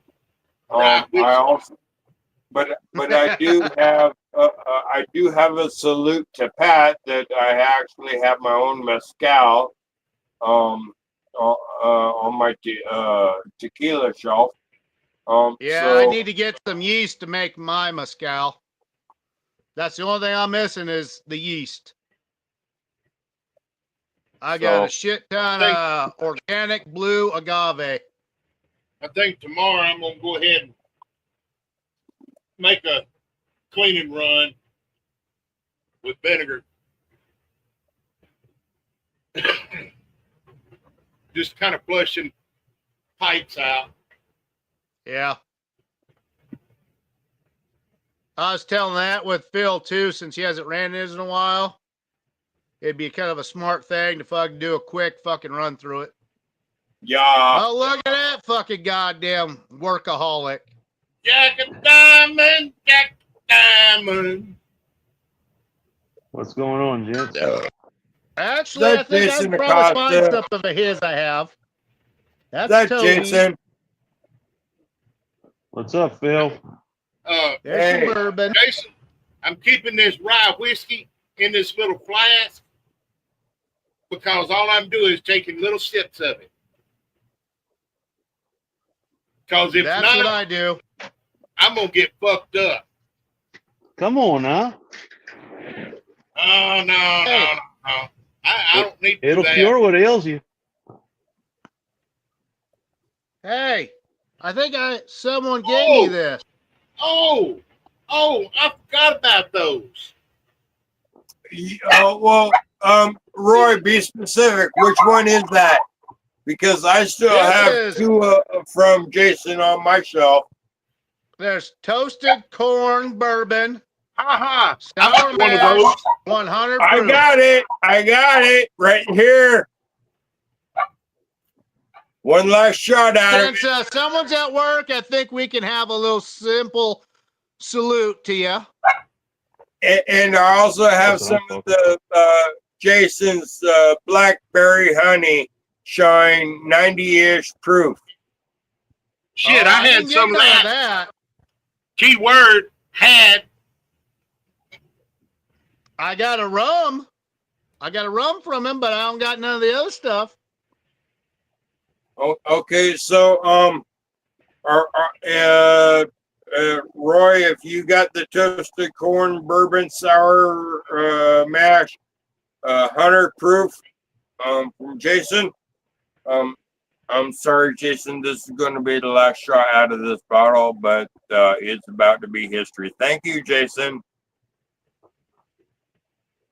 Yep, salutes. Cheers, y'all. Actually, first I gotta put ice in my glass. I love ice. It chases off Mexicans. I don't need no Mexicans in my glass. Only moonshine. I need lots of ice. Jeffrey Oakes, how you doing, man? Damn Phil, 74 here outside in Kentucky. See, we get decent weather occasionally in the summer. Yep. So, Roy, repeat that. Roy, can you repeat that? I couldn't quite follow. Says, damn Phil, 74 here outside in Kentucky. See, we get decent weather occasionally in the summer. Shit. Is that from Freight or somebody else? Jeffrey Oakes. Oh, Jeffrey Oakes. Salute to Jeffrey Oakes in Kentucky. Yeah, when I was running that run, I was even filtering it through charcoal, and it's still carrying over the fucking flavor. Well, like Kelly and JB always said, you can run everything the same fucking way, but ever so often you're going to get that one fucking run that's just going to piss you the fuck off. And it's all because of that fucking barrel holding on to that damn nasty ass watermelon. And I know what happened to my watermelon. Jason, I froze all of it. Jason, I've tried a lot of corn liquors from different people. Like when I was in Maggie Valley, I had 4 different corns. The first corn I had a serious bite, versus 2 and 3 were kind of the same. And the 4th and last corn I tried at Maggie Valley had no bite and was really smooth. As to your toasted corn, hold on.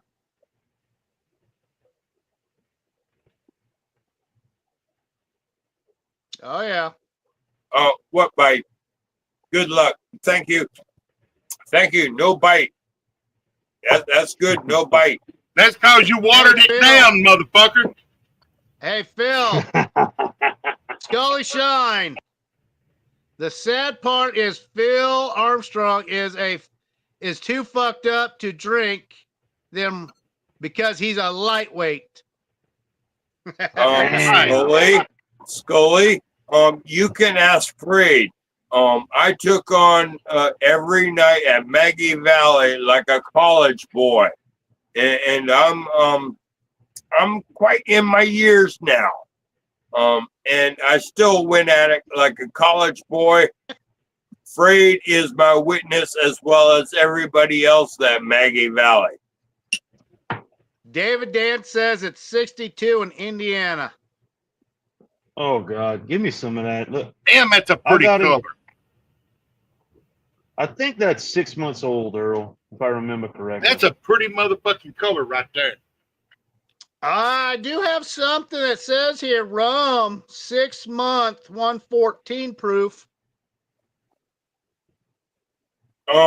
Actually, Jason, for being 100 proof, it tastes a lot smoother than I would expect for 100 proof.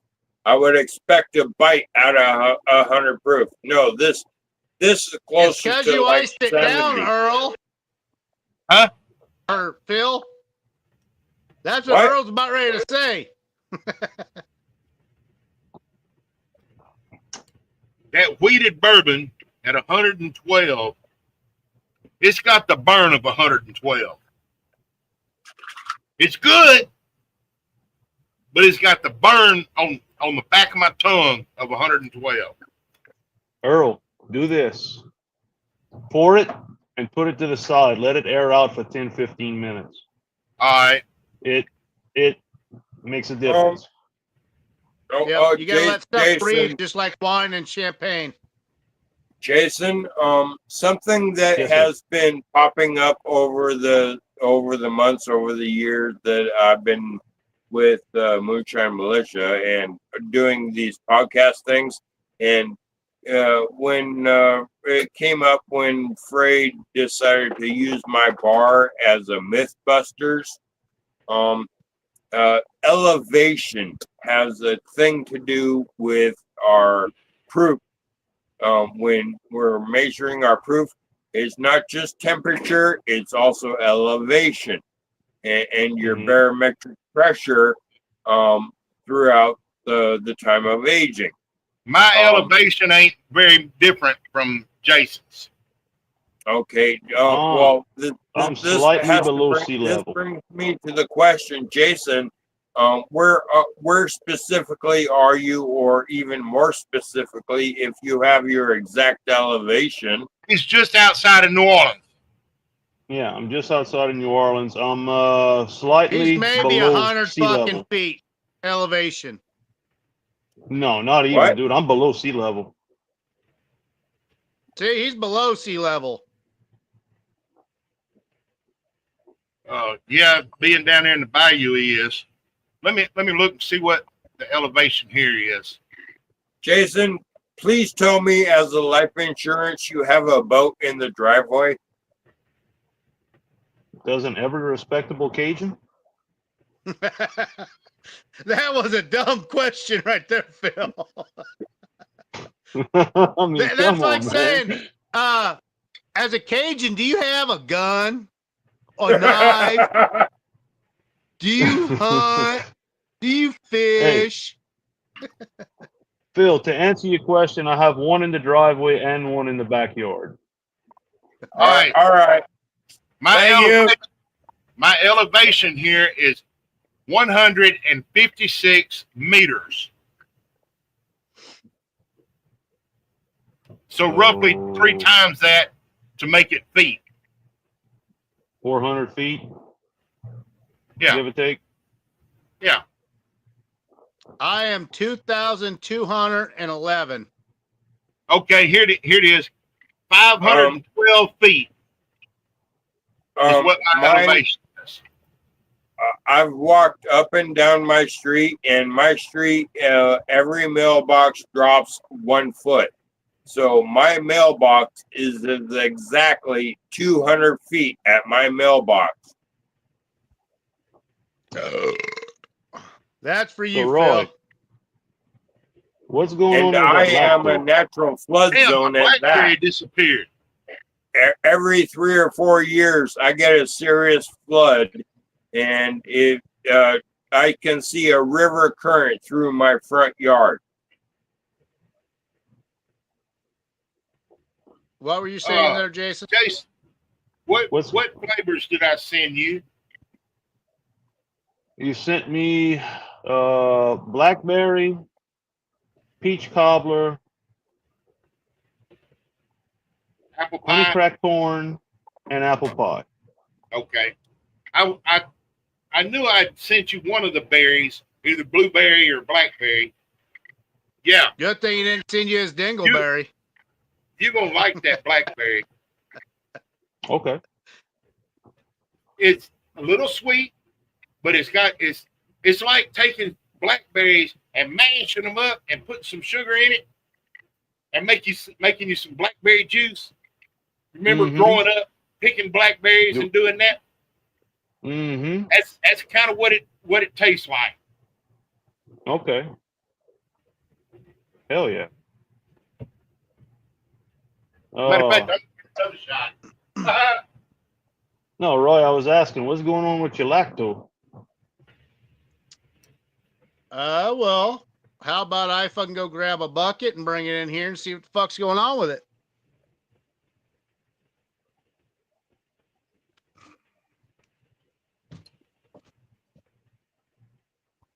About time to go to a smaller jar. Yeah.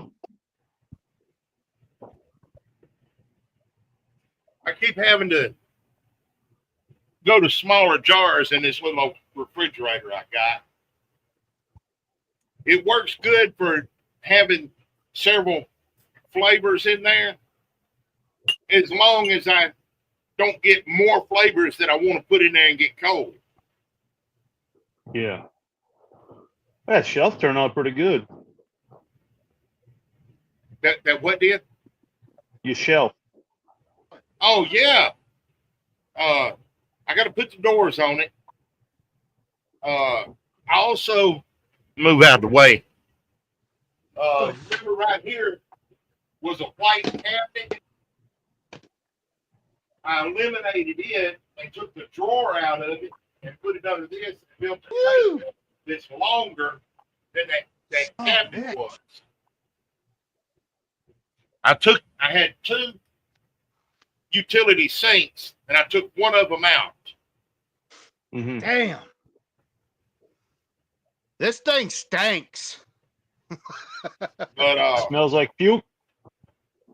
Yep. But yeah, Okay, I got storage space on this shelf. Still bubbling. Okay. Roy, every day, stir the fuck out of it. Every day, stir the shit out of With it. your bare hand. Fuck that. Stir it good. Let it sit. Every day, stir it. Eventually, it'll start to smell like pineapple. That's when you want to run it. All right.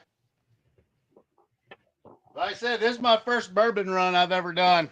I'm known as a fucking hillbilly brandies, and fucking whiskey. Meads, See, beer, and wine. I've done one fruit run, and that's it. Everything else I've done has been grain. Yeah, and who helped you with that fruit run?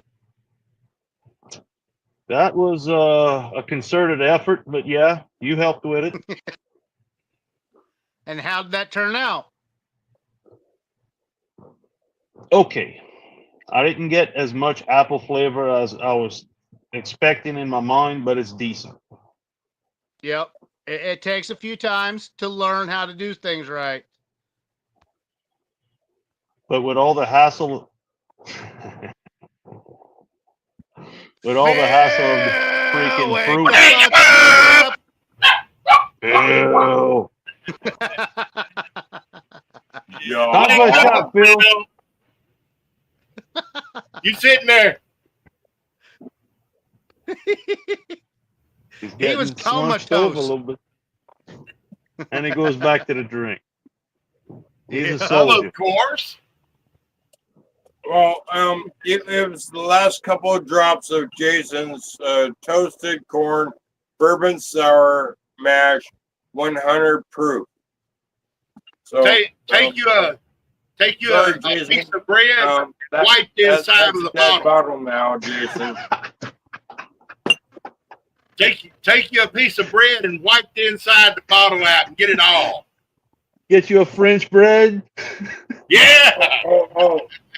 Should I see if I can get at least one more drop out of it? Turn it upside down and let it sit there for a little bit. Damn. I can The do whole it. bedroom Turn it now up. smells like fucking puke. I gotta turn on a fucking fan. 3 drops. Yeah, Jason, I looked up the cost of the boards to build the doors on that. The way I wanted to do it with the tongue and groove boards. It's gonna cost me $100 fucking. Yeah. Son of a bitch. That's 6. That's what that's what my distillery is made out of, is this kind of boards. 5 and And 3/8 I still have 2 more boxes left of a different color to do the same damn thing when I go to rebuild the bar. Well, Earl. So how many years you got left there in Washington, Phil? Because you're saying once you get paid off, you're leaving. Yeah. But if I have the supplies in hand, and if I can get the bar in the not the bar, but the distillery in the driveway by next year, and go legal. Might as well write off going to Maggie Valley and all that shit.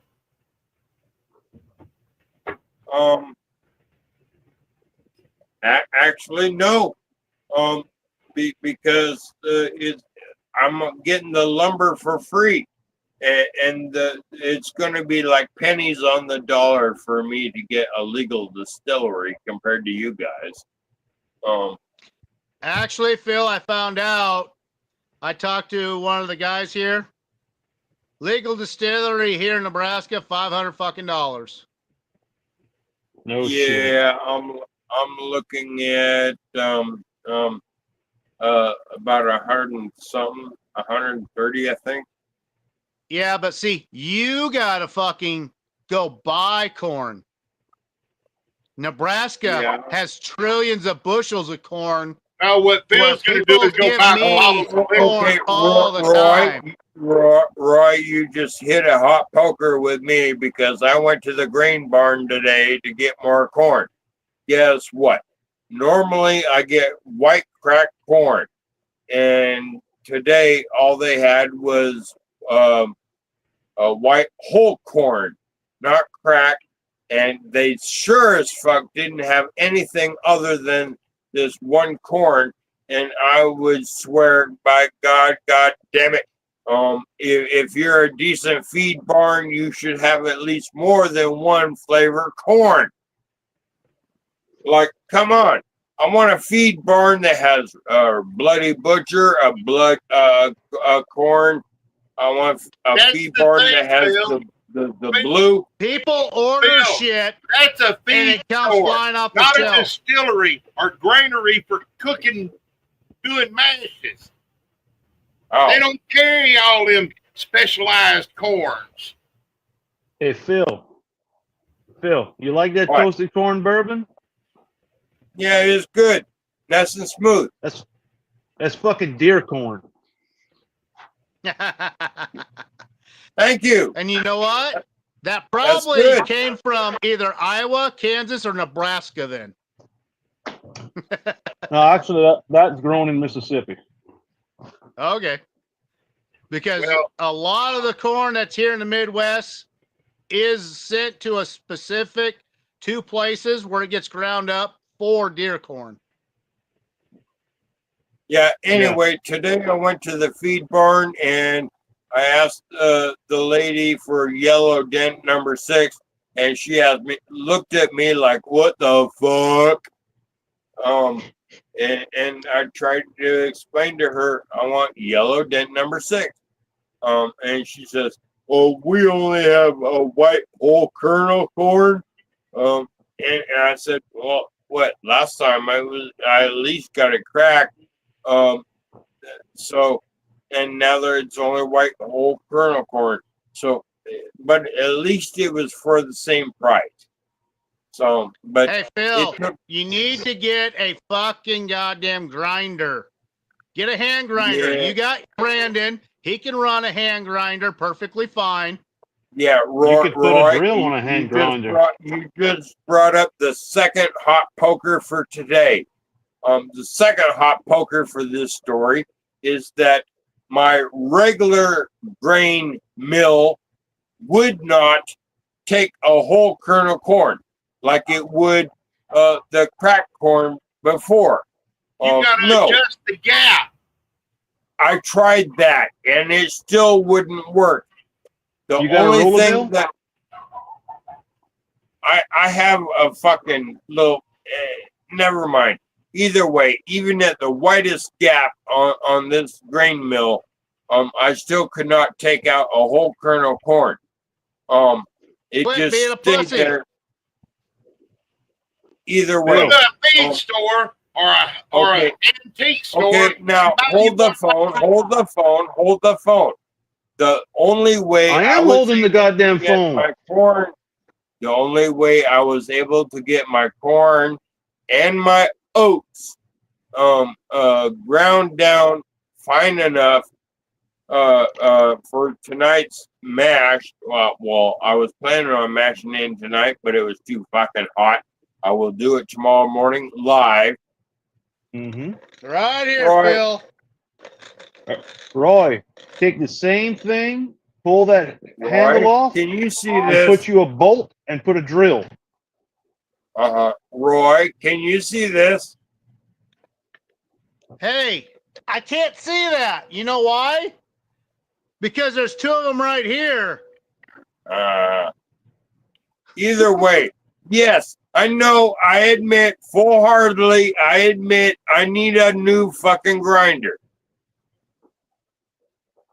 Corn is hard, There's man. nothing wrong with this. I got teenage boys. You got Brandon. Guess what? You don't need no I'll put it electric this tool. way.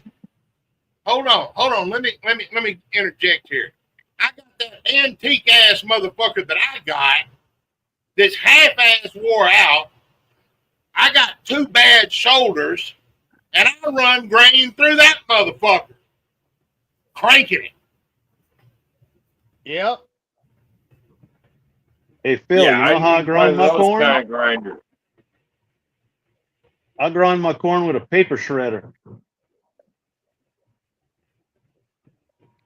You Well, must have not very strong corn. Here in Nebraska, our I corn wholeheartedly kernels are admit I huge. need a new grinder. Oh, it Right here, it works that paper shredder out, but it does $20. it. That's all it is. $20. Yep. Guess what? It don't fucking slow down. It don't break down. It's all manual labor. You got Brandon. He can fucking work that damn thing. Not cost a fucking penny. You say you want to be fucking more out there without electricity? This right here will do that. I have Just the like same how Earl one. works in. Point. I Now, understand I that have the point. Here's same something exact else. damn one. Here's something else. You take the handle off and you put a gear on there, like for a bicycle, and you hook the bicycle chain up to the pedals, and you pedal and pour the grain in, and it just runs it through it. Yeah, but with Phil, he don't know how to build nothing. Well, if I had to, I can, but You could He's easily too lazy put a to. wheel on here and do that. Or you just fucking nut up, man up, and fucking just grind this motherfucker. You got Brandon. He is perfectly healthy. He could run this easily. yeah. Oh, Callum McMillan says, I'm back, bitches. Ding, ding, ding. And he also said he hooked a drill up to his. You can. I like doing the old school way like my grandpa used to do it. So every time I fucking crank on this, just think about how many times he had to crank on his. Well, see, Yeah, on mine, I took the I wheel off. use a power drill on mine. Got a double groove pulley that's about that big around. that went on a electric motor for a attic fan that I had laying around, and it fit right up on that shaft perfect. And I tightened the nut down. I've got a shop fan that's got the big pulley. I'm gonna put that on the motor to where I've got an adjustable speed on it. There we go. Or I'll put the big wheel on the grinder and the little pulley on the motor and hook it up. Yeah. That way I'll eliminate I inherited a this little here. corn husker to where I can husk all the fucking grains off fucking the corn. And then I've redone an old fucking grain separator to where I can fucking get all the husk and all the other shit that's on there. Just a small little motor runs that. It shakes the shit out of everything. Everything works perfectly fine on that. I needed to put this back in the refrigerator. It's got a little bit more bite with it being a little warm. Callan McMillan says Yosemite MacGyver. Yosemite MacGyver, the man of many talents. I'm a MacGyver. You didn't even No, run you're a water guy first. tonight, Bill. What the fuck? What? It's too hard running fucking water outside to inside. Come on, That's- Phil, man up. That's enough. But That's back to what I was talking to Jason about my doors on this cabinet. It's 7 boards, 8 foot long. They're 5 3/8 wide. Okay. Tongue and groove. And then 1x4s to frame it. Okay. $93, I think is what it said. 94. You could always put plywood and and just dress it up. And I already bought the hinges. Yeah, you could always get some plywood and then just dress up the outside of the plywood if you want to make it look better. Well, see, Yeah. I thought about that. I'm gonna have to get some 1x4s to keep it from going all whoppy jaw. Mm-hmm. To make it sturdy. I've got the plywood. Oh, there you go. Frame it up, put some plywood, and that'd be a good spot to put all your stickers that you're gonna get in. Well, right there. I even got one of mine in the middle. I can't You're- see that good. My eyes are shit. You got mine up there? Here's Okay. your- I can't see that from here. There's mine. There's heavy metal moonshine. It's still in the clear. That's the only What's stickers I got. But there's several people that's hit me up wanting some of my stickers and go send me stickers. And Oh yeah, that's a big thing. The sticker trades, pretty cool. oh yeah, Yeah, I'm Hit working up, on it. Just trying to get at least 2 vehicles fixed up to where fall and winter's going around. That's the #1 fucking ordeal. Yeah.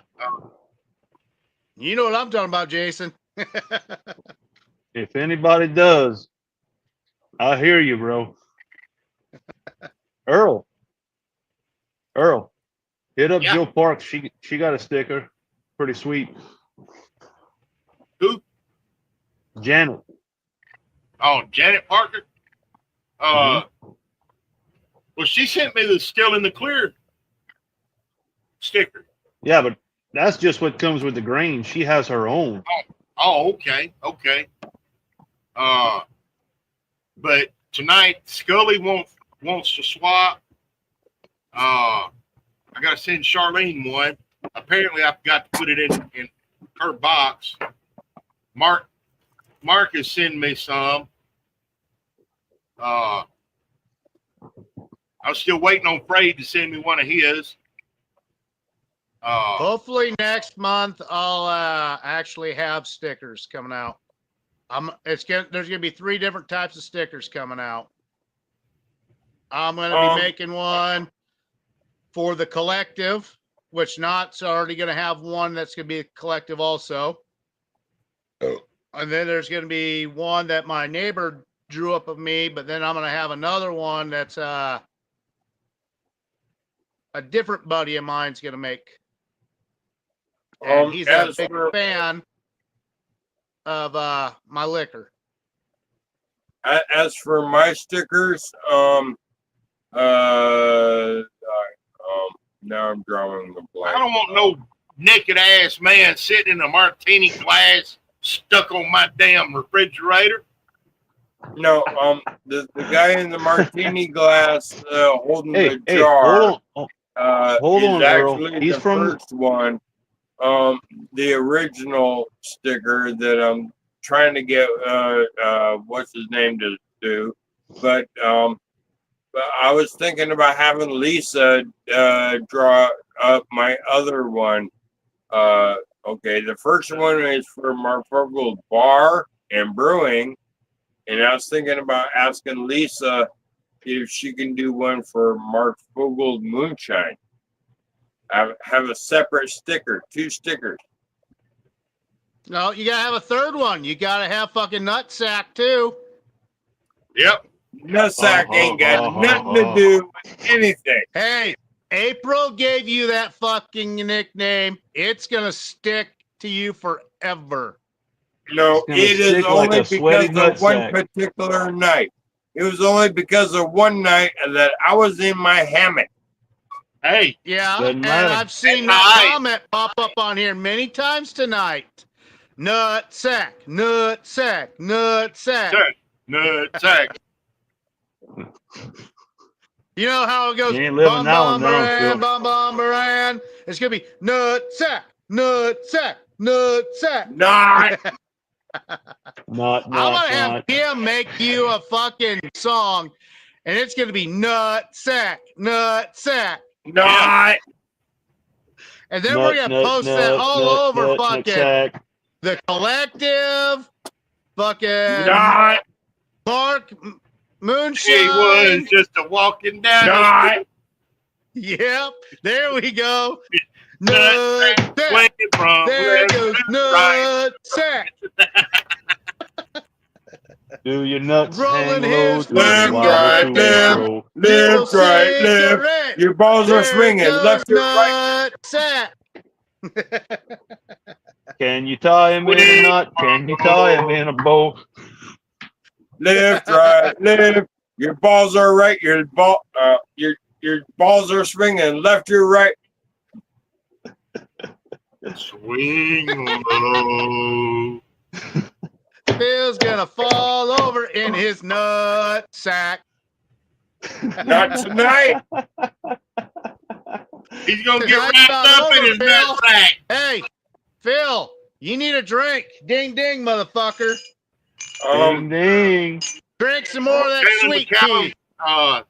That's come on, have mercy. I'm already drunk. Have mercy.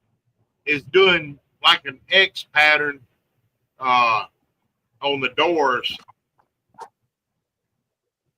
Kind of like barn doors is what I've got, what I have in mind. That'll work. I did my bathroom door. I did that with the tongue and groove boards. And I put one across the top, one across the bottom, and then one angled, kind of like a Z. Yeah. That's pretty much how I got the door on my deer stand. But it's just one door. It's not a double door. Yeah. Since you guys called another shot, I'm changing flavors.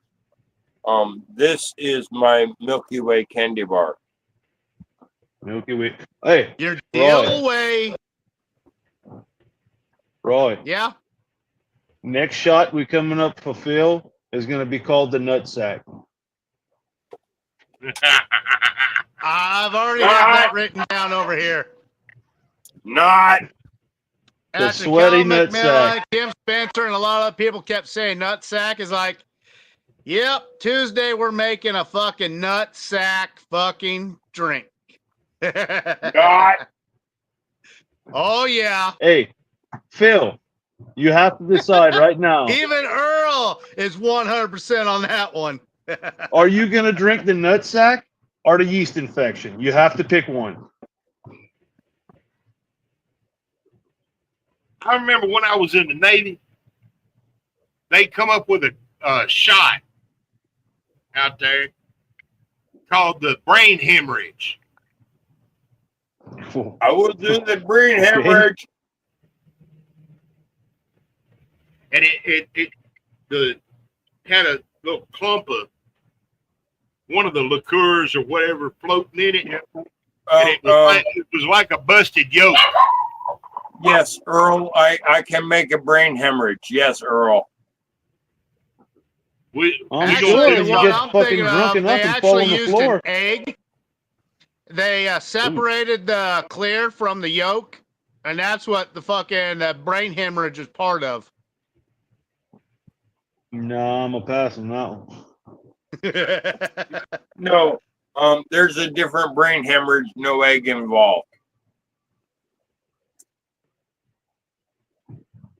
Well, that'd be no fun for us, though.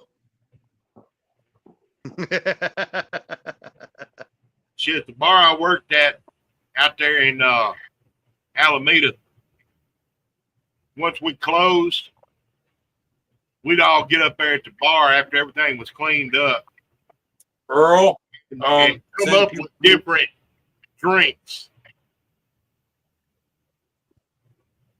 Earl, since you've been to Alameda and Bremerton, I'm guessing I'm willing to bet money you're a shellback. Duh. Let me guess, Phil. I've been around the world twice.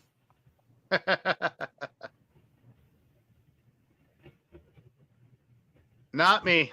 I haven't been around the world. Farthest I went was South America, and the other was Germany. Earl's crossed the international date line, I know that. Shit, every fucking time I got out there.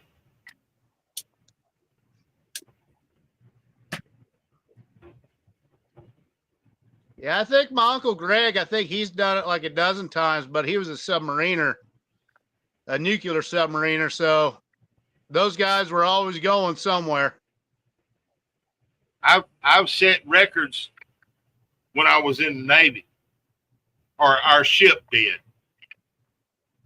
We were the first nuclear-powered warship to go through the Suez Canal.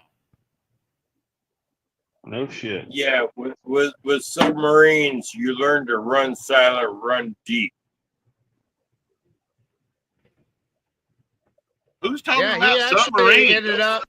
They ended up in Russia at one time doing some kind of meet and greet thing. My uncle and his submarine did. I happened to grow up on the Navy Marine Jackson Park Naval Base.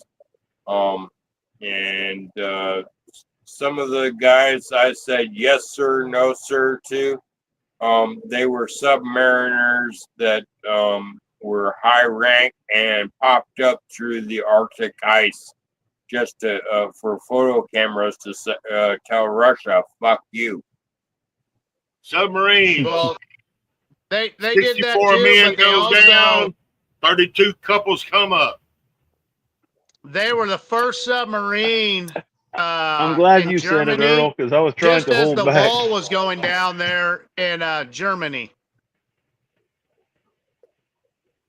So his submarine group, they did a lot of fucking first things. Well, our ship, our captain, whenever they needed a ship to do something specific or something, his hand was like, "We'll do it. We'll do it. We'll do it." I was out at you know sea why for he's doing over that all the time? Get paid better money. bullshit. For the officers, they do. No, they don't. Yeah. He became not an officer, but what's the fucking one? Not enlisted. My brain's fucking not working. We didn't have any of them on board ship. Warrant officers. He was a warrant officer. If you were a warrant officer or an officer, you got, it's called casualty pay, which is not war pay, but it's a little bit higher. In the Navy, it's sea pay. Okay. Sea duty. I got paid sea duty. Okay. Yeah, because I knew there was a difference between fucking sitting at home and then fucking being out. Yeah. Even if you're stationed overseas, like at the base in Okinawa, San Clemente Island, out there in the Indian Ocean, your shore duty is, if you're stationed on a base on land, it's your own shore duty. But if your ship is in dry dock, you get sea pay. Okay. Being in dry dock. I just couldn't remember because it's been a long time ago. I mean, fuck. He was in the Navy in the 80s and the 90s. And I don't remember a whole lot about that, but me going to Kentucky, visiting with him, he told us that he was always getting extra pay because his commanding officer always volunteered for every fucking stupid fucking idea that came up. Yeah. But yeah, it's sea pay, sea duty. Earl, since I have 12 years of growing up in Bremerton and some other years from 96 to 2000 in Bremerton again, and I know you've been in Bremerton before, but what section of Bremerton did you actually live, or were you aboard ship at the dock? I was on board ship in dry dock. At Bremerton. Yeah. Okay. No, I was in Bremerton shipyards. Yeah, I know exactly where it is. I grew up there. Missouri, USS Missouri, the Mighty Mo, one of the last active battleships there is. She was decommissioned after World War II and spent some years in Bremerton as a naval museum where kids, anybody in the citizen or any citizens could go aboard the forward decks of the Mighty Mo and see where the declaration of the peace treaty of World War II was signed, and take the tour. Some of us that were military family got to get other tours of the ship. And before the Mighty Mo was not only reactivated, but she had to leave Bremerton to go down to California to get some repairs done before she went to Hawaii. And then Mighty Mo was the first ship to fire salvoed in Operation Desert Storm. Did you know the USS Missouri was the second one that was declared to do the signing? There was another ship that was supposed to do it, but it had damage to where then the Missouri was the one that actually got to do the Yeah, I think signing. it was the Texas. Yeah. I can't remember sure, but I knew it was a southern one. I think it was Texas. Well, I've been on board the deck of Mighty Mo more times than I can count. And believe me, after I left Bremerton in 1980 and went to Montana from 80 to 83, and then down to California from 83 until 17 years later, I was more than surprised when Mighty Mo came out of the retirement fleet, the mothball fleet, from Bremerton and went down to California and then over to Hawaii and Iraq. I was totally mind blown. What the fuck? Why they send a Mighty Mo after all those years in fucking mothball? Well, then guess what? Guess what?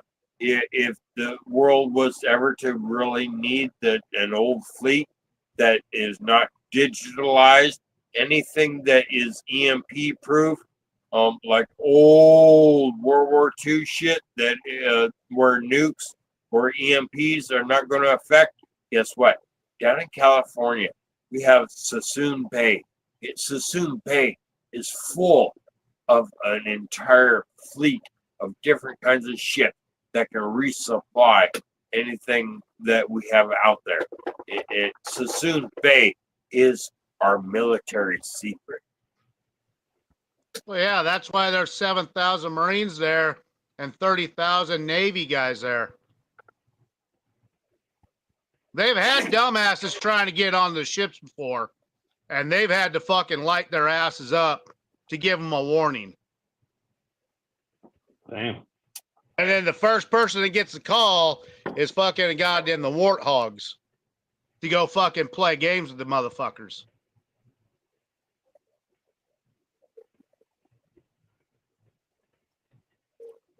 That's it. Earl, Yeah. do you usually go for something high rye?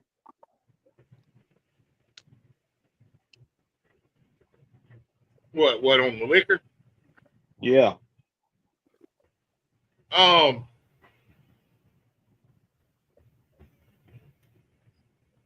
not into the higher proofs.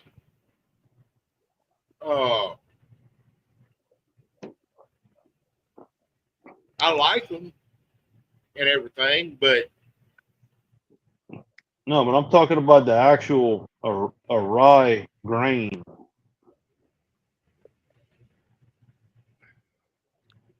I hadn't really messed with it that much. My sledgehammer, I use rye in it.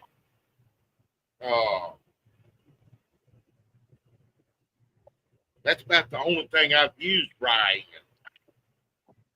So that one I sent you, that rye is 60% rye. Well, it's good.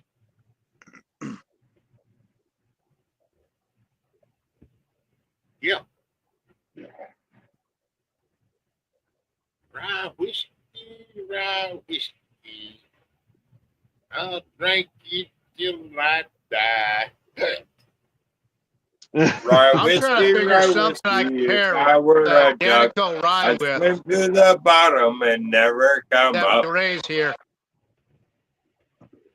Who's here? I grew I'm up. just saying, I'm trying to get something to pair up with a Danico rye, since I got malted Danico rye here. Something that's raised here in Nebraska. I'm trying to get some kind of fruit or vegetable to pair with it. And not a pear. And not apple, because apple rye has his little thing. What is it, baby? And then Henry, he's got a peach one with his rye, which I don't want to do peach. Watermelon rye? Nah. Oh, shit, it's 20 minutes till 11. Are you past your bedtime there, Yosemite Sam? Kinda. I've been trying to get my sleep schedule readjusted. Mine's been cluster fucked. Mine I've has been going to too. bed at 5 o'clock in the morning. I've been getting so fuckered up at nights. Earl, did you ever hear anything back from the doctor? Nope. Damn.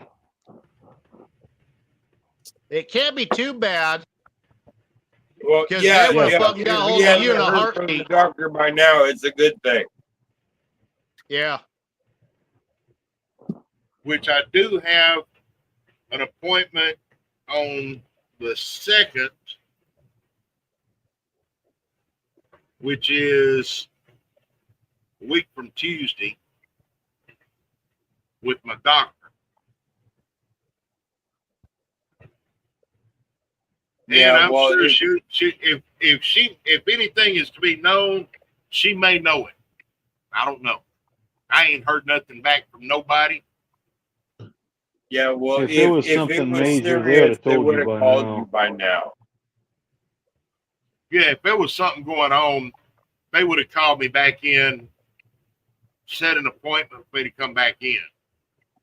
Right. But it's still trying to get the proper alcohol meter to find out what proof your liver's at. Yeah, exactly. They waiting to let No. the alcohol What? dissipate out Liver. of it.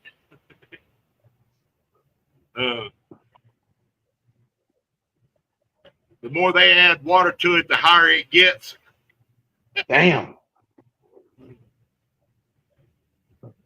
Hey, fuck 'em. Welcome.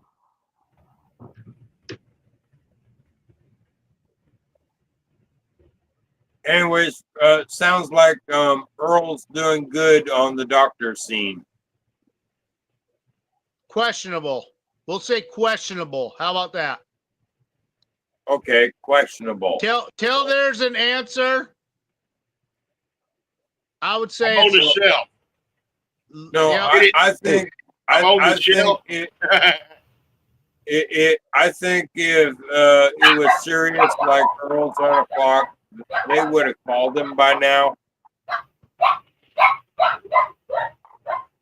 Well, Roy, the can next you thing I change got names here in is here? my dad and a buddy.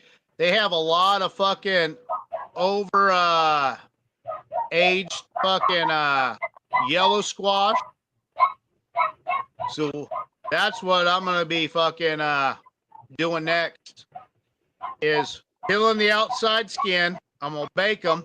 After I peel the outside skin, cut them in half, get the fucking guts out of it. I'm gonna put some brown sugar in them motherfuckers. And that's what I'm gonna mash in. Brown sugar and fucking yellow squash. When I Throw run in it a little of that through my Danko rye. fucking still, I know. I got that on the side. But when I run that rig, I'm gonna run some more of that yellow squash in the upper thumper, but I'm gonna use a jar rig and I'm gonna put real butter and real brown sugar in there. I want the real taste of the squash with brown sugar and butter coming through. I My don't know dog why, was but you just made me think of a baked potato shine. When you said the real butter, that just popped into my head. Yup. That's another thing I'm gonna be fucking making. But with bacon. Everything's better You with can't bacon. have a baked tater without fucking butter and bacon. Damn right. And cheese and chives and chopped Well, I can brisket. have More butter chives in it, and but I'm not more gonna put no bacon. cheese in that fucking jar rig. Yeah, that get a little skunky. But I can put some chives in that motherfucker, some bacon, chopped up shrimps, real butter, chopped up boiled shrimps. No. Still? I want a straight baked potato. I don't know about that, Earl. On a baked potato. Oh yeah, on a baked potato, yeah, sure. But Yeah, running through a but still, I don't think so. Run through a still? No, I don't want to do that shit. Put it in the jar Instead rig. of Put it in the jar rig. I want a base to it. Ooh, Because once you you have have a to base pinch your to nose it, then walking you can past it. tweak it after that. You know what I mean? Once you have that base done right, you can tweak it a little bit. How about Earl. doing this? Do a sardine and mustard sauce shine. Just for Phil? Ugh. Not.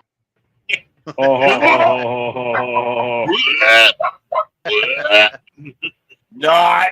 Earl, try this. On a baked potato like that, instead of some boiled shrimp, get you some of them little fried popcorn shrimp. There you go. Yes. Hey, you guys. No, you're Public both fucking safety up on alert. that. You're fucking Public Cajun. safety alert, guys. Hold on. Public Crawfish, safety alert. motherfucker. You guys on the Well, he was East talking Coast are shrimp, but not yeah, allowed to crawfish would get work too. any of the shrimp from Walmart. All the Walmart have cesium 132 in it. Not all of them, Phil. Do I look like an That's why individual you that get gets fucking shrimp from yeah. Walmart? My godfather has a 60-foot long fucking shrimp boat. You think I get goddamn shrimp from Walmart? That's insane. I want to come down there for a week or two and go shrimping with him. Well, that's what I've been talking with Little Willie and Willie Edwards and Troy Landry and Jacob Landry. I've been talking with a bunch of those guys to where when I go down there for that festival in November, I get to go hang out with those guys. I'm gonna make That it would be fucking. cool. That's why I've been chatting with them. We're like, dude, no, you come hang out with us. You do that thing. We'll come up there for one day. We'll see everything going on. But you come back with us for 2 days and you see how we do shit. It's a shame it's not in September because September's gator season. Yeah. Well, they really busy during Senior, you can actually book an appointment with him and go gator hunting with him for 1 day if you want. Yeah. But me and my fucking my situation going on, I'm trying to bust ass to get 2 vehicles working. By that time, my son's gonna have his Camaro done to where he has that. But I want something where I have reliable, to where I can go to fucking Gliz, bring him some fresh yellow corn, go down to fucking Texas, bring fucking Earl some fresh yellow fucking corn. And then bring a bunch of fucking buckets to fucking Louisiana Moonshine, and we're gonna mash that shit in before we go to the fucking the episode, before we go to the festival. Are any of y'all coming to the festival in March? I don't know yet. Louisiana, down at Louisiana Shine. Yeah, I'm gonna go down there. Hell yeah. I'm gonna try. But when it comes to I'm finally going to be off 2026, my number one thing is popcorn Sutton Jam. Going to that. But yeah, I'm beating a dead horse. I'm planning on going How to about Monroe. I smack you upside the head instead of beating a dead horse? I'm planning on going over to Monroe the 1st of November. Yep. Okay. If I can ever get the information.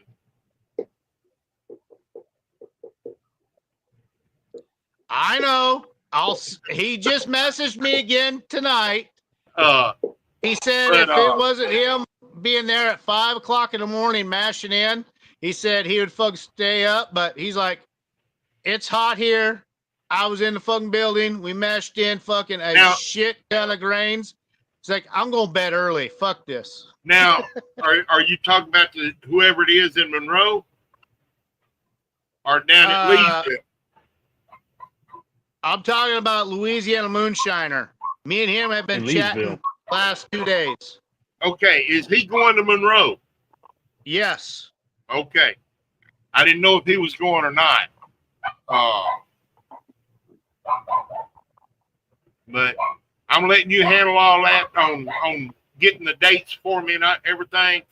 And Yep. location I'm and all working that. on all the logistics and all that. That way, But I'm I get to planning meet on going to Liz. I get to that. meet you. Go down there, hang out with everyone else. Plus, the other big thing was I get to hang out with a lot with several of those swamp people guys. Now for at Monroe. Yeah. Oh, they're coming up to Monroe. Some of them will be coming up to Monroe. Awesome.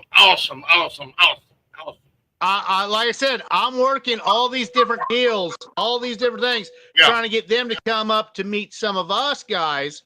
That's why I'm trying to get a few other moonshiners coming there so they meet us, taste what we have, right? Get them ideas.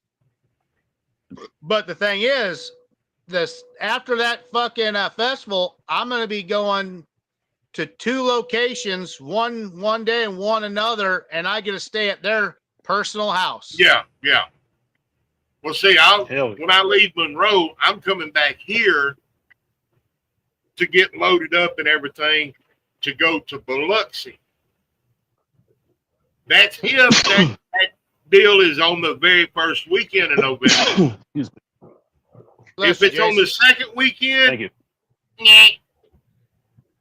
Well, that's why I'm trying to get hold of these, hang out with these swamp people guys, because that opens up the door to all of us on all that shit. Yeah. But the other big thing is, if we get to hang out with certain people, guess what? Who knows? If fucking they say, hey, next year you're going to be on the show, you're going to be here for a week, and we're going to put you in a boat. How fucking cool would that be? Oh, yeah. That would be cool. And see, I know they got the Landrys have a store and stuff down there, a fish market. They got Duffy's, yeah, Duffy's. Yeah. Jacob runs that. Like I said, I've been chatting with all these guys. I've got a couple of ringers that actually grew up with some of those guys that are friends of mine that are moonshiners, that they don't come on these shows because they've been busted once or twice, so they only message me anymore. They're like, nope, won't do it. Ain't gonna fucking goddamn do that. None of that shit. Yeah. But that opens up many doors for, number one, me, but it opens it up for the rest of you guys too, because once they feel comfortable with one of us, then that opens a door for many of us. Yeah. But back to what I was telling Jason, looks like he's busy.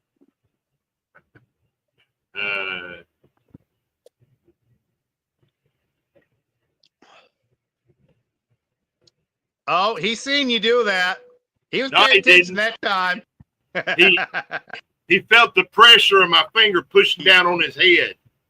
He knew something was up because, well, the bad thing was I was quiet. Jason wasn't talking. You weren't saying nothing.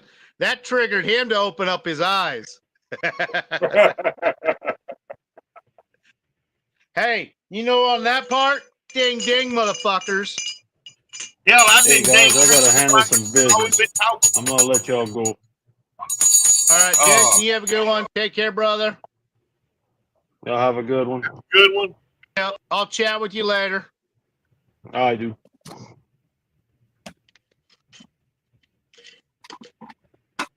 Now, if you look at this, it's a little foggy. The reason it's a little foggy is I cut some rhubarb, cut it real thin, put it in there, and with some dehydrated mangoes, it made it foggy, but damn, it brought a lot more flavor out. Yeah. Boy, it pissed me off about that fucking shine.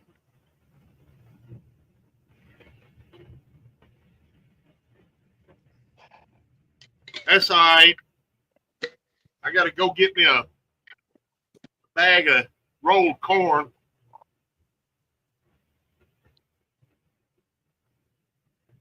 so I can get a batch of just straight corn going.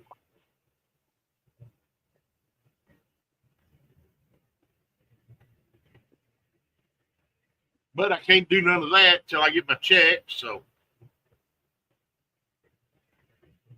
That's understandable. That's why we said to start on the 1st and to make sure that we have it at the end of the month.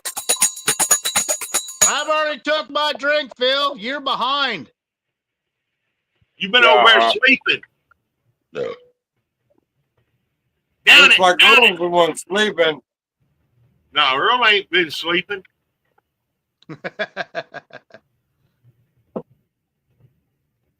I know I haven't been look sleeping. like I'm sleeping, but I ain't.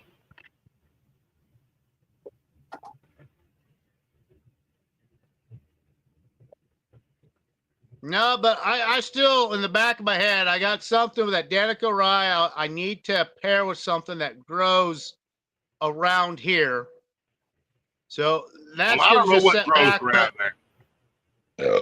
But the big thing was when my dad showed me a picture of between him and his other buddy having all those yellow squash that are overgrown and hard. I was like, the best thing to do on that is peel the fuck out of them, bake them, get rid of the fucking guts inside, mash them in with nothing but premium brown sugar. And then when I fucking run that thing through, I'm even thinking not just brown sugar in there or butter. I'm also thinking some marshmallow.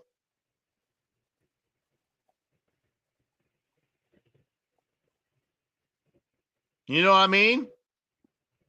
That's going to give it one hell of a distinctive flavor. Yeah. Because I know when you use pumpkin, if you drink too much pumpkin, use too much pumpkin, you get the squirts.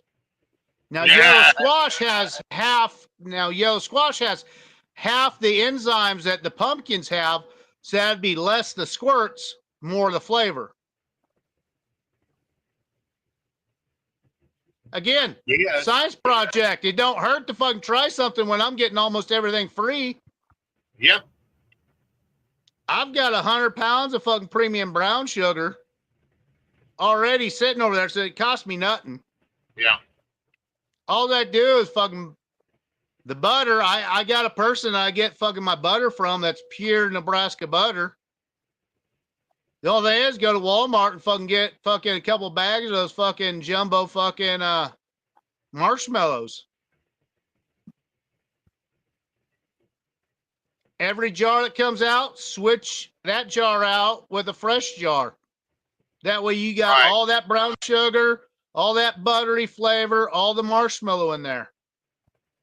And when it cools down a little bit, fucking dump that shit out, clean it. That way that fucking marshmallow don't fucking stick to the fucking jar. Right. Because that's a bitch trying to clean. I did a s'mores once and let it fucking sit the next day. That fucking sucked cleaning that. I literally had to boil the jars to fucking get that shit off. Yeah. So there's little tricks to everything that all of us do. Again, every little thing, like what you got going on there in Texas, what Phil's got going on there in Washington, might not transfer over the same way to everyone's palate or what's being grown here. So I'm basically, when I go to the fucking the market, our garden market on Tuesday, I'm gonna look at every fucking thing we got there, and I'm gonna fucking think about what I can pair with that Danica rye. That's gonna be a very distinctive flavor. I'm leaning towards the mammoth fucking cantaloupes that we have here, because we got some people that raise cantaloupes that are as big as fucking basketballs. Damn. And they got a shit ton of flavor here. That's what I'm leaning towards. Well, I'm going to start putting shit up and shutting this place down. All right. So I can get in the bed. It's 11 Drummond o'clock. Sun Live says pumpkin and squash is a spice that makes the difference in the flavors. Yes, it does.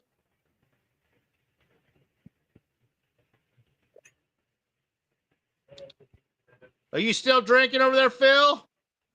Yeah, I'm Yeah. drinking my Milky Way candy bar. All right.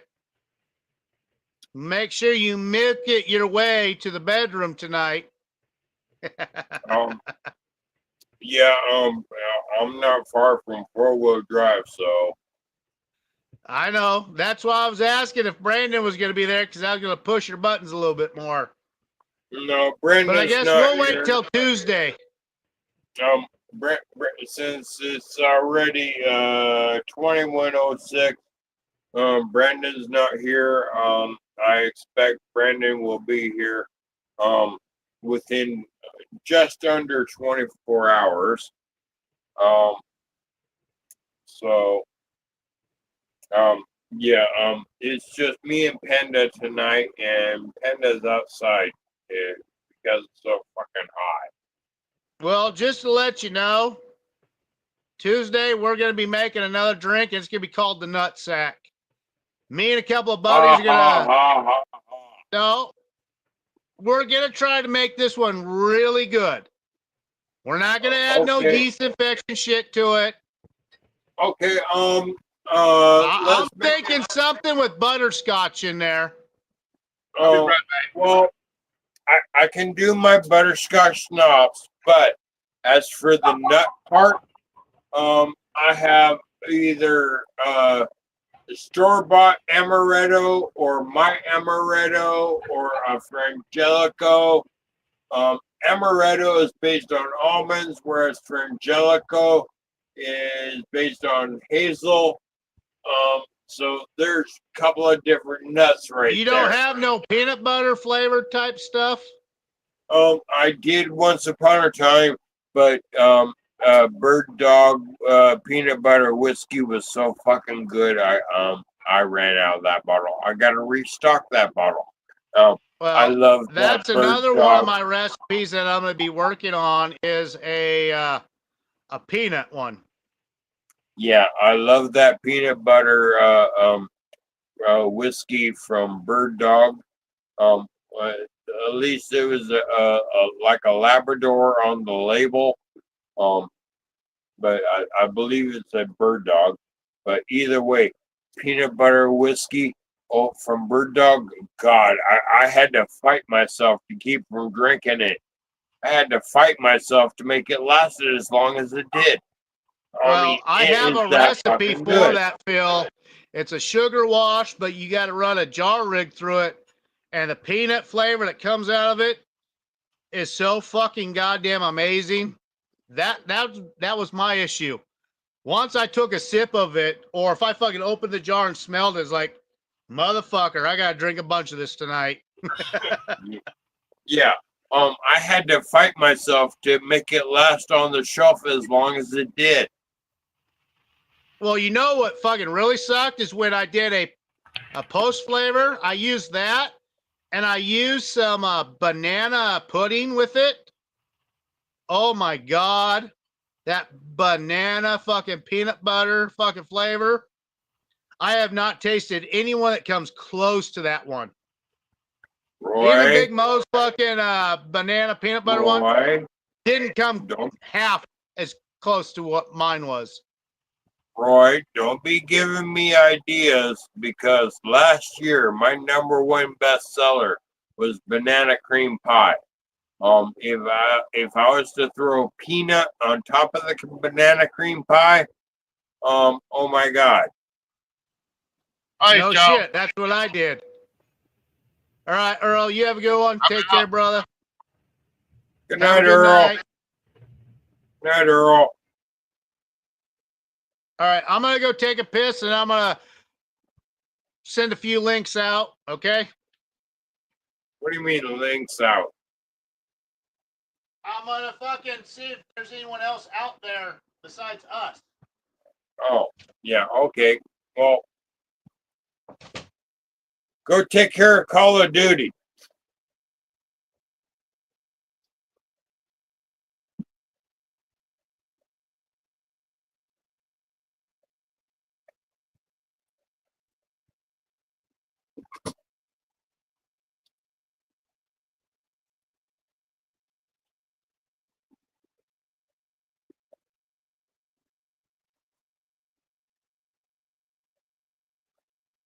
Anyways, if anybody's still watching, yes, I'm drunk, and yes, I just spaced out for a few seconds.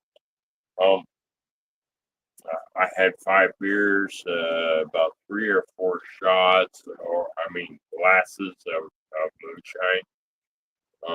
Yeah, I'm good and fuckered up. Guess what? It's now my show.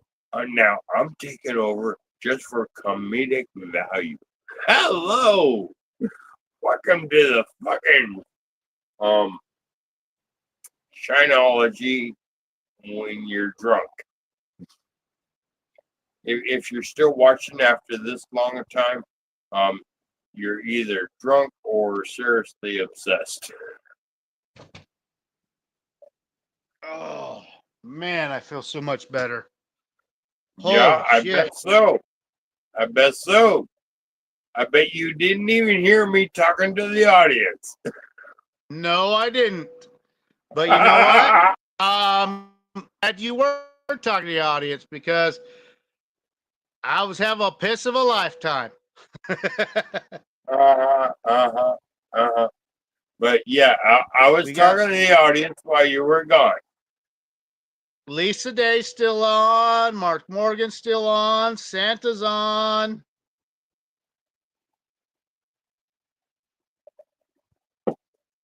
The other Lisa. Mark Morgan's on.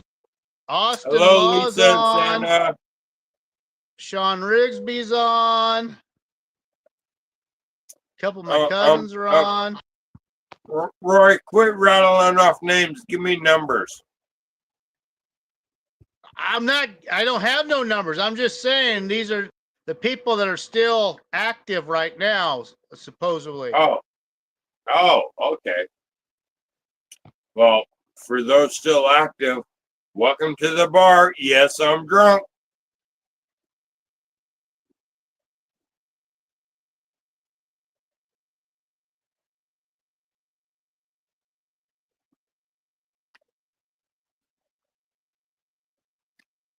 You get to see me in my natural environment or my natural habitat. Well, I just sent a link out to your best friend. Yeah. Why does that sound sarcastic? Because sometimes you get along with him and sometimes you don't. Yeah, well, I'm Gen X, and that immediately sounds sarcastic.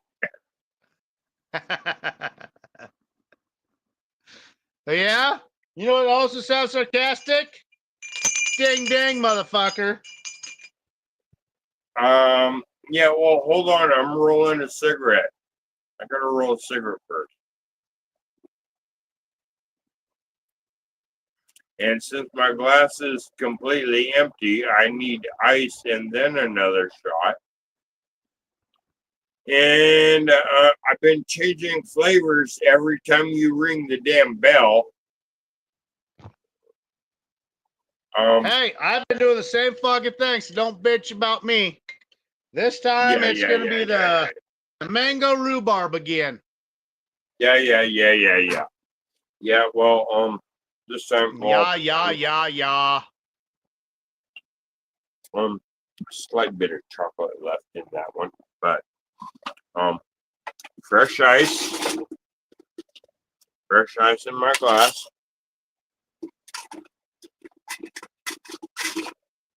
Make sure you put a sardine in there, Phil.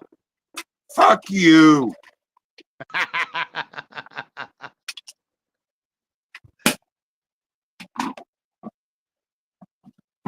Hey, Roy, you know the difference between weed and pussy?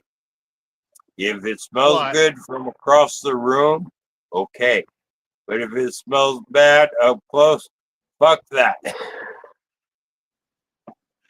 And I bet you still would. Not.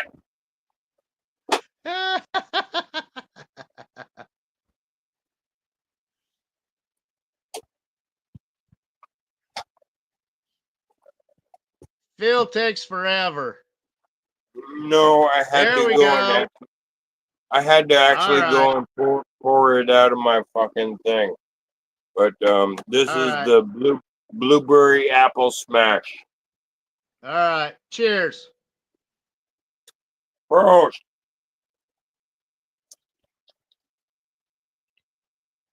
Ah. Prost.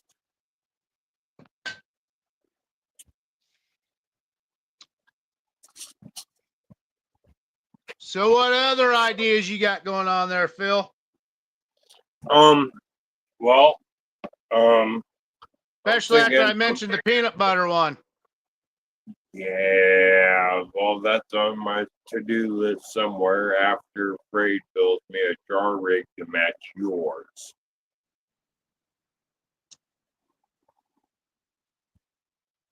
Well, it won't match mine because mine's completely different compared to anyone else's. Most of mine is Yeah, 90% stainless steel with 2 Y sections and multi-jars. yeah, well, I I've just plan on, modified it again, so I need to order, what was it, another $25 in stainless steel parts to do the exact what I want for it. So I'll be able to yeah, run the well, 8-gallon one, the 13-gallon one, or the 18-gallon one in the same setup. yeah, well, I've been talking to Freight about building me a jar rig, to where I need at least a 3-jar system independent of each other.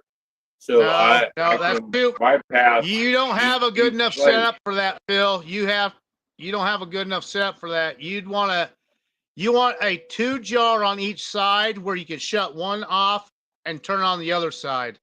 That way you can change shit out.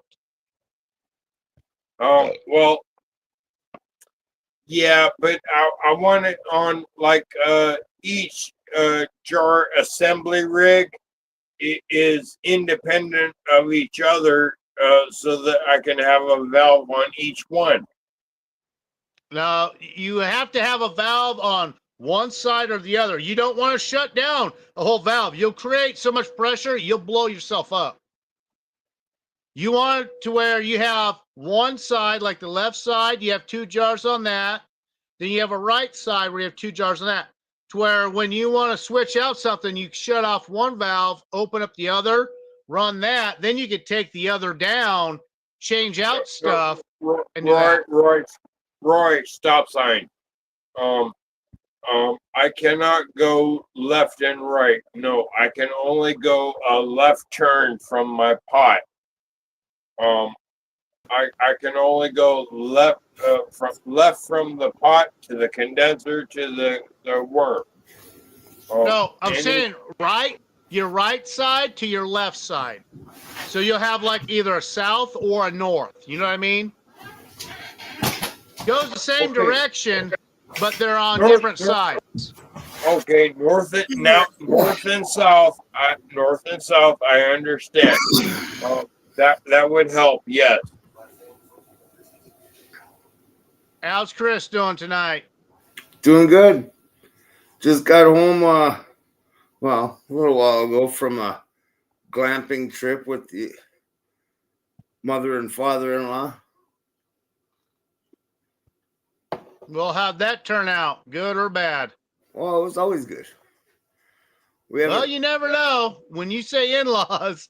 So 90% of people don't have a good turnout with in-laws. Yeah, well, yeah, my father-in-law. Yeah. Well, what's really funny about my life is my in-laws love me more after my ex married her second husband than they held me as the prince and him as the demon. Yeah. No, my father-in-law has really bad Alzheimer's, so it's always a swing issue. You know, when you're speaking and having a conversation with any of but it was a great weekend. No, great weekend. That's a good thing. Yeah. So how'd your run do?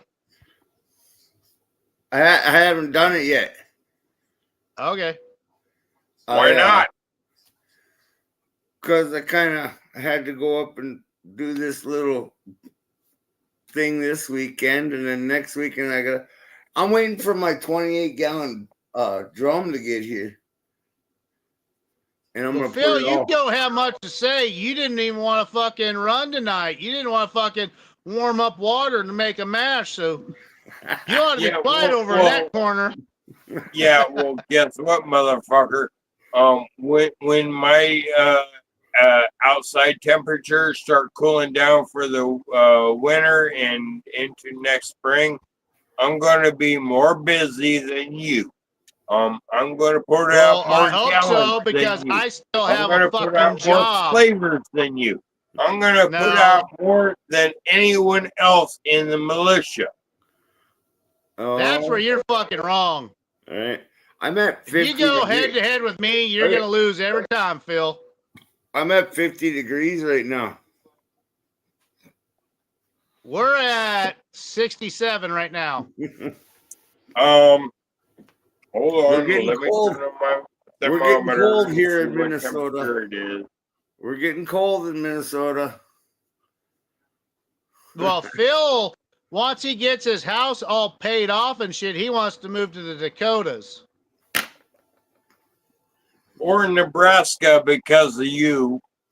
I'd stay in Washington myself. Now with all the weather bullshit going on there. Right. I want to move to fucking, I've always wanted to move to Idaho. I don't know why. Because you want to chase after some Idahos. Right on the Yeah, well, right I've on the also tri-border. Right around the tri-border though, because I monitored the temperatures and stuff, and the average temperature throughout the whole year was around 50 degrees. I can freaking, handle that. I mean, I've got 40 below all the time here, and yeah, I've just like you, I've exactly looked at the northern Idaho, Washington, Montana, Canada border. Yeah. And yeah, there is an area up there I would love to move to. It's always in the 50s, no matter if it's winter or whatever. It's always got a great mild temperature. Yeah, but the bad thing about that is when that fucking super fucking volcano blows, you're gonna be the first one to die. Yeah, no, Roy, you are wrong.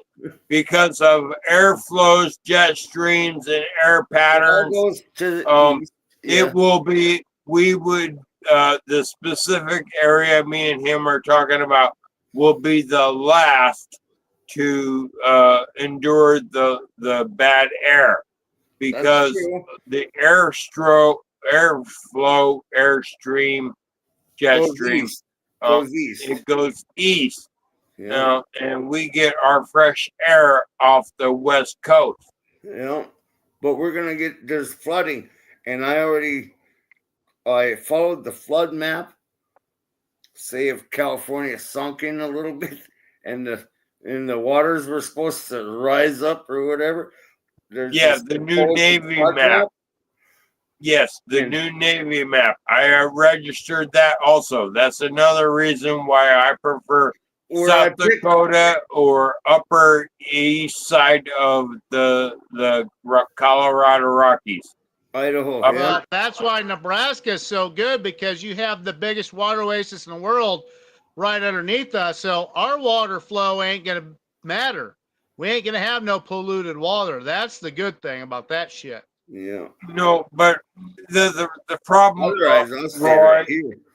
Roy, on a scientific, as a scientist, I have to tell you that Nebraska is a lower elevation than South Dakota and yes, North I know Dakota. that. Okay. And the ash will fall in the Dakotas faster than it will in Nebraska.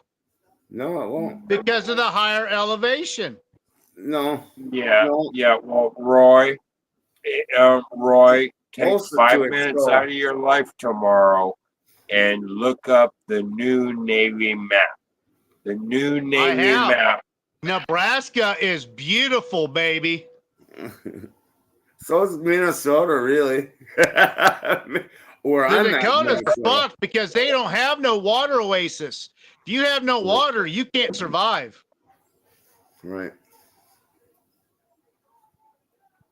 Yeah, but the water from the Great Lakes is supposed to spill over towards the Dakotas, the No, Dakota it don't. Badlands. It does not. No. Chris can even tell you that. He's closer to that. Yeah, It don't the spill over Mississippi. to him. Right. It's not gonna, because I'm taller than I'm above the Lake Superior, and I'm only 2 hours away, but I'm like hundreds of feet above Lake Superior. Oh, okay. Like even when I You go to got Lake some bad Superior. info on that one, Phil. Yeah, because this is called where I'm living, and I'm in northern Minnesota, above, above. I'm closer to Canada than Lake Superior. Okay, I'm on the Arrowhead region of Minnesota, and yeah, this is called the Mississippi Spillway, is what it's actually called, because we're the headwaters of the Mississippi River that goes all the way to the Gulf of Mexico. That's where that water's going to go. If it goes anywhere out of Lake Superior, it's going to head down to Mississippi and run right to the Gulf of Mexico.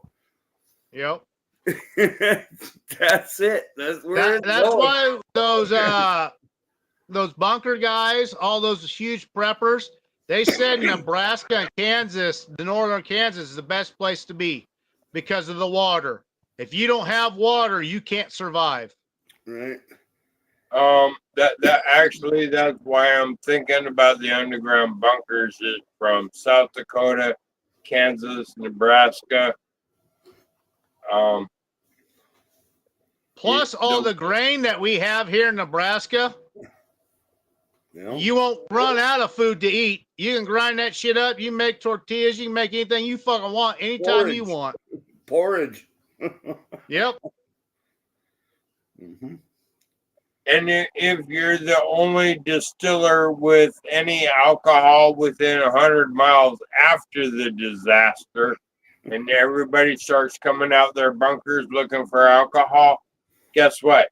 If you're the nearest one, you make the most money. You don't have to be within 100 miles. You have to be within 10 miles because they ain't going to travel. No. Nobody's moving. Now, if you are horseback ride or a walk away, a day's walk away, they'll go see you. Yeah. Yeah. But if you're too far away, you're fucked. Yeah. Right. Chris knows that. That's like the parts store. If he can't get no parts, he can't fucking make no money. Unless you're The closer your fucking supporters are, the better it is for you. Mm-hmm. Yeah. Unless you're sitting on a serious bank and can outreach more.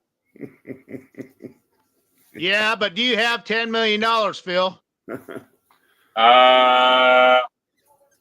No. Big no.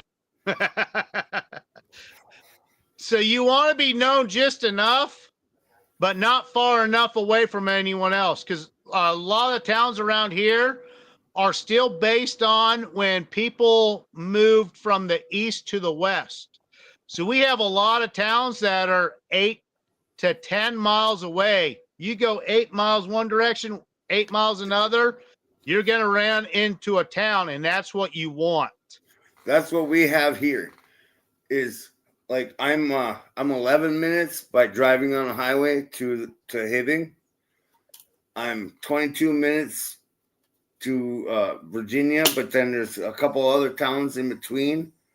These nice little communities around here, and we're townships, basically. Yeah. And we're all on the Buell Aquifer. They sell Buell water in Okay, my well comes from the Buell Aquifer. They sell that water in pop machines. I was in Vegas, Las Vegas, Nevada, and this was 30 fucking years ago, and I'm like, Buell water sold at the pop machine from Buell, Minnesota, and I'm only 13 miles from Buell, Buell, Minnesota, from the Buell Aquifer. And, so then I bought my house and I realized I'm on the Buell Aquifer. It's spring fucking, it's an aquifer, And I'm between two of the biggest mines in the iron ore mines in the United States. Yeah, we got 3 great monster salt mines that are within an hour to an hour and 10 minutes from us. Yeah. That's another huge thing. If you need salt, which preserves everything, that's what you got to have. We do not Every have town any around us, north, south, east, west, within 8 miles is another town. And you go beyond that town, it's another 8 miles. Yeah, that's the tells hard you thing for us. The old days back in the Western, when that was the farthest you could ride before your horse would be fucking too fucked to do anything. Yeah, but that's the thing for like Minnesota or whatever. Salt, they don't have a lot of salt water. You know how a lot of streams or springs have a concentrated amount of salt where you could actually concentrate the salt and pull it out, like in Virginia, Kentucky, Tennessee. They got a lot of these springs that have a lot of salt in them. Yep. So then you can desalinize it or whatever. Desalinize it? No. Yeah.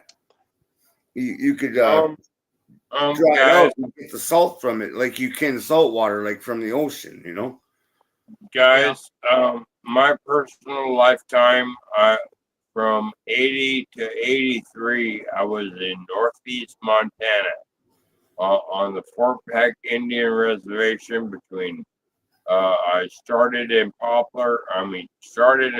Point and ended in Poplar, and I even did a weekend in Williston, North Dakota. But I did 3 years in Montana. I would not go back there. No, thank you. Well, Drummond's Son Live says when the underwater volcano blows up, it's gonna fuck everything up. I agree. Which one? Because I happen to know of at least 1 or 2 off the Oregon, Washington, and California coast. It don't matter. When one blows, the other one's gonna blow too. They've even said that. Yeah. As I've tried to warn Roy and Lisa and anyone else listening, if the Cascadia fault zone ruptures, the south end of the Cascadia is connected to the north end of the San Andreas. Say goodbye to the entire West Coast. Well, that's what I was saying about the and that's what I've been saying, Phil. Is like, don't think about building a distillery right now. Think about getting the fuck out of there, getting to safe fucking ground. Why do you think I want to go to South Dakota and Nebraska? Why the fuck you think I want to get out of here? Big fuck no to South Dakota, because all that ash can directly land on fucking South Dakota. Not the ash. They don't have no water oasis there either. They're fucked for water. I wouldn't worry about all my buddies that live in South Dakota, North Dakota, they all said that. Breaking news alert. Hello, government secret.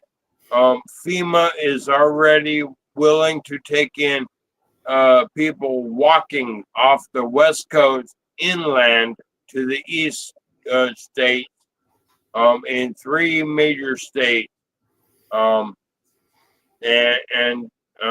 Guys, if Cascadia ever pops San Andreas or San Andreas pops Cascadia, Fuck the Russia or Japan tsunamis that hit the West Coast. I don't give a fuck. But if And that's what Cascadia, I'm saying. Why are you thinking about a distiller right now? Your ass should be thinking about getting inland. Roy, shut the fuck up. If Cascadia ever pops, all you guys can do is pray for me that I am in a boat and ready to float in less than 15 minutes. That's what I'm saying. Why don't your ass move to Nebraska or Kansas, Phil? Yeah, because you know it ain't gonna flood there. Yeah, Well, they just had a freaking major if earthquake. Roy will shut the fuck up for a minute, when Cascadia pops, it's going to trigger San Andreas. When San Andreas pop, is going to pop San Andreas. I mean Cascadia. Either way. I know, Phil, and all your preparation for all your food, your alcohol, and all that ain't gonna do shit. That's why you should be in an area where, when that shit happens, you don't have to worry about being in a boat. You can worry about just yourself, your son, all your alcohol, all the fun you can fucking have, while everyone else on the West Coast is gonna be fucking miserable and dying. Right? Roy, you got half of that right. The other half I was wrong. on the West Coast and I knew a tsunami was coming at me. Roy, I'd be it's a fucking matter getting of out to sea. when the Cascadia pops, when Cascadia pops, when the ground stops shaking, and Brandon and I don't feel an earthquake, we have 15 to 30 minutes to get the fucking boat loaded with our bug out bags and emergency food. Fuck the bar. Everything to the ocean. As far as the bar is concerned, it's underwater. When Cascadia and what's gonna pops, happen? It's gonna pull you out into the ocean, and then you're totally fucked. And then that's why you need to go out to the ocean before that goddamn wave even comes into the shore. You want to be past that rise. No, guys, You the might way get it's the going fuck to out of this happen when shore. it gets to me is that the Olympic Mountains, or I should say the mountains between me and the coast, is going to act as a natural breakwater, so that by the time the wave hits me, and yes, I live in a natural flood zone, 200 feet above sea level is my mailbox. But scientists seem to think that I-5 is going to be a magical dam that is going to stop the floodwaters. Guess what? I wouldn't trust that in a heartbeat, fucking Phil. You should know that right now. Yeah, I can hear I-5 if I go outside the bar. I can see I-5 with my eyeballs if I go out to my mailbox. Still alive, Roy? And I live in a natural flood zone. So alive. Are you still alive? These scientists seem to think that the mountains between me and the coast are going to be a natural type breakwater, and by the time it gets to me, it's just going to be nothing but a rising tide. Okay, fine. I have a boat out in the my second driveway, technically. It's the second driveway. If you're not 500 feet above fucking sea level, I would not even think about fucking being secure where you're at. Right, Chris? Yeah, Roy, using those apps that tell hikers what elevation we're at as hikers going up mountains. My mailbox is exactly 200 foot. Exactly 200 foot. Above 200 foot ain't shit when it comes to fucking major fucking water. Right, you're gonna have 100-foot of freaking 100-foot wave come in there. It's gonna Or be 200-foot wave. Yeah. Yeah. Hence the reason why I have a lifeboat out in my driveway or second driveway. Yeah. It's gonna push you up, and then it's gonna pull you out in the ocean, and then you have nothing to fucking run, and then And you're then gonna it's gonna fucking die rinse out it and there. repeat you. It's gonna rinse Yeah. and repeat you. No, You're gonna no, have all those other waves coming back and forth. They're gonna roll you, and you're gonna be fucked. Come on, rinse and no. repeat. Actually, that's where me and my neighbor, my adopted son Chris, he has a motor on his boat. We can act as a put them together with other boats and motor around. I know, but have you not watched fucking goddamn the show up in there in Alaska where they got waves that are constant 20, 30 feet? Something like that happens, you're gonna have constant 50 to 100-foot waves. No fucking little boat that you guys got are gonna survive any of that shit. Yeah, Shit. well, We got That's why you're gonna need to be in guess what, Roy? post Guess higher. what, Roy? Guess what, Roy? Hello, Captain Phil. Yes, I am aware of yacht racing, and I know of yacht size and yacht racing and winds and all that. Hello. Rainy Good lakes, luck. you get fucking 10, 15-foot waves, and our little boats ain't shit. Lake of the Woods. I know. You need big boats on those lakes, man. And it's, you know, on Lake Superior, you need huge boats. That's what I'm saying. Is like the sooner you can get to fucking a safer. Say you, Phil, you love your fucking pot. You like your vapes. Yeah. Probably the eastern part of Colorado would probably be the best thing for you because Colorado is pot safe. Yeah. You're not far from me. You're only a few hours from me then. Cortez. Yeah. Plus you're in the mountains, so you don't have to worry about fucking any flooding or any of that shit. Or Pottville. Cortez or Pottville, Colorado. Roy, even if I had a fucking place at the highest elevation of the upper east side of the Rockies, I would still want a good sized yacht in my driveway. Well, I'm not worried about it. But like I said, if you wanted to think Arc. smart, Marfugo you got a lot of mines that people have been turning into houses there in Colorado. The only bad thing about that is you got to deal with fucking rattlesnakes 24/7. Here in Nebraska, you don't have to hardly deal with that shit. Yeah, I don't have to worry about no snakes here on the west side of the Mount Rainier.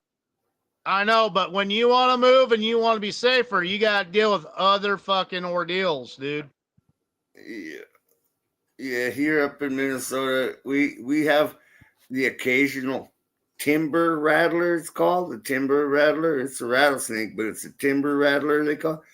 They'll run away. They're not like aggressive like a regular rattlesnake is. And they're not super venomous compared to sidewinders and all the others. Right, exactly. You get bit by one of them, they're doing it for defense, just to get you sick, just to get the fuck away. Now, a sidewinder, on the other hand, that motherfucker will bite you, you're going to fucking die. Exactly. Yep. And I've had the only to other shoot thing a around lot here of that rattlers. wants to kill you is the goddamn the occasional cougar. You know.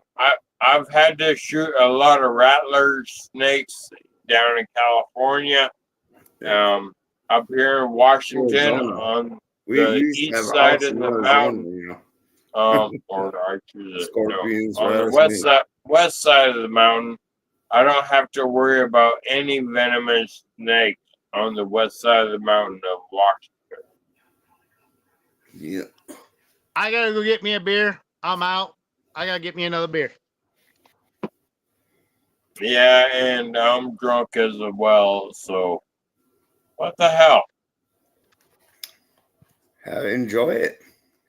Enjoy it. Exactly. Especially if the two of us are hijacking the show while Roy's gone. I'm already back, motherfucker. I'm 12 feet from the fridge. I ain't stupid. Well, I I didn't. was gonna put a fridge in here, but then my wife's like, "Well, if we do that, I gotta put my stuff in there." I'm like, "Nope, nope, nope, nope. Ain't gonna happen. Nope." I finally figured out I think I figured out the problem. You know, we just bought this new camper, and all of a sudden my fridge started not staying cool. It was in the 50s. I was like, what the fuck? And my freezer's freezing. And so I started doing some research on it, and it's a 12-volt only refrigerator. It's brand new, you know, and you can open it up either door or either side. You can open the damn thing, you know. And I was fucking with it when we first got it. Yeah. Oh, you can open it this way or you can open it on this side. Okay, well, I was fucking with it, and all of a sudden, boom, the door came off. Holy shit. Now what? How the fuck do I get that on? I had to fucking YouTube the whole works, how to fucking get that door back on. Shut up. I ain't never doing that again, but I know how to fix it now. But anyway, guess what? I have 6 of those in my bar right now. the temperature was fucking off.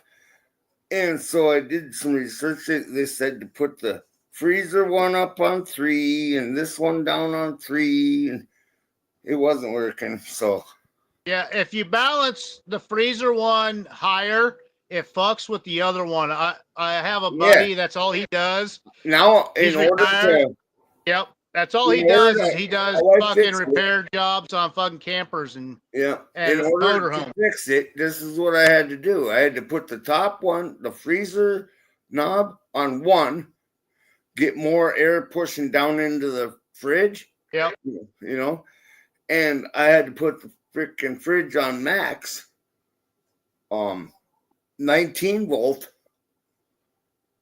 because it's got a range of voltage that you can like put it on, because it's 12 volt only. Well, I put it on 12, whatever, the middle one wasn't working, so when I'm plugged in, I can be at 19 volt, you know, if I'm plugged into it. I can be at 19 volt, otherwise it's going to be at 12 or whatever the battery is going to be, right? You know? Yeah. Yeah. So, yeah. Now I got it down to 34 in there, you know, and now that's starting to get too cold. And so I got to. Well, the thing is, we're so used to our regular refrigerators. That's what we have our regular refrigerator set at. So when you do something that's on a mobile unit where 40, all the bouncing and all that shit fluctuate, causes 44 issues. is the most you want in a refrigerator. All right. Well, I'm going to end our live stream right now. So all the viewers that are watching, if you want to come back and hang out with us, send me a message. I'll give you a link out there and you can join us. But for everyone that's been out there watching us, putting up with all our bullshit for the night, we really appreciate you all. You all take it easy. Have a good one. We will see you Tuesday, Monday, tomorrow. Later will be Mark Morgan and Lisa Day with their remedies and other stuff. So you have a good time with them. Have a good night. Chill. Take it easy. Later. Don't get too fucked up.